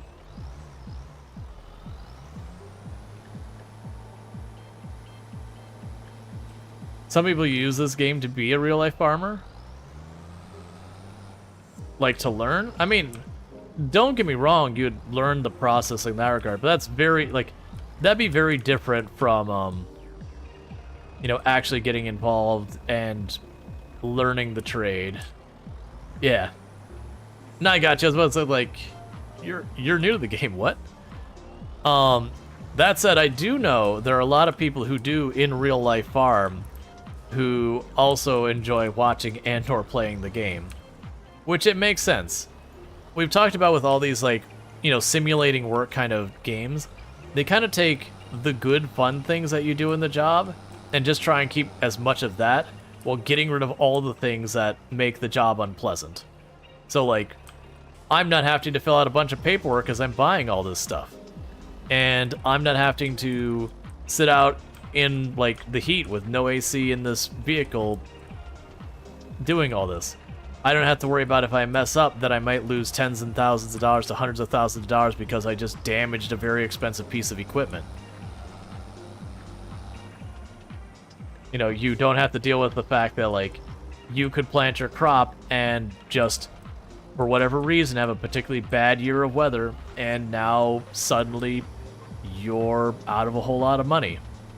You don't need to smell the cows, pigs, and sheep. Yeah, you don't have the very many pungent smells involved in farming, including fertilizer and a lot of the animals and all, like, those things. You don't finish your workday and go home and go, my back hurts so much.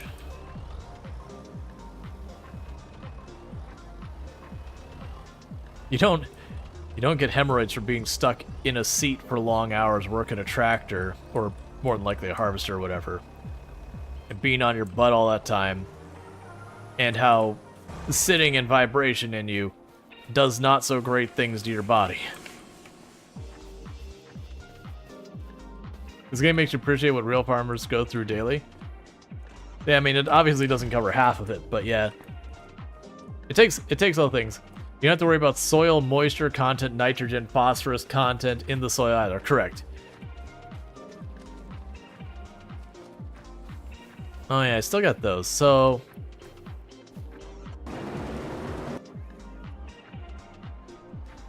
yeah, so what we're gonna do is we got the spinach still going here.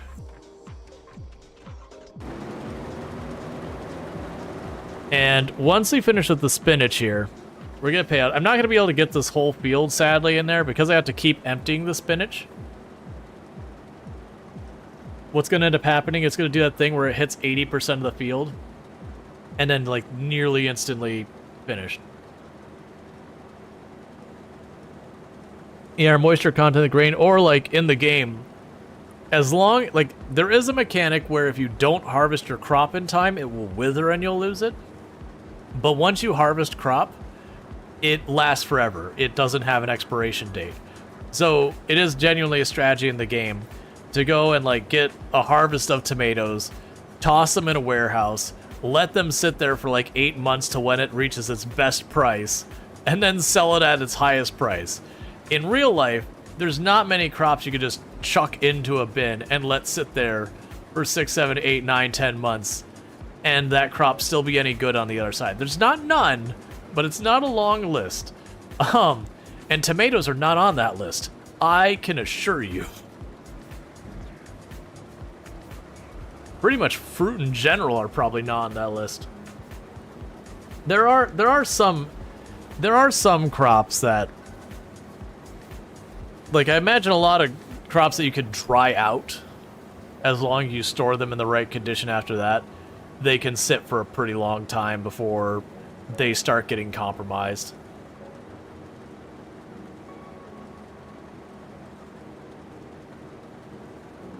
But when you consider all the things that people eat, there's not many that you could just chuck into a dryer and still be any good.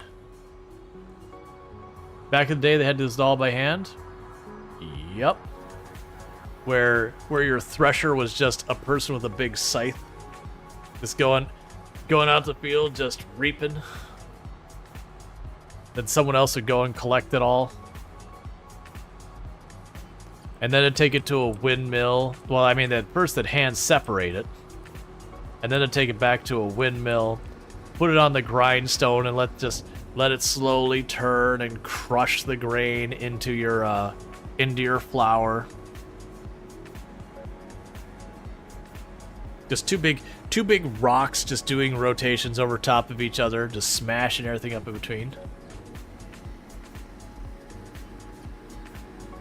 Lots of fruits and veggies can be kept in nitrogen atmosphere to not rot for months to years. My question is that a normal practice you do just at any farm, though? Like, genuinely naive on this one. Like, I don't imagine it's a normal practice to harvest, like, an entire field of spinach, take it back to the barn, you know, take it back to, like, some silo full of nitrogen. So I guess it's a matter of, you know, can you versus do you kind of thing. The vehicles are cool, we can do that. Oh yeah, no, like macro scale, like industrial scale equipment, regardless of whether it's farming or mining or whatever, it is all impressive stuff. Like, I still think the most impressive thing I've seen in real life was it was a glorified dump truck, but it was for like a strip mining kind of thing. And like me standing at full height, and I'm a little over 6 feet tall, and with the wheel, so you know you have like, there's the rim and there's the tire. The tire on the bottom, me standing up, was not quite as tall as the bottom rubber from like below the rim. And that just gives you the scale, because it's like this someone grabbed a dump truck and just took like the scale tool in some like image editor and just dragged it to be that size. It was like just proportionally just bigger. It's common enough to allow places to sell fruits and veggies all year round. I mean, that makes sense. So using nitrogen's thing called putting it in CA or controlled atmosphere storage, it's common where you live. Gotcha. I just didn't know. Makes sense. I was curious if it was like an expensive thing to do to just have a nitrogen environment. I guess it wouldn't be. We have nitrogen in our atmosphere. You just have to probably chemically separate it. We're sort of removing oxygen from the atmosphere so that things don't decay.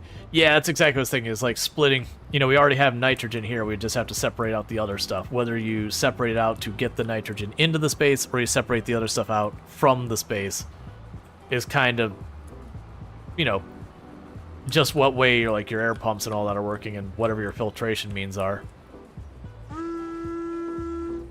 Things like apples that have to be kept in storage for several months till off season, depending on where you live and are supplied. Yeah, because apples don't keep super well. Is this game buggy or are they good at fixing things? It's like, there's not no bugs, but it's pretty mild. And thank you so much to the Origami Guru for the raid. I do hope you had yourself a good stream. And what were we playing today? Let me get you a shout out. It helps if you put the Origami Guru, just don't try and go straight for Origami Guru. So shout out. For those who don't know, the Origami Guru, another fantastic content creator on the platform. According to Twitch, was playing Just Chatting. I have a feeling there's probably more to that, but also plays a whole bunch of stuff. Seen them play a lot of the similar games, a lot of simulation, all that stuff over there as well. So if you like a lot of what's happening here, you'll probably like it there too. But yeah, so what are you playing today? How did it go? All that good stuff. But thank you again so much for that raid.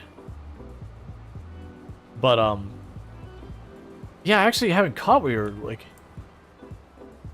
I'm pretty sure I saw you play SnowRunner not super far back. Just doing some 7 days. Gotta hit the raid and run. No problem. Absolutely no problem. So yeah, if you like 7 Days to Die, you can find it over there with, the Origami Guru.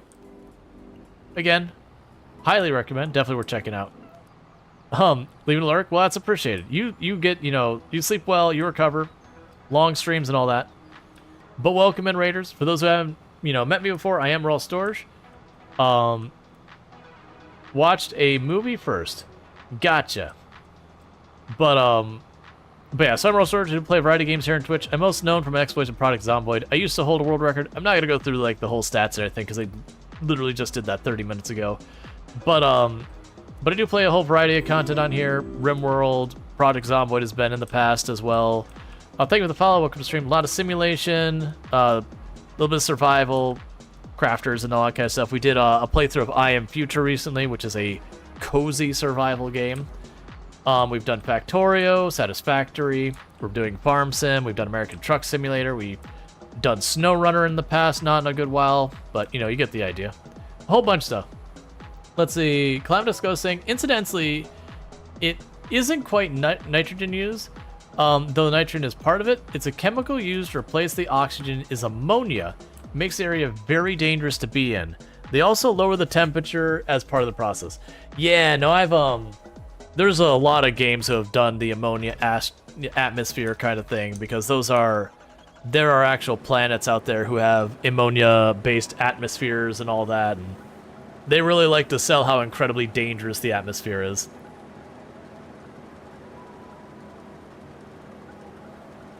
I'm trying to remember. I think it was ammonia that I used to cure copper. Or I guess not cure it, oxidize it. Yeah, I'm pretty sure it was ammonia. So, a long while back, I made a jewelry box in woodshop and all that. When, like, we're talking a long while back, like 20 plus years. So I made a jewelry box in woodshop where, you know, I took cherry wood and I cut up, made this really nice jewelry box and all that. But the thing I did that was really kind of cool is on the top of it, I had inlaid, it was a sheet of copper. And what I did is I used leaves to make this, like, kind of stamps for it. And I put those on the copper. And that was just kind of placeholder. So if anyone's ever done the thing where you take, like, a crayon and you put wax down and then you put, like, ink over it and the ink won't stick, it's the same idea.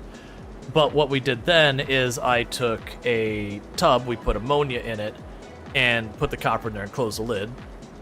And it's just kind of one of those things that we had that just kind of stay in there, and it caused the copper to react and caused it to get that greenish, bluish green color that copper gets once it's exposed too long to different chemicals. But it basically does that really fast. And by really fast, we're talking a couple of days. But yeah, nuts, so 300 parts per million ammonia will make your lungs seize up. Well, I definitely got a breath of that ammonia when I was opening it to take it out. Not probably, like, it's nothing dangerous, like, I didn't get, like, hospitalized. But it's definitely one of those things you got a breath and just, it burned. It's definitely one of those things that it burned and made you cough real bad. Which obviously is probably not actually that much in there still at that point with all the reactions going on in there. But I definitely remember it being ammonia that we used to cause the copper to change. I don't know the chemical reaction related to it, like, was it causing the oxygen to do something weird? Was it the ammonia itself reacting to the copper? I don't know. I just know that the ammonia and copper in a box caused the copper to turn bluish green fast. Which is, for those who don't see when copper oxidizes, that's just what it does. So I assume it caused the copper to absorb the oxygen, is what I'm guessing happened. Because that's the oxygen, you know, the oxidation. That's the reason why you got, like, these old buildings that had copper back in the day, like, in the 50s and all that, because it was just a very pretty thing. It was cheaper than gold. And it was, like, very nice looking. And now they're all like that, that bluish green color. Or like the Statue of Liberty. It's the same effect. Let's see, was that science camp? We probably had 8 or 9 mixed salt Windex and bleach together. Kind of made a lava lamp, and the salt floating to the top got quite dizzy afterwards. Yeah, there's lots of stuff that was wild reactions. You got to be careful with some of those things. Bleach is one of those chemicals you can mix with a lot of things and get a real bad time. Like, I've unintentionally made tear gas when I was cleaning stuff because I was mixing, or I was, oh, what was it? It was bleach and something else when you put it together. Base is like, pretty much makes tear gas. And so I was in an enclosed bathroom, like cleaning the shower up, and, you know, the first thing I worked, you know, got most of it, but it wasn't really as clean as I wanted. So went in with the bleach, the two went together. And, like, instantly, just whole face tears running down, everything burned and everything. It's just like, nope, gotta get out of this room. Whatever I just put together, this is not okay. And from what I recall, it was, like, a common mistake that people make. Was it baking? No, it wasn't baking soda and bleach. What was it? I don't remember. But you basically... Yeah, it might have been... Yeah, I don't think, well, it wasn't like mustard gas, but it was again, like a thing that's like super, like everything burned, my eyes were just like watering, whatever it was, like the moment the bleach got to it, it was just like instantaneously, you know, whole face is just running, like there was like, you know, I didn't know what I had done, but it was like very clearly like this is a bad chemical reaction, you know, popped the window and got out. You know, and then I was like, all right, well, let's be real careful about that in the future. Like, whatever the first thing I used, it was some type of, like, powder that, you know, you wet it, you put the powder on it, you wet it, and you try and, like, use the grit of that to clean it up. And then the next one is like, all right, well, let's hit it with some bleach. And it was whatever that powder was, plus the bleach, was just not an okay chemical reaction. That was, like, first apartment ownership kind of mistake.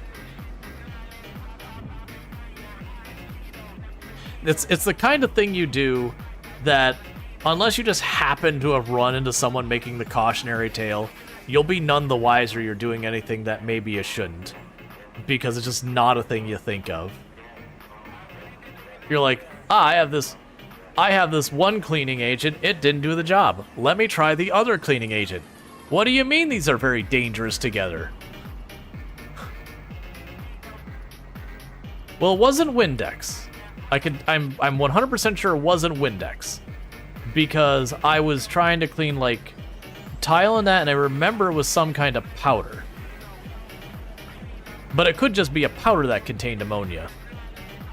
Because, like I said, I remember it was some type of powder that came in, like, a cylindrical can, and that, you know, like for cleaning tile or whatever, and you put that stuff on it, you get a little water on, like, you get like a damp cloth, whatever, and you kind of scrub it in there.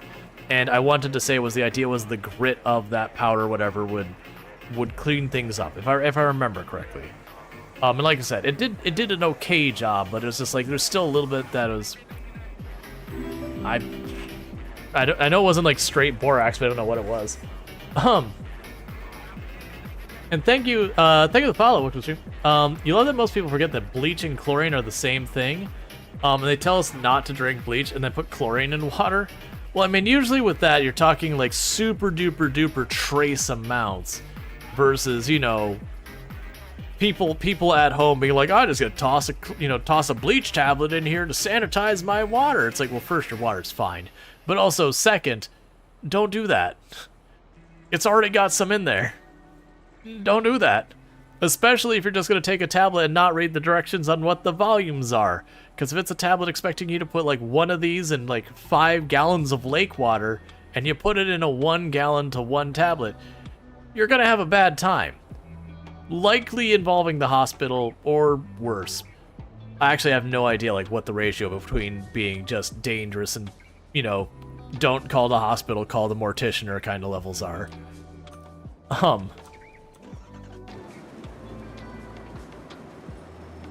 But yeah.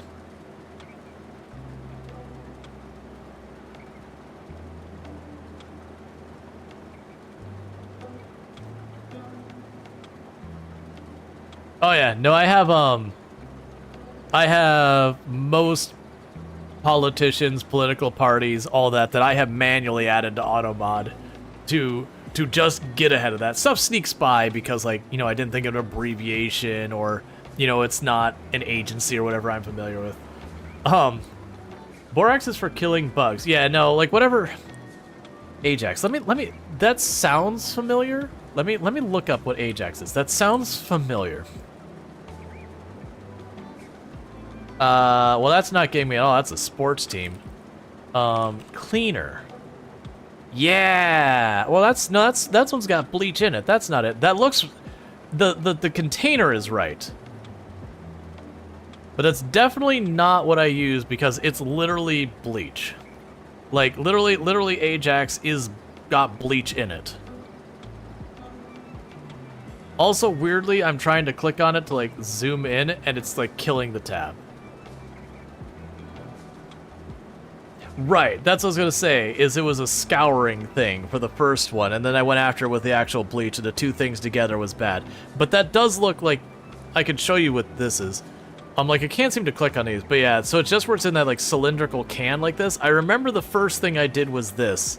Or maybe I didn't add bleach to it. Maybe this was the bleach and it was the other thing, because one was a liquid and one was a powder. And I definitely remember I was using the powder to scour, and then I went in with some liquid, which I assumed, you know, I added bleach to it, or it may have been chlorine, whatever, it's the same thing.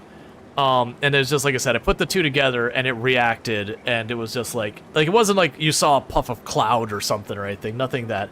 It was just very clearly I put it together and instantly, like, my lungs burned and all that. Yeah, no, I don't think it was Windex. Maybe it was, like, I mean, I was 19 or 20 or whatever at the time.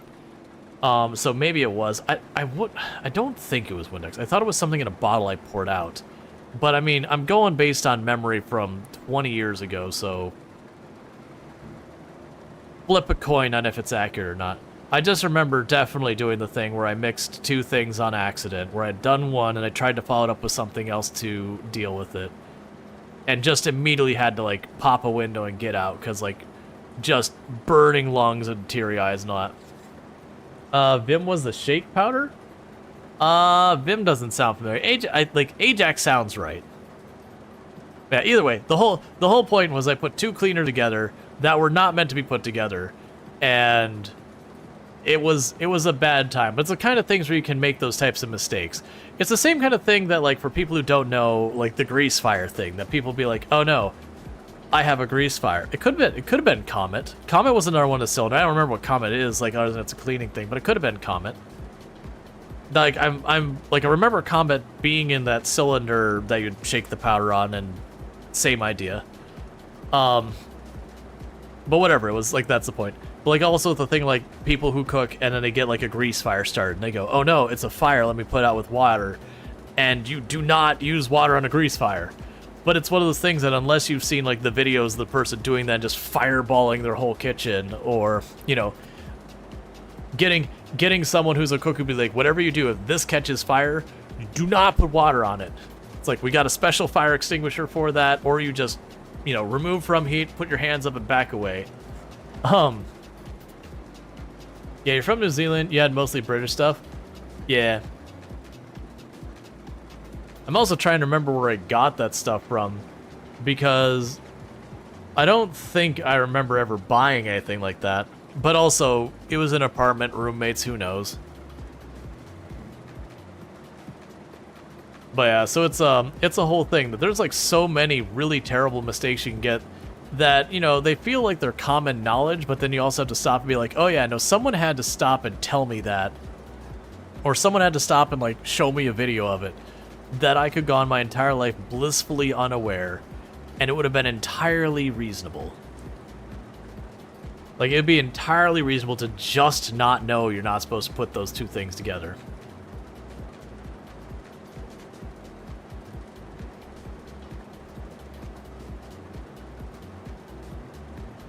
The 20-year box from the old tenant?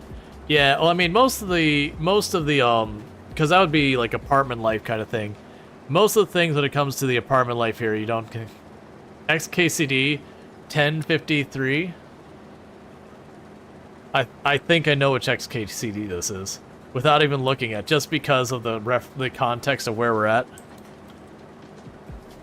Let's see if it's... Nope, that's not what I was thinking of. For those who don't know, it is a meme about there is, like, if it exists, there is a relevant XKCD. XKCD is a really fun comic. I'll just show this real fast. You won't be able to read it. But it says, try not to make fun of people for admitting they don't know things, because for each thing everyone knows, quote unquote, by the time they're adults, every day there are on average 10,000 people in the US hearing about it for the first time. A fraction who have heard of it at birth, 0%. Fraction who have heard of it by 30, 100%. US birth rate, 4 million. Number hearing about it for the first time, 10,000 a day. So they showed their math. If you make fun of people, I train them to tell me when they have those moments, and I miss out on the fun. Diet Cokes and Mentos a thing? What's that? Oh man, come on. Here, we're gonna go find a grocery store. Why? You're one of today's lucky 10,000. Yup. The Mentos and Diet Coke one is a really interesting one as why that happens as well. It has to do with the texture of the Mentos, not necessarily what it's made out of. It causes the carbonation to react violently. Which I always found fascinating, because you're like, oh, it's just mint or something. That Coke just doesn't like mint. It's like, well, no, actually, it's this Mentos candy coating has like pits in it, and it causes the reaction. Like, I think there is something to the chemical as well, but it's like primarily the texture of the outside of the candy coating that causes it to react so violently.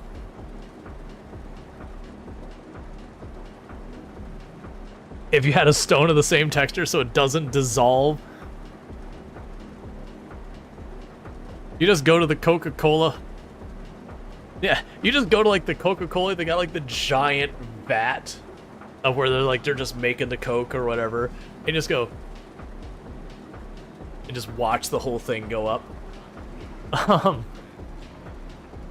You know there's that one disgruntled employee who's like, one more push, you know, just office notice, or not office, the office, I don't remember, the office thing, just like that one more push, I'm gonna show up here with the largest the largest box of Mentos you've ever seen. It was a texture that would react to every carbonated drink, so it doesn't make sense. Yeah, I mean, why? I thought it was. Let me check. We can figure this out. We have science. Coke and Mentos. Why does it react? Mentos candies contain millions of cavities that remain unwetted when added to soda, providing a pre-existing bubbles into it which dissolve carbon dioxide and can escape. The rising bubbles react to the carbon dioxide still dissolved in the soda, causing the carbon dioxide to be freed and creating even more bubbles. The many small pores in the surface of the Mentos speed up the release of carbon dioxide and the gas of the soda, causing the foam to erupt super fast rate. So yeah, it is actually the thing. And I actually don't think it is strictly Coca-Cola. I actually believe it is a lot of different sodas that'll do it too. Let's see, Mythbusters broke it down to nucleation and the chemicals. Yeah, I was gonna say, I thought it did work with almost all drinks. Or all carbonated drinks. You don't believe anything you find unless you perform an experiment live on stream to So I've done Mentos and Coca-Cola in just like, you know, where you take the little bottle, you just drop it in, you point it away kind of thing. I've done that one. I wanna see it on an industrial scale though. Yeah, root beer creates a lot of foam. Coke just works quick.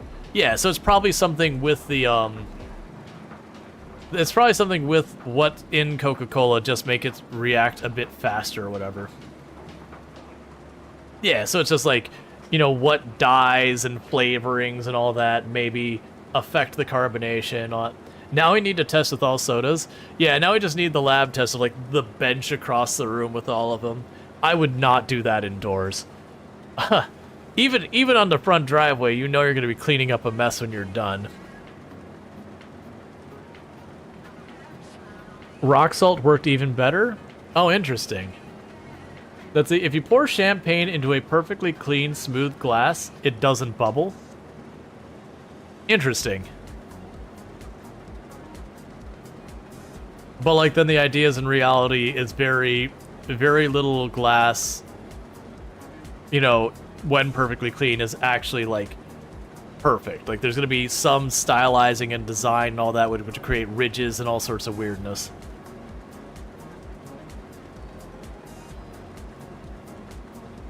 Yep, bubbles come from dust.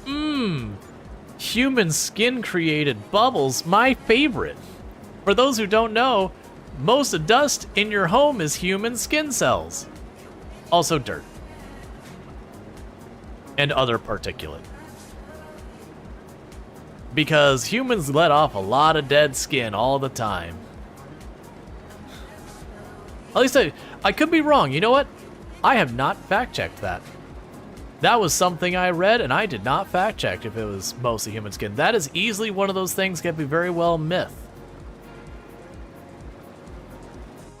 Could we get a you know, a check of the composition of our air and what percentage of it is human skin cells in your home? No, I'm teasing. But yeah, it's one of those things. Not in your house. You live in near farmland. There's plenty of dust is dirt. Yeah. That is one of those ones I'm like... It is one of those ones that's like, wait a second, I didn't fact check that at all. And it's like, you know what? That's one of those things I heard, and I just rolled with it. That very well could not be true.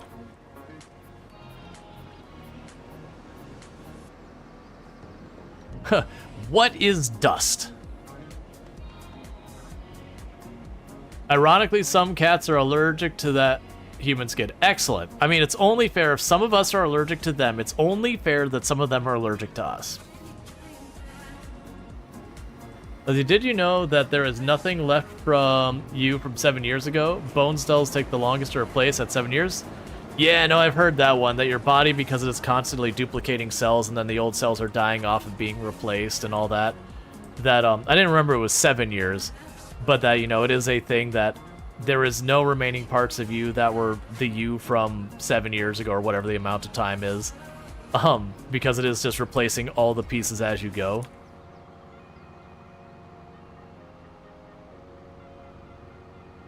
Ship of the sus? Theosis? I don't know that word. Yeah, where you replace the whole ship. Is it the same ship that you started with? Because if you replaced it all at once, then the answer would certainly be no. But if you replaced it little bit at a time, then yes.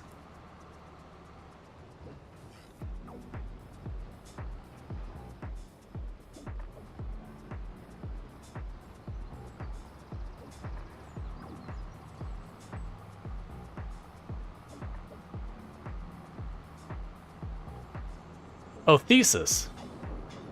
I know that word.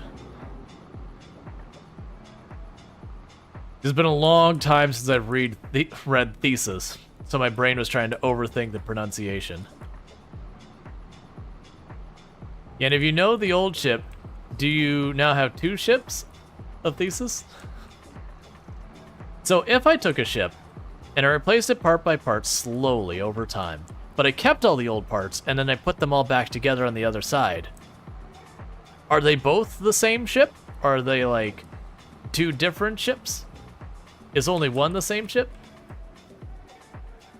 You'd say, well, yes, the parts are all different and the same, and the essence of the ship is still remains. The shape is not the same. Let's see, you're not the same as the one plank second ago. Neither is the ship.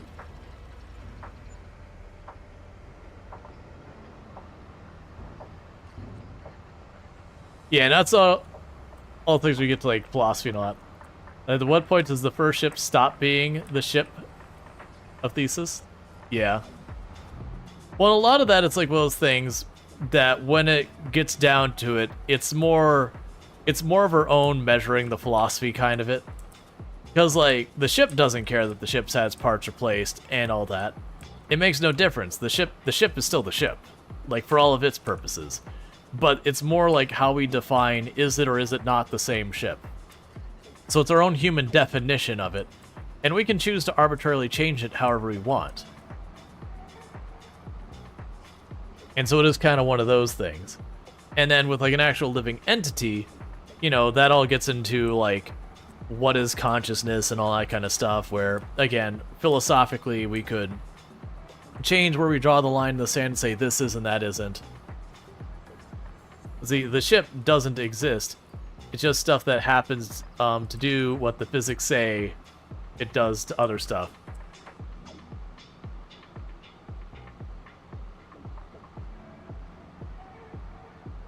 Yeah, but it's just kind of one of those things that's like, that's getting down to philosophy and definitions. It's kind of like how we can argue what is and is not life. And you say, well, based on this definition, it is life. And then we revise the definition, well, now it's not life. And then we revise the definition again, it is life. But if you actually go to, like, the single-cell organism that we are arguing is or is not life, the single-cell organism, it makes no difference. It doesn't care. It's still impacted the exact same way.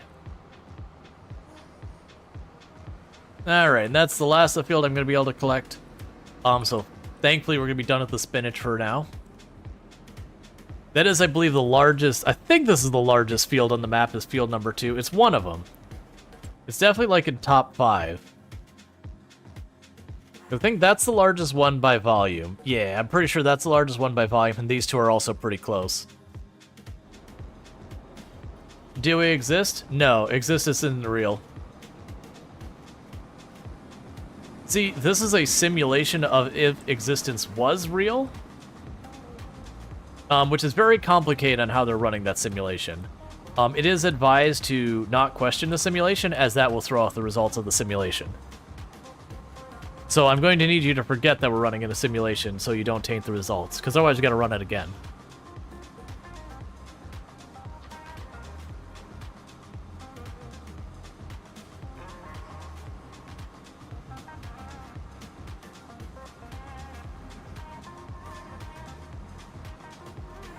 You just made the mistake of doing a parsnip field and a massive field. I'm so sorry for your loss. For those new to the game, if you're not playing with another human being, be very careful about taking the root crop. The root crop aren't terrible if you got 2 actual living, breathing people who you can coordinate between. It can actually be an interesting and enjoyable crop if that's the kind of thing you're into. But with the AI, it is a real bad time. And then doing it solo sometimes cannot be done depending on what equipment they give you. So be real careful about the root crop, which is carrots, parsnip, and red beet. Let's see, phenomena stay the same. It's often just language issue. Sadly, some disciplines science argue about the linguistics of their field in papers, even though they're not linguists. Yep. And thank you for the follow. Welcome to stream. And you got a rented trailer that is too tall. I had that. It wasn't Parsnip. It was... What was the one we did to the way north? It doesn't matter. Like, whether it's parsnip, carrot, or red beet, it's all different flavors of the same bad time. And yeah, I had the same thing where I like tried to like really adjust the arm and get just right. Like I could like really wedged up against it. I could get it to work. But I had to like wedge up against it, which means I'd go like 3 feet and then it'd be like, ah, sorry, you're blocking the way. Or I'd go slightly out and it would stop work. Is like we took a bad loss in that one. Okay, so with that, we got our contract done. So I don't have any contracts outstanding. I'm not buying any of that. Our field, we topped off all those. The sawmill's fine. So with that, it is time to advance day. Let's see, based on your hypothetical, if you replace all the parts of this ship, a piece at a time, the ship remains with the majority of its parts in a congruous form. If you then reassemble the parts into a ship, it would be a new ship assembled of used parts, because the ship in this concept is embodied by the parts, which does not spontaneously move. Yep. And that's a fair. Like, that's the thing. It's with going with all that. It is semantics in the sense of we are arguing like what is and isn't, and like I said, we can change that definition. Like that's our human perception of it. The tractor would fit under either. You're saying not dealing with this. That's basically where I got, is I put up with it for about 5-10 minutes and went, you know what? Never mind. I'm over it. You do have trailers who let's see, or do trailers only back dump to sell points with low overguard? No, you have some trailers can back dump, some trailers can side dump, some trailers can do either. Like either or. So you do actually get a bunch of trailers that have different ways they can, you know, dump this stuff out of them. So it is on the player to be like, hey, actually this spot's gonna be really, really difficult. Yeah, now if you had a recent save, that is one of the things you could do. A lot of times you just don't have a recent save. Yeah, the downside is there is a mechanic with that the crops. So I believe if you leave the crops in the field, you will not be penalized any more than your lease. If you were to take the crops and pull them up and not finish the contract, I believe you will be penalized for the amount of crops you have quote-unquote ruined or whatever.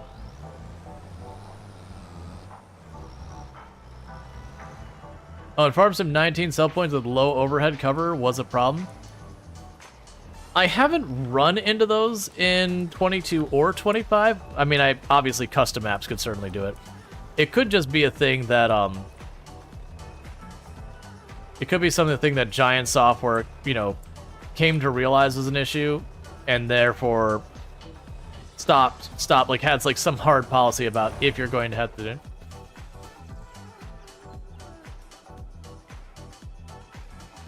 Is that, am I seeing bullying there? No, it's fine. It jumped on your misspelling. Because your misspelling can be used as an insult for people. Obviously that was not what was intended. It was just like an honest typo. At least I believe so. I mean, it wouldn't make sense as the insult version. You get the one too? Yeah. That's what I had as well, as it was the least stuff. Let's double check to make sure it wasn't going to be another one popping out. Yeah, we're good. Alright, so we're going to deliver this because we might as well do that.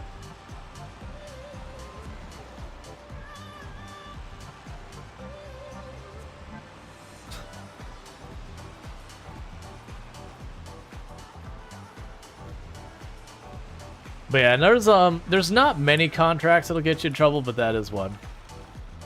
More better is best better. Yeah, the one you owned is also too tall. Yeah, you typoed and autocorrect didn't correct as always. Yeah, well, I mean, the problem is git as in G-I-T is an actual word, but it's generally used as an insult.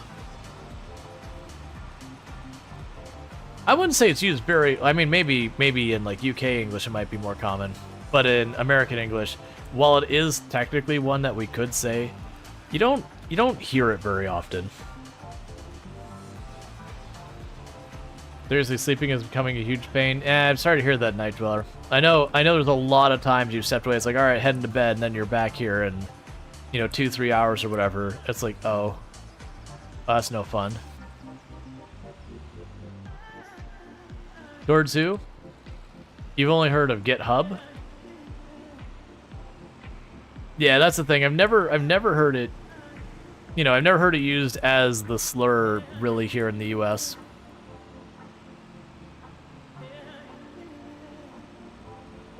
Isn't that what used on GitHub? Well, Git is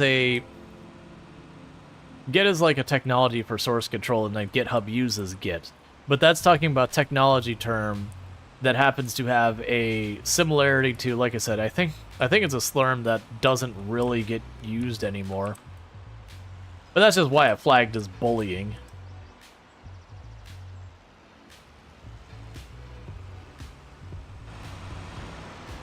So you've heard it used, but you think it's a safe slur. That's kind of where I'm at. It's like, it'd be like calling someone dumb. Like, it's like, okay, it's an insult, but like, obviously being rude and insulting is gonna get people to be like, hey, don't do that. But it's not one of those ones that, you say and you're like, hey man, that is not okay.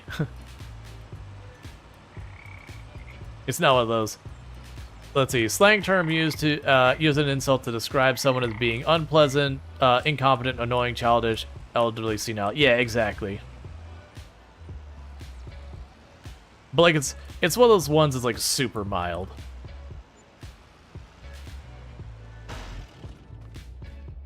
Like, obviously if you pop in chat and you're sitting there started throwing insults around at people, I'll be like, hey man, like, there's your warning. Don't, but obviously that's not how it was being used, so it's like totally fine. Like, it was still being used and like meaningfully insulting, that'd be a whole thing.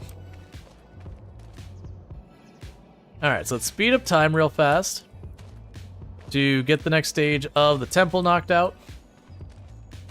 How are we doing on time? Let's think about 20 minutes or so.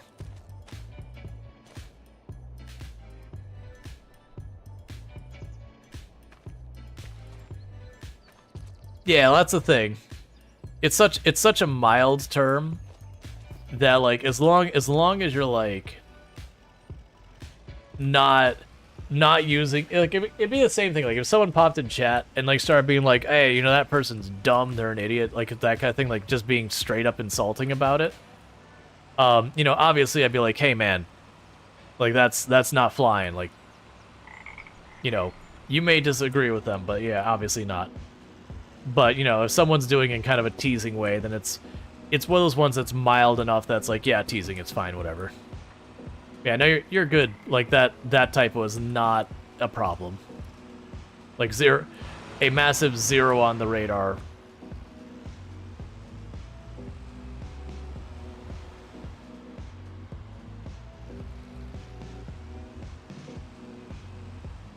Oh yeah, no, we're talking GIT.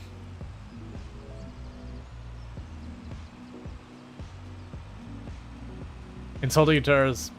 Well, I do know from the people I've well, yeah, but that's I would argue in that case, Otan, the word get is just too commonly used in a non-insulting manner for it to realistically be put on any type of moderation. Because I would argue that the primary use of that, because again, our channel is in English. So if people start speaking other languages, then that becomes a thing I gotta deal with. But the primary and most common use of the word is totally fine. I would also argue that its use as an insult is extremely uncommon in English channels. So, taking the time to have it as a censored word would be that. Versus GIT, get.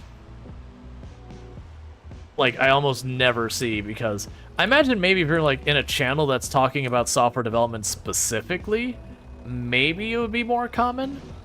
But even then, like, we talk software dev sometimes here, and I don't think we've mentioned GitHub before, but actually talking about Git as a source control protocol, framework, I don't know, yeah, I guess it'd be protocol. It's just one of those things that it's so infrequent and so niche that it's probably best to just assume it's the insult. Because it is one of those things that, like, if someone says a word, I'm like, no, just allow that word going forward. That's a thing. Yeah, and I'm also thinking it's because it was prefixed with U before it as well.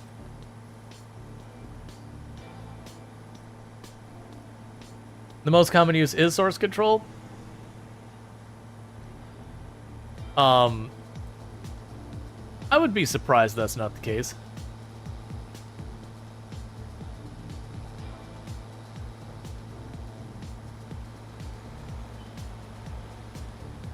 Yeah, I know Carrie the label... Carrie, it's fine. Larry the cable guy does the whole "geeter done" kind of thing. But that's like a deliberate mispronunciation.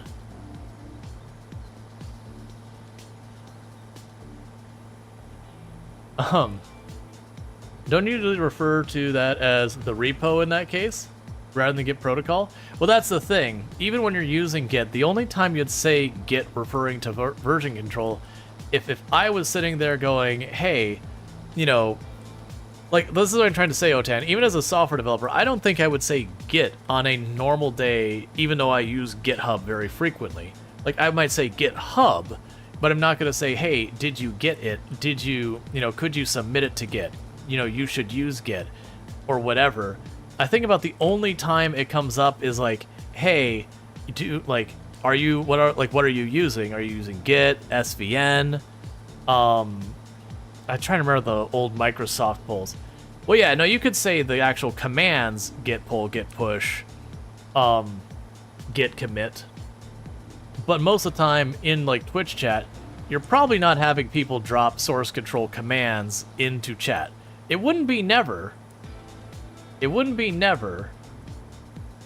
But it would probably be very infrequent. Even within channels that are talking software dev, unless we are specifically talking about, hey, does anyone know the command that does whatever? Does the Optane talk about illegitimate offspring in that? Right, and it's not censored? My point?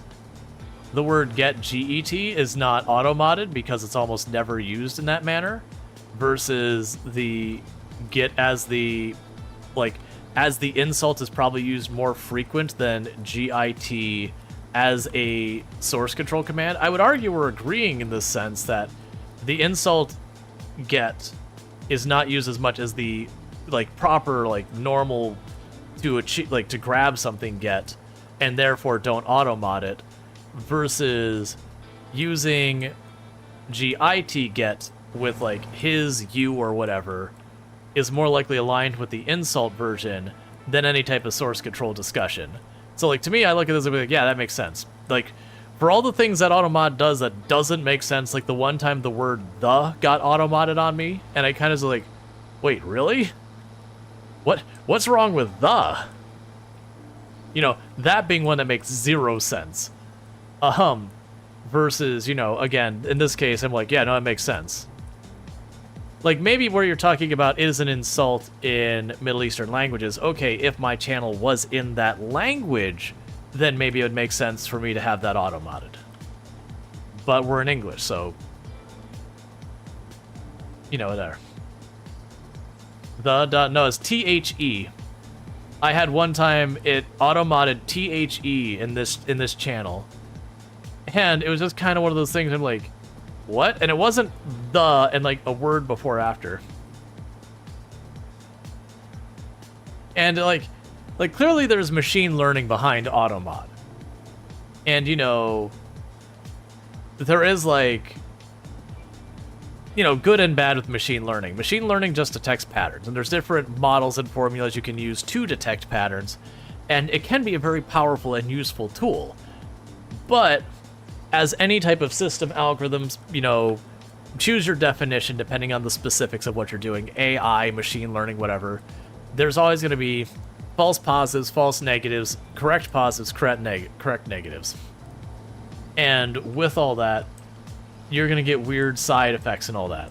So if you got something wrong with your model or the data being consumed, you're going to get bad data out. The old garbage in, garbage out. Choose your word for garbage. There's many ones that say it. But yeah. Well, I think because I allowed it, it's going to just allow it now. Because it did go out of the way and just say, just allow that. Because like if I'm sitting here and in all the time I've streamed, I've never seen that as an insult. And again, like on the level of insult, it's real mild. If we do actually have someone who pops in here and starts going and, you know, insulting people, calling them gits and all that, and we have that bridge, we walk that path, then we can deal with it then. I can go and put on my mod hat and hit ban on someone if they start just insulting other people in chat. Okay, so I need 4 things of beams and 6 things of plates. So beams.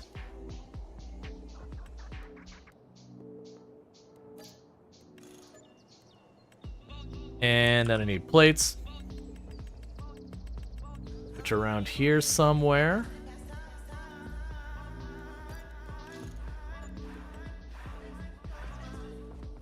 Also, don't test mod? Yeah. Yeah, that is actually a rule in the channel, is don't test automod. And the reason we have that is early on in streaming, I would have people that, you know, you'd have something weird that would flag automod. It'd be understandable, like, weird. Why did that, you know, flag automod? And so people would start sitting there and like being like, I wonder if automod will grab this. And what would ultimately happen is you'd start with something that is like pretty innocuous and nothing, and it would just step by step get a little bit worse and a little bit worse and a little bit worse. Like, and it's not those things, it's just, well, like, I'm not upset, but it's like, yeah, I actually have that rule, because what happened is people go from something that's like really a nothing burger and they keep inching in until it's like a little bit worse, and you're like, no, actually what you're saying is really a problem. It's like, I get you're trying to find the line in the sand where automod finally says enough is enough, but also you're going from what is not offensive to gradually more and more offensive until it's like, hey, like, don't. And so usually my stance is like, hey, if you want to test automod, just turn automod on your like your own channel. Even if you're someone who doesn't stream, you have a channel, you have a chat, just go there and just start dumping crap in there and see the line in the sand where automod's like, hey, don't do that. But like for here, you'd have people who get to the point where like, all right, well now I gotta step down because the things you're testing automod with are a problem.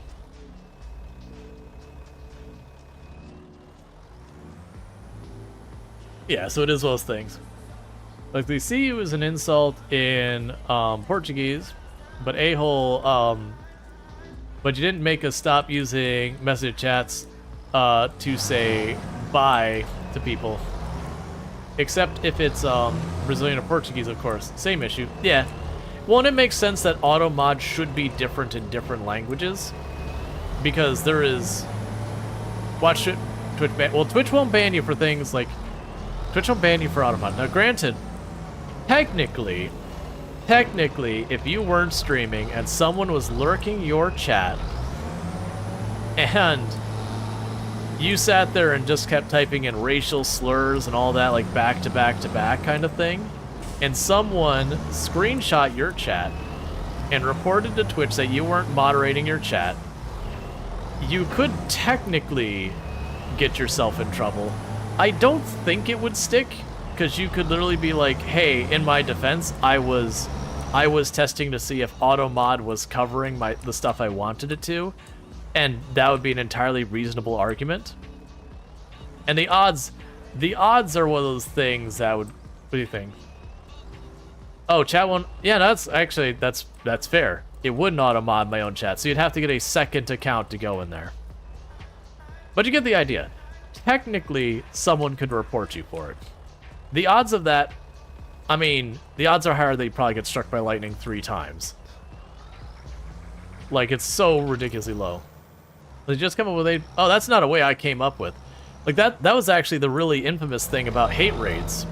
So people hear about the hate raids where, you know, someone drops in and everyone starts shouting racist and, you know, sexist things in a chat and all that. Like, you know, you get the idea. The hate raid is just, you know, a bunch of people, like literally hundreds of people drop into a chat and they just start saying awful racist things, and it completely ruins the whole experience for everyone. Like, the vibe is dead and all that. And that's part of the problem. But the second thing that would happen is then what would used to happen, right, when they first started, is people in the hate raid would screenshot all the racist stuff going on and then report it as you not moderating your channel, which, for the record, literally as part of our agreement for streaming on Twitch, we have an obligation to ensure our chat are following TOS. And it was just kind of one of those things that they would report your channel, and the channels were getting suspended. Because, again, we have an obligation to enforce TOS in our channel, that if you start dropping a bunch of racial slurs, I am going to ban you, because literally if I don't, and it gets reported, I can lose my channel. And so it was a double whammy of things. That, one, it would ruin your stream for the night, because obviously that really kills your headspace. And then on top of that, then your channel gets a temporary ban. And usually, you know, you'd contest and be like, hey, no, I was hate rated. Twitch would look into it and be like, oh yeah, you were hate rated, our bad. We've lifted the suspension, but you know, it'd take a day or 2 or 3 or whatever it was.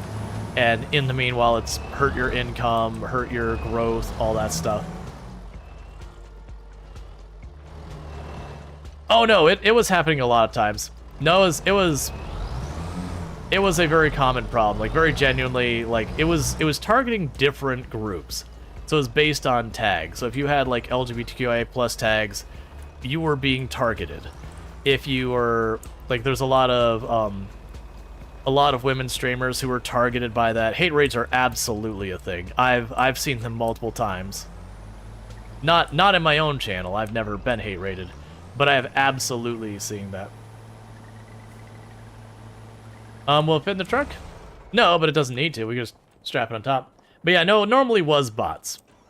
You're not wrong that it normally was bots targeting, though.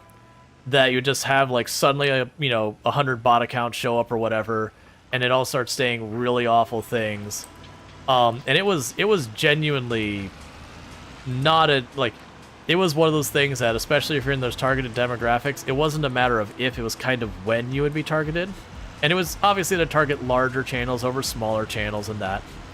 They're still a thing now, but they're pretty rare these days, because between shield mode and all the other stuff that people have done, they don't have nearly the impact. Twitch has also gotten to the point where, you know, when something is like way beyond obviously over the top, like amounts of racism and all that being dumped in, they do take the time to take a peek and be like, okay, was this a hate raid, and not immediately banning people.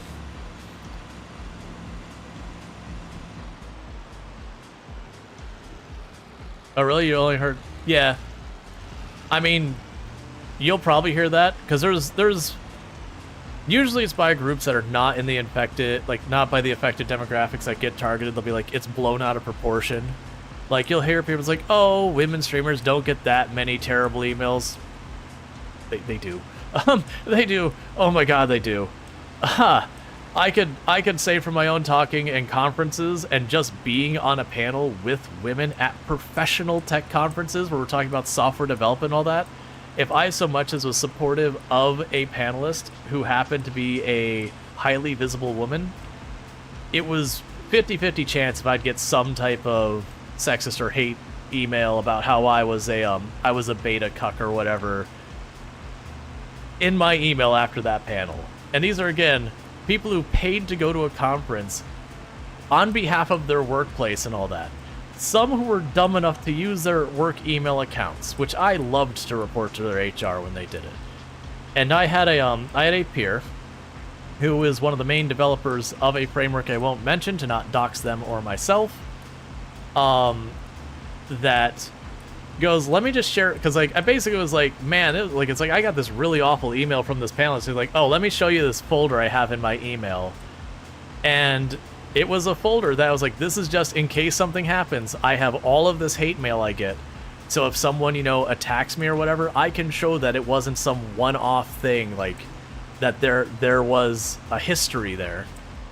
And it was just all the things that, you know, people who would just yell at them to get back in the kitchen, how, you know, it's like they need to get back to women's work or whatever garbage. And it's sad, like it is genuinely still a thing. And it's been improving. To be clear, it has been getting a lot better. But it is still very much a problem.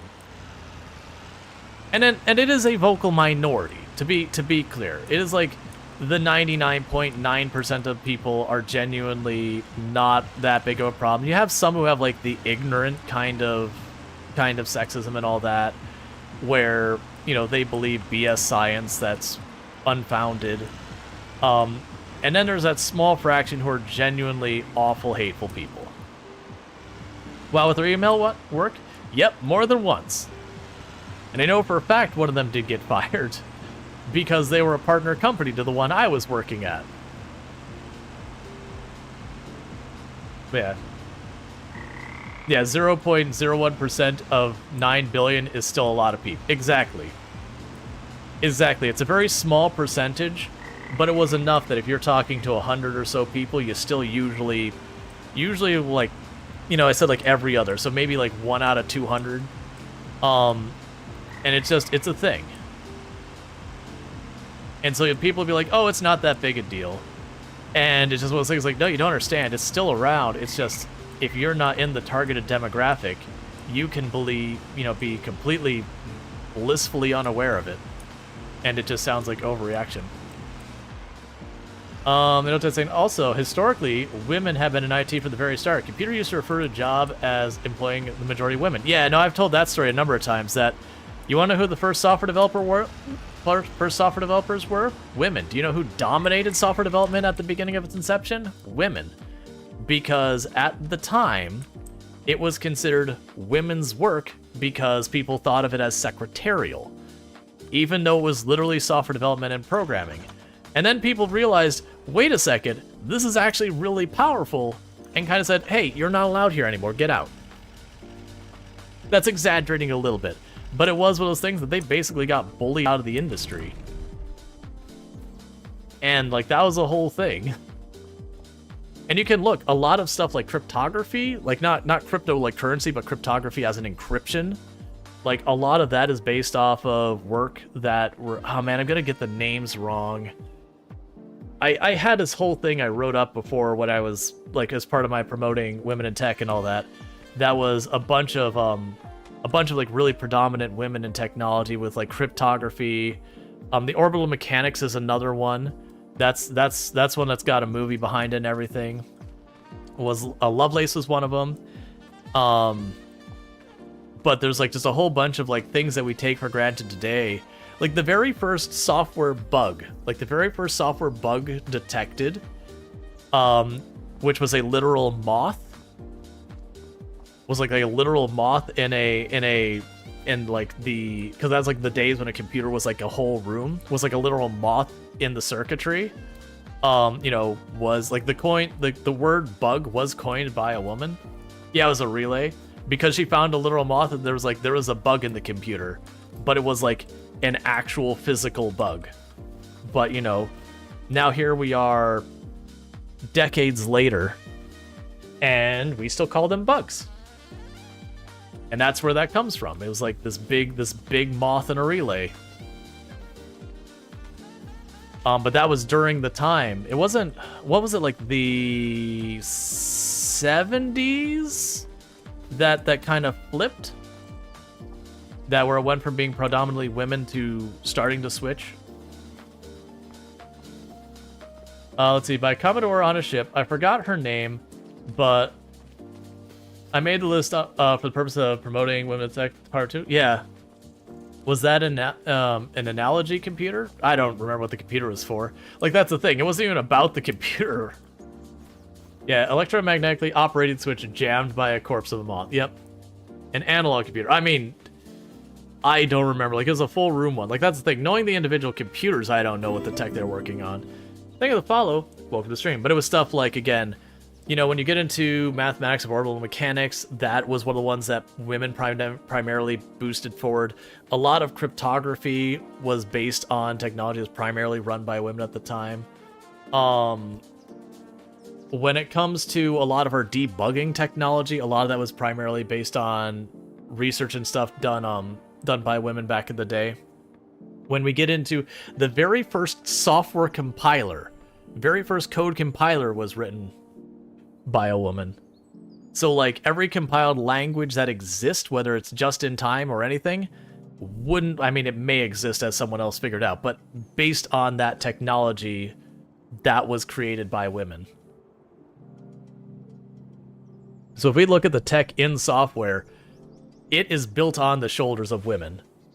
And now it's predominantly a male-dominated job. And like I said, it's getting better. For the record, it is getting better. Though we did take a really bad hit there from COVID. COVID predominantly impacted women and minorities over everyone else. Like, everyone got impacted. But when you look at, like, the ratios. Grace Hopper. Yeah, that's one of them. Yep, Grace Hopper. I'm gonna have to go find that sheet so I can, next time this conversation comes up, I can remember the names. I'm bad at names at error. You can bring up just as many guide names about like who discovered this. Like, it's like I know it's a dude with a beard, but don't tell me. Like, I don't remember what it is. All right, so we don't have any of these we care about. Our stuff is all running just fine. We did our contracts. I don't think there's our contracts I want to deal with right now. Like, the green beans would be good if I had a bunch of stuff I needed doing today, but I don't. You love her talk about a nanometer. I haven't seen that talk. Yeah, so we got this. Like, it was also cool meeting the head of determining whether or not the rocket, I forget her actual title, but she's the one who makes the call, like, do we launch or do we not launch the rocket over at NASA? She's a really cool person if you get to meet her. I don't remember her name. I only got to see her talk once or twice. And it's a bummer that I don't remember her name because it was one of those things I hadn't planned to meet this person. I was just at an event. They're like, oh yeah, this lady's talking. She's like in charge of like launch control at NASA. I'm like, I want to hear the person who's in charge of NASA launch control. And she's like, you know, talking about in that job, it's a really difficult job because, you know, you got to make that call. You've got millions of dollars on the launch pad and you hit the green button. And if everything goes wrong, that's all gone. At the same time, if you say no, a subset of that $1 million also disappears. So there's an expense either way. And you got to be willing to justify, hey, we're not launching because. But it is one of those things that she gets the unilateral decision on it that if someone says, no, I disagree, literally no one's allowed to usurp her on that. It's like, no, I said no, it's not launching. Scrubbed. It's done. Because they need that person who holds the responsibility to make that call and, you know, not have people wishy-washy it. And they always go on the side of, like, safety and all that, you know, these are all experimental vehicles that have, you know, highly volatile fuel, sometimes radioactive substances and everything. It's like, you do not want those to go wrong as much as possible. All right, with that said, chat, we are getting to be about that time. So what is going to end up happening here is we are going to be wrapping up soon, but don't go anywhere because we are going to be raiding out. I've been very much enjoying these conversations. For those who don't know my background, so these days I advocate more with with more of a focus, I should say, more of a focus on people with disabilities and neurodivergent conditions, but my background prior to that was more on women in tech, hence being a lot on that. And the only reason I kind of pivoted from that is there was a lot of resources going into the women in tech at the time, and at the time there was very little going into people with disabilities and neurodivergent conditions. So I opted to focus more. So I say focus because people are multifaceted. If I don't also promote women in tech, well, there's definitely women with disabilities, and vice versa. You know, you got to support them all because any slice you leave out is a slice you're not supporting of the people you're trying to support. But with all that said, I have enjoyed this talk. We're going to go find someone for us to raid and all that kind of good stuff, so hang around for that. We'll try to find someone in the category, someone else we know who makes really good content. If you are watching on YouTube, the stream will be ending abruptly for all of you, so don't forget to like and subscribe. For those over here on Twitch, just hang out for a second. I'm going to go ahead and take us to the ending stream screen. And thank you again so much for everyone popping in with all those raids and everyone who hung out from those raids.